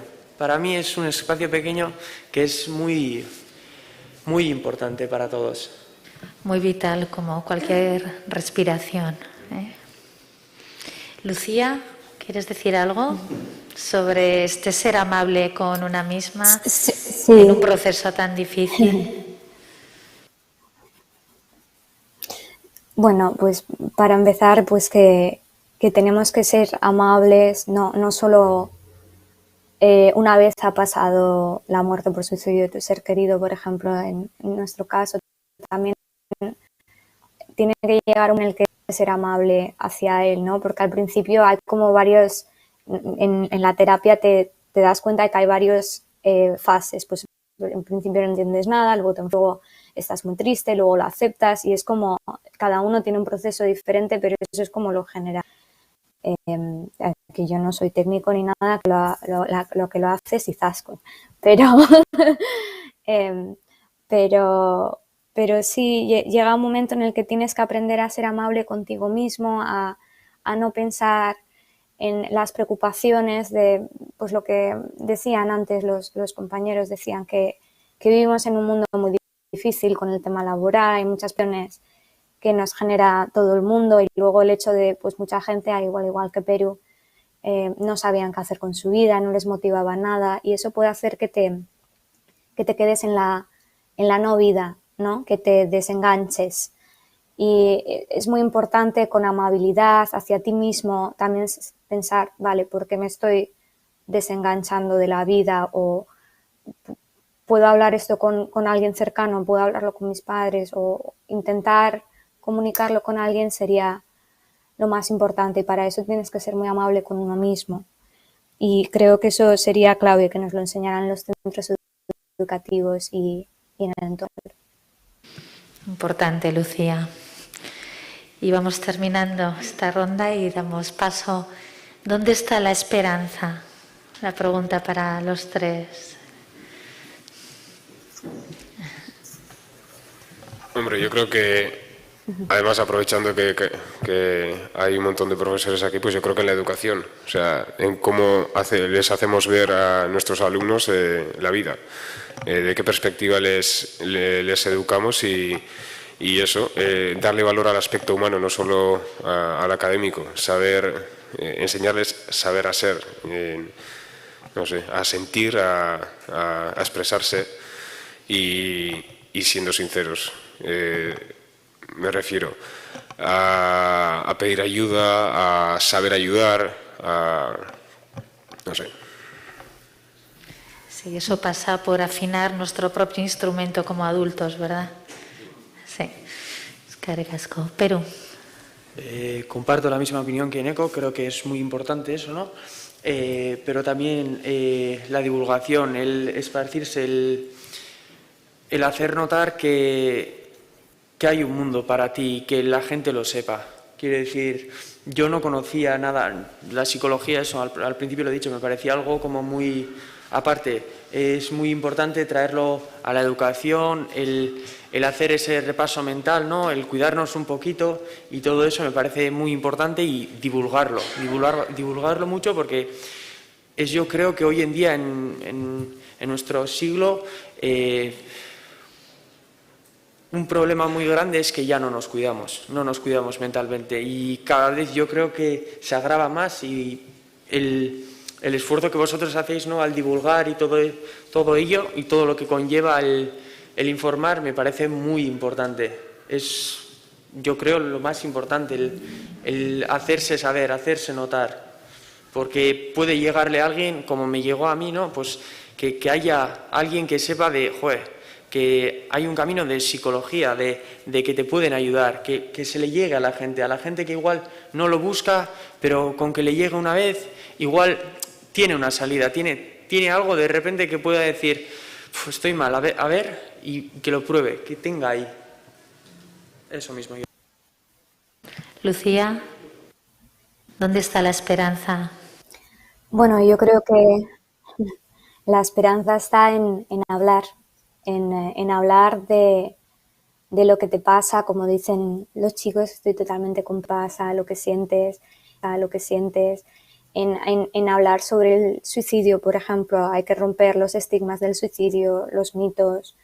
No puede ser que, como nos al principio dices, con 2 personas mueran cada 80 segundos, creo que era, es una barbaridad porque no son números, al final son personas, es mi hermano Javier, el padre de Neko, y hay que hablar. Y si hace falta para concienciar a la gente y que dejen de hacer así, cerrar los ojos diciendo esto no va conmigo, pues para eso estamos nosotros, estamos también los jóvenes que queremos cambiar las cosas, la educación, la sociedad y los médicos.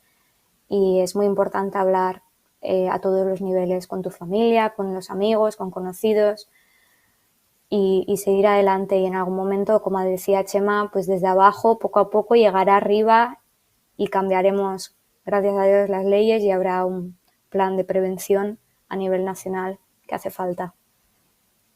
Gracias, Sofía.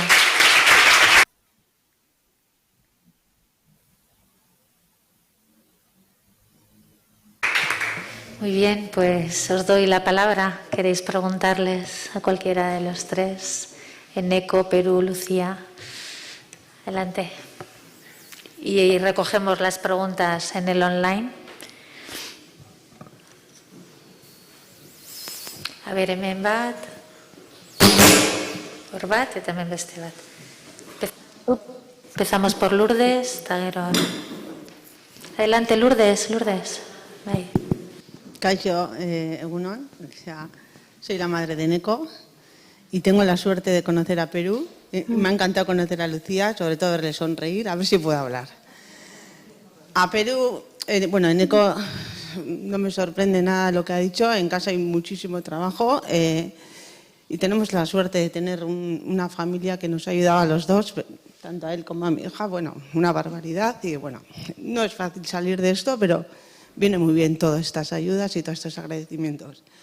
Yo hoy quería dirigirme un poco a Perú, que a Perú le conozco prácticamente desde que ha nacido.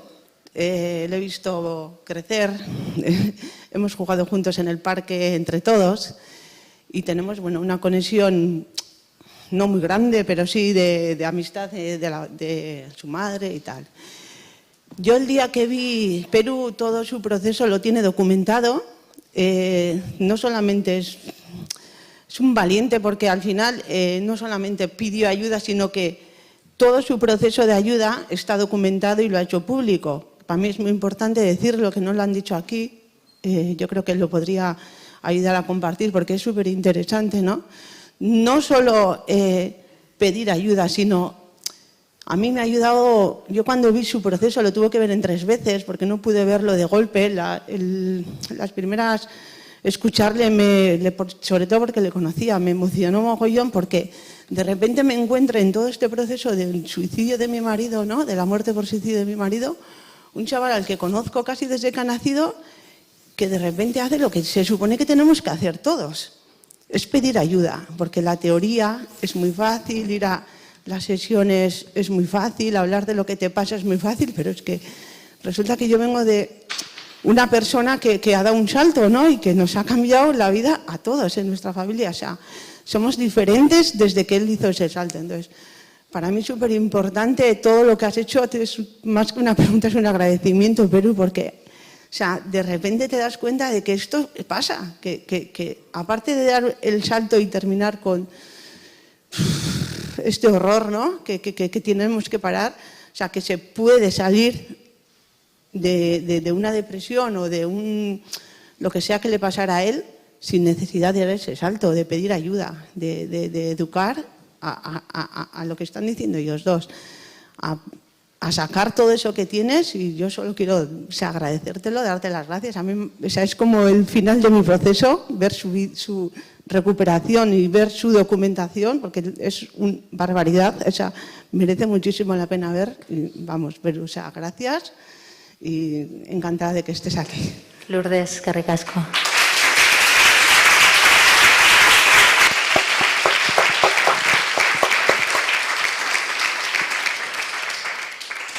Yo decir por mi parte que barbaridad no es lo mío, barbaridad es lo que realmente te ayudan tanto estos profesionales externos, porque yo es verdad, yo me encontraba muy mal, pues eso, la vida no tenía sentido para mí, pero la barbaridad que te ayudan estos profesionales que pocas veces son reconocidos, pocas veces se les da tanto acreditamiento porque el trabajo que hacen es demencial, quiero decir, te sacan de un sitio, de un pozo sin fondo. A mí me sacaron de un pozo sin fondo. Te pueden decir muchas veces, sí, no, has salido tú con mi ayuda, pero esa ayuda que te prestan, increíble, increíble. Yo, pues eso, daros las gracias a todos porque sin vosotros pocas cosas serían posibles. Eskerrik asko, Peru.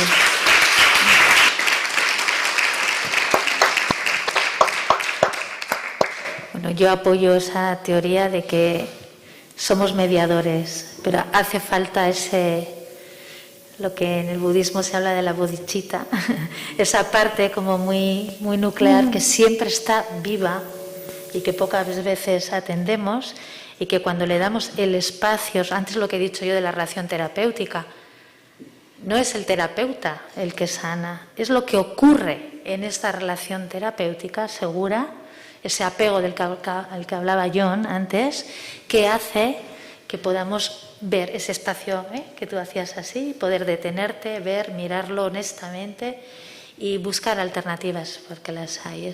La eres que recasco, acojo lo que dices. Pero también decir, Lourdes, que Eneco también lo tiene documentado. Entonces, sí, en YouTube, pues sí, le hacen una entrevista a Ingeru, que ha sido su terapeuta, y es un Angelo Yarzábal, y es un documento que merece la pena ver. Y en ECO, en ETV, que salió este programa zen, Viva Zuek. Viva Zuek. Eta jartzen dezue bere izena, ponéis vuestro nombre, su nombre y aparece también. Y Lucía ahora con este documento y salió en el periódico, en el Diario Vasco, por lo cual los tres, ¿no? Esto que hablaba John antes a la mañana, lo importante es trascender el dolor, trascenderlo para prevenir en otros, ¿no? Y abrir puertas. Vale. Preguntas, más preguntas. Aquí tenemos una. A Peru y a Lucía por el testimonio que habéis dado en primera persona. Bueno, me toca mucho personalmente de lo que habéis hablado y especialmente he conectado con Peru y quería hacerte a ti una pregunta. Bueno, cuando has hablado, ¿no? De esa fase que tuviste tan oscura y sí, eso me ha tocado mucho personalmente y ahora que lo has superado te quería preguntar, en aquel momento decías que no tenías apoyos, ¿no? Y la importancia que han sido los apoyos, en tu caso, por medio de un profesional. Tú, después de esa experiencia, cuando igual estás más alerta, ¿no? A la gente o tienes ese radar, ¿no? De que hay gente que sufre en silencio, ¿qué te sale a ti o qué dirías que ha cambiado en ti para... No sé si me estoy expresando bien mi pregunta. ¿Tú crees que algo puedes ofrecer algo a los demás o hay maneras que tú ves que lo tuyo puede servir o bueno, no sé? Eso mismo, ¿no? Lo que he dicho, yo vengo aquí, lo documento todo porque a mí me han dicho que habrá mucha gente como yo, ¿no? Que haya padecido esas cosas y realmente lo que tú dices, ¿no? Desde que cambié realmente sí que me fijo mucho más cómo está la gente y realmente por eso digo que en la educación seguramente haya muchos como yo, porque yo en lo personal yo sí que veía gente que igual sí se callaba cosas, que sí que no los hacía públicos y claro, igual en ese momento no lo veía, pero ahora que lo veo, que ya soy más consciente de que todos tenemos ese mundo, sí que veo que yo puedo ayudar y cuando veo a la gente que realmente se encuentra, pues eso, con dificultades, con realmente que igual no está tan a gusto, realmente sí que intento no dar un consejo, pero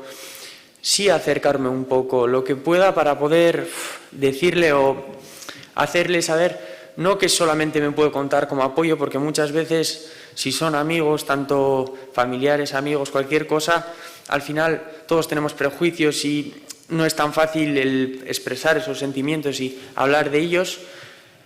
Pero sí que intento expresar que yo he buscado esa ayuda, que yo he necesitado de esa ayuda y hacerlo saber para que para ellos no sea tan lejano y que puedan contar con ello. No sé si he respondido a la pregunta, no me ha quedado muy clara, la verdad. Sí, pero ahora se me ocurre otra, si no te importa.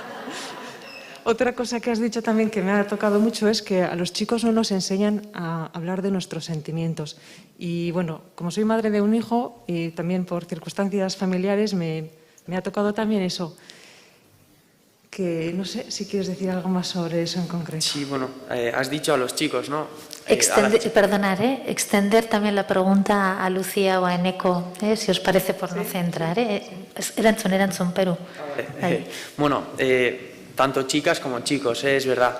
Los chicos, no sé, no será porque tenemos una sociedad machista o lo que sea, pero es verdad que muy pocas veces entre amigos, igual entre amigas, eso es lo que decía, ¿no? Se suele hablar más, pero entre amigos es muy raro que se hable de sentimientos, muy, muy raro. Es como si el que un chico sienta algo, diga que está triste, es como algo lejano, algo raro, algo ¿qué le pasa? O ¿qué está diciendo? ¿Qué me está contando? Y deberíamos de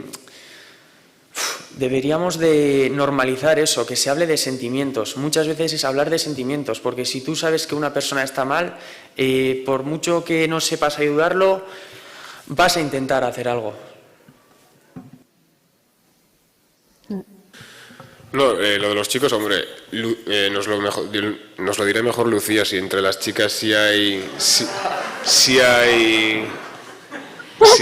esa, pues eso de hablar de sentimientos entre ellas, pero entre los chicos yo creo que, hombre, pues como ha dicho Perú, es el reflejo de la sociedad en el que vivimos, pero al final mucha competitividad, mucha no sé qué, y mira, por poner un ejemplo, el otro día pues vino un amigo y nos dijo que lo dejó con su pareja y al principio, o sea, todos hicieron el... O sea, quiero decir...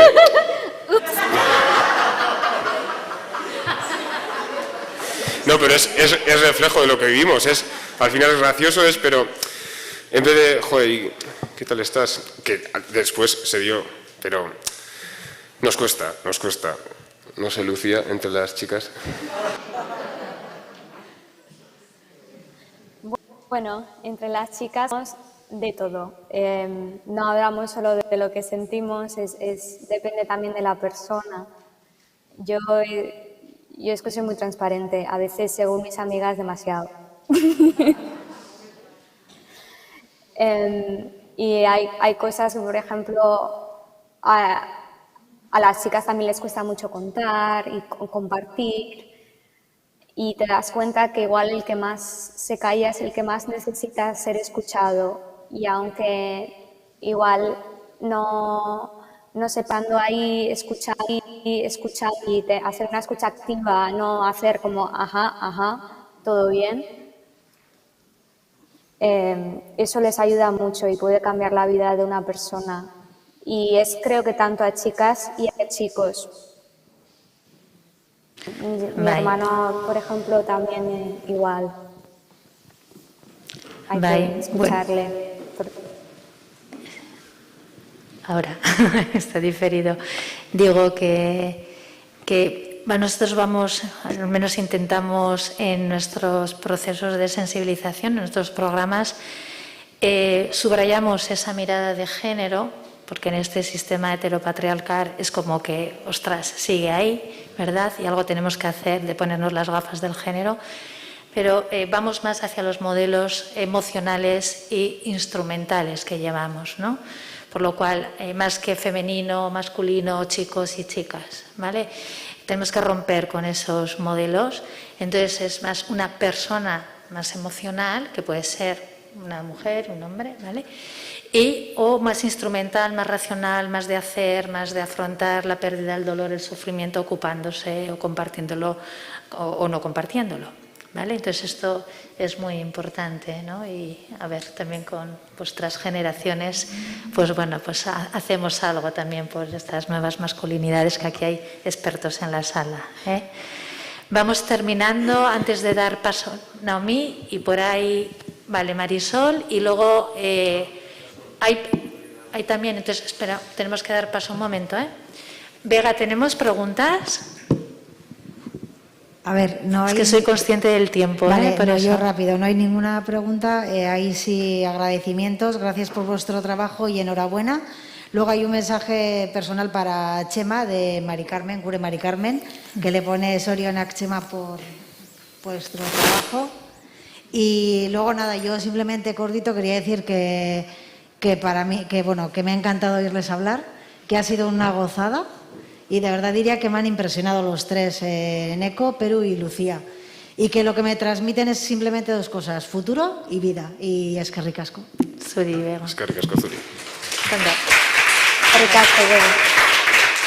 Orduan, vamos a dar paso a las tres últimas, Naomi, Marisol, y por aquí había otra, ¿no? Y acabamos así. Sobre todo me ha costado un poco salir porque realmente lo que quiero es daros las gracias. Sois increíbles, pero increíbles. Yo soy madre de 3 hijos adolescentes, entonces me ha impactado muchísimo vuestro testimonio. Y también decir que, bueno, uno sobre todo de ellos ha sido complicado y decir el sistema educativo, decir cuando una madre encuentra con profesores que entienden, que son poquísimos, porque el sistema prima, la academia, las notas, ¿no? la que qué quiere ser de mayor, ¿no? Entonces decir que yo en mi caso he encontrado tanto en infantil, primaria y secundaria con cuatro que me han podido acompañar, intentar acompañar el chaval, pero hay tanto para hacer en el ámbito educativo. Entonces, ¿qué pasa? Cuando no encuentras el acompañamiento, muchas veces ocurre ese fracaso escolar, esa falta de autoestima. Entonces, escucharos de verdad, bueno, sois increíbles. Me quito la chapela, o no sé cómo se dice en castellano esto, porque es que sois increíbles. Súper gracias.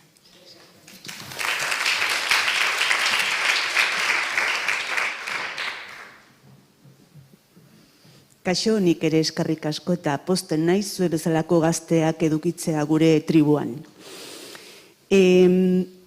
La conexión de la educación formal y la informal y la no formal, que se suele dividir entre las tres, es el futuro de la educación, porque educamos a toda la población, nos educamos mutuamente. Hablar de la escuela, hay que hablar del tiempo libre, hay que hablar de la calle, hay que hablar de los amigos. Lo digo porque estamos en ello y toda la gente sabia lo tiene en cuenta. Tenemos que conectar los sistemas. Yo es que tengo la teoría de que están conectados en el abajo. Chema, eskerrik asko por la teorización que has hecho de que las cosas ocurren en la vida y luego las escribimos en los papeles. Hacemos la práctica, hacemos la teoría que nos vuelve a la práctica ininterrumpidamente. Poztu naiz ere bai zuek entzutea, bi mutiko eta neska bat, generoaren kontua azaldu delako. Guk eskoletan lantzen dugu hezkidetza. Hezkidetza da, berdintasuna, coeducación, creemos en ello. En el tema, ha salido aquí mucho el tema de la comunicación. Quiero poner 2 temas encima de la mesa que nos salen continuamente cuando trabajamos en las escuelas, trabajamos en tribu, los de fuera, desde la fuera. Perú, es verdad que los de la fuera ayudamos a los de dentro, porque los de dentro no pueden ver, eso ocurre en todos los sistemas. Y no solo si comunicamos sentimientos o no. Estamos hablando de comunicación. Hay un tema que hemos constatado, igual se lo decimos a alguna universidad que lo investigue, es el tema de la percepción. Que los chicos y chicas o no binarios no percibamos lo que ocurre al lado no depende solo si nos lo cuentan o no. O sea, el tema de la percepción está siendo clave. ¿Qué interpretación de la realidad y de las relaciones hacemos según las teorías que tenemos? Porque también nos dicen que vemos la realidad que previamente tenemos en la cultura, en las teorías, bueno, cosas de sociología. La tercera cosa, por lo tanto, percepción, comunicación sí, y cuando hemos trabajado, por ejemplo, en programas de aprendizaje cooperativo, que ya toda la gente tenemos una jerga, arkatzak erdira, 3 minutuko geldialdia, aquí las profes y profas suena la jerga, nos hemos dado cuenta de que en la educación de nuestro país hay 2 claves que también se educan en todos los sitios, no solo en la escuela, que también, que es la capacidad de percepción ligada a ver si se necesita ayuda. Tú tienes que ver si se necesita ayuda, solemos ver. La capacidad de pedir ayuda y, sobre todo, la capacidad de ofrecer ayuda. El futuro de nuestra educación se basa en cómo nos ayudamos los iguales. Aquí se ha hablado mucho de la relación alumnado-adultos, alumnado no, ciudadano, joven, adultos. Es fundamental que tejamos redes de ayuda entre iguales, porque se entiende mejor por edades, debe ser así. Hay unos programas súper chulos que la gente no los cuenta, pero se hacen. Yo es que igual conozco todo lo bueno que pasa en el sistema educativo. Pues, ¿qué le vamos a hacer, no? Pero donde en la ESO, chavales de cuarto y chavalas de cuarto tutorizan a chavales y chavalas de segundo. Tienen un referente, 2 años más. Y los de segundo de la ESO a primero. Entonces pueden ir a charlar con alguien que no es un maestro, una maestra, ¿me seguís? Pero también en Donosti, a la vez, hay muchas experiencias de que los chiquitos, chiquitak, haurrezkuntzan, los de 5 años, aula 5 urteko gelak, tutorizan a los de, bai, ulertzen duzue, y los de primaria tutorizan a primaria. Tenemos que aprovechar la fuerza que ya tenemos. Vete cortando, vale. Marisol. Bai. Eskerrik asko, eskerrik asko. Barkatu moztea, Marisol, baina gaude denborarekin. Muy importante lo que dices, muy importante. Nos quedaba una última y cerramos. Hola, bueno, pues muchas gracias a todos. Bueno, yo también por deferencia, pues bueno, me voy un poco también a, bueno, os voy a decir quién soy. Yo trabajo como educadora en educación especial en un centro, bueno, normativo, normal, pero tengo formación de magisterio y de psicopedagogía. Bueno, ese es un poco mi ámbito laboral. Y bueno, el ámbito un poco más personal, pues bueno, yo también he tenido una depresión de 1 año y medio. Por supuesto, me la autodiagnostiqué, por lo tanto pedí ayuda muy tarde, porque como yo controlaba, pues ¿para qué voy a pedirla, no? Si yo ya sé lo que tenía que hacer. Entonces, bueno, en ese momento también un amigo de mi pareja, bueno, había tenido varios intentos de suicidio a lo largo de 6-8 años y bueno, pues finalmente lo consumó.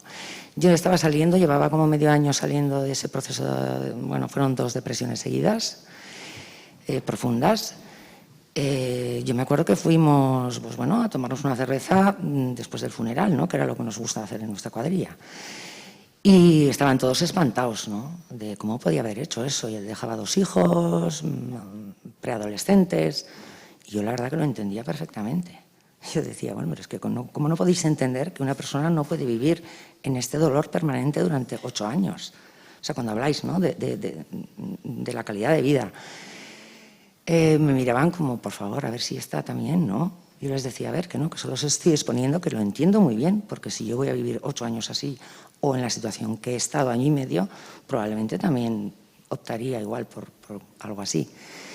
Y luego también, bueno, pues he tenido en mi familia, bueno, una de mis hijas en concreto, que ha tenido, pues bueno, bastantes problemas desde pequeña.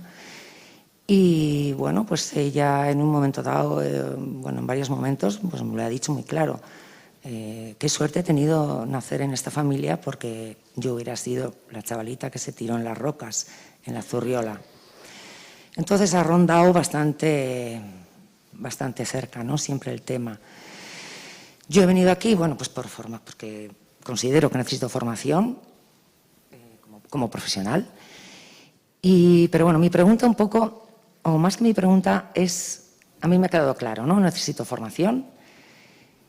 Y la necesidad de educar en lo que tú comentabas, ¿no? La necesidad de educar en las emociones, en emoción, la educación emocional. Si no se hace desde pequeño, difícilmente nos vamos a comunicar o vamos a pedir ayuda. Vosotros, por ejemplo, a mí, ¿no? Como profesional, como madre o como hermana, no hablo ya de los 3 chicos jóvenes, ¿no? Sino de los que os habéis presentado como supervivientes, un poco ¿qué pediríais? O sea, ¿qué es lo que diríais? Esto sí o sí se tiene que trabajar en las escuelas, esto sí o sí en las familias, esto sí o sí en, no sé, en los diferentes ámbitos, ¿no? O sea, lo funcional, la escucha activa, los sentimientos, las emociones. Y bueno, también yo pienso que, bueno, estos movimientos siempre surgen desde la base, ¿no? Pero no acabo de entender dónde están las instituciones. Las instituciones llegan siempre cuando lo han hecho los de abajo. Y creo que... Perdona, te voy a ir cortando. Sí, bueno, eso es. Creo que ha quedado clara tu pregunta. Gracias por tu parte personal de ponerlo ahí delante. ¿Te parece si focalizamos en la pregunta? Porque tenemos que cerrar. ¿Te parece? Gracias por tu intervención. Respondemos. Bye. Creo, bueno, antes lo han ido subrayando ya, pero bueno, igual es por recoger, ¿no? ¿Qué es eso que pediríais al profesorado, por ejemplo? ¿No? ¿Te parece bien? ¿Sí? No, a mí, por ejemplo, me parece muy importante hacerles ver a los alumnos que la vida no es solo de color rosa. O sea, que sería muy bonito eso, pero hacerles ver que esos baches de la vida que a veces no lo vamos a pasar bien. O sea, hacerles ver eso, que los malos tiempos también están ahí, que los vamos a pasar, que lo normal es que todos en nuestro ciclo vital pasemos por etapas peores, pero también mejores. Y también lo he dicho antes, tratar de dar importancia a las emociones, a expresarlas, a sentir la pena, a sentir el dolor, a sentir la alegría y darle valor a todo eso. Bueno, lo que tú decías, ¿no? Yo creo que te has respondido a ti misma. Educación emocional, lo que se dice. Desde muy pequeños hay que empezar a educarnos emocionalmente, saber cuidarnos nuestra salud mental. Si se hace con constancia y desde que somos muy chiquis, realmente una persona va a salir mucho más fortalecida, va a poder no solo autoayudarse, sino que ayudar a otros, va a saber cómo se sienten los demás. Al final, lo que tú decías, tú estabas pues mal, ¿no? En una depresión. Yo no sé si estaba en una depresión, puesto que realmente yo estaba hundido, pero tampoco te puedes... Yo no me entendía a mí mismo, yo tenía una falta de identidad enorme. Yo era puro compromiso con los demás. A mí el saber emocionalmente las cosas que me gustaban o el saber cómo me sentía me hubiese ayudado mucho para poder remediarlo. Yo creo que en las aulas eso pediría, ¿no? Que en nuestro día a día, que no solo se den matemáticas, inglés y demás, sino que el saber si a uno no le gusta el inglés, ¿qué podemos hacer? Igual no necesita tanto nivel. ¿Qué es lo que te gusta? ¿Qué te emociona? ¿Qué te atrae? Todas esas cosas, traerlos realmente al aula, que se trabaje con ello, que se trabaje desde el interés. Lucía, bukatzeko, para terminar, ¿qué mensaje Bueno, lanzas al profesorado? Yo estoy totalmente de acuerdo con lo que han dicho Eneco y Peru. Mi caso familiar, los tres hermanos nos ha costado mucho el colegio, tenemos dislexia, TDAH, PAC. Y siempre ha sido muy difícil, hemos estado en escuela, yo he metido muchas horas y para estar a la altura del resto académicamente hemos puesto mucho esfuerzo, mucho sufrimiento también. Es verdad que en el colegio nos han ayudado siempre, pero igual también habría que, como dice Peru, vale, pues te gustan las plantas, ¿qué opciones tienes? ¿Te gustan los animales? ¿Qué opciones tienes? O no se te da bien química o todo el tema de las matemáticas, obviamente sí es importante, pero también los sentimientos hay que tratarlos, no los podemos negar. Y luego el hecho, igual trata la muerte también, creo que en el centro educativo no está demasiado y es muy importante enseñarles porque no lo entienden desde pequeños. Creen que, bueno, estoy sufriendo y esto va a ser para siempre, ¿no? Esa edad de los 15 años que todos lo hemos pasado y ha sido como un agujero de aquí no voy a salir y luego cuando sales dices, ay, ama, pues no me pongo, no era tan horrible, ¿no? Pero hay gente que se queda ahí, como mi hermano Javier, por ejemplo.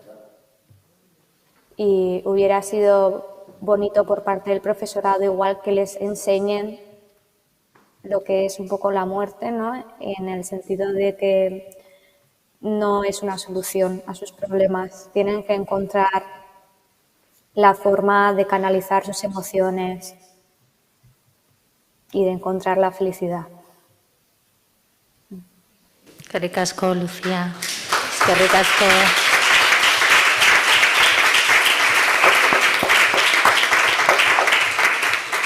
Eskerrik asko hiruei, zuri ere, Txema.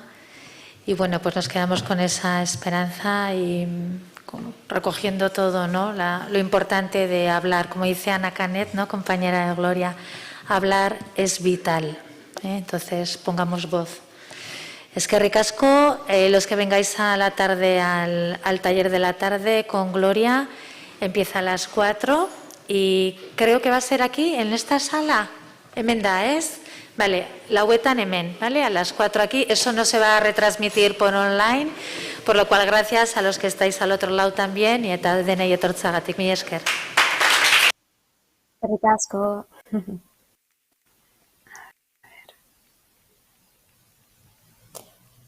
Vamos a ver.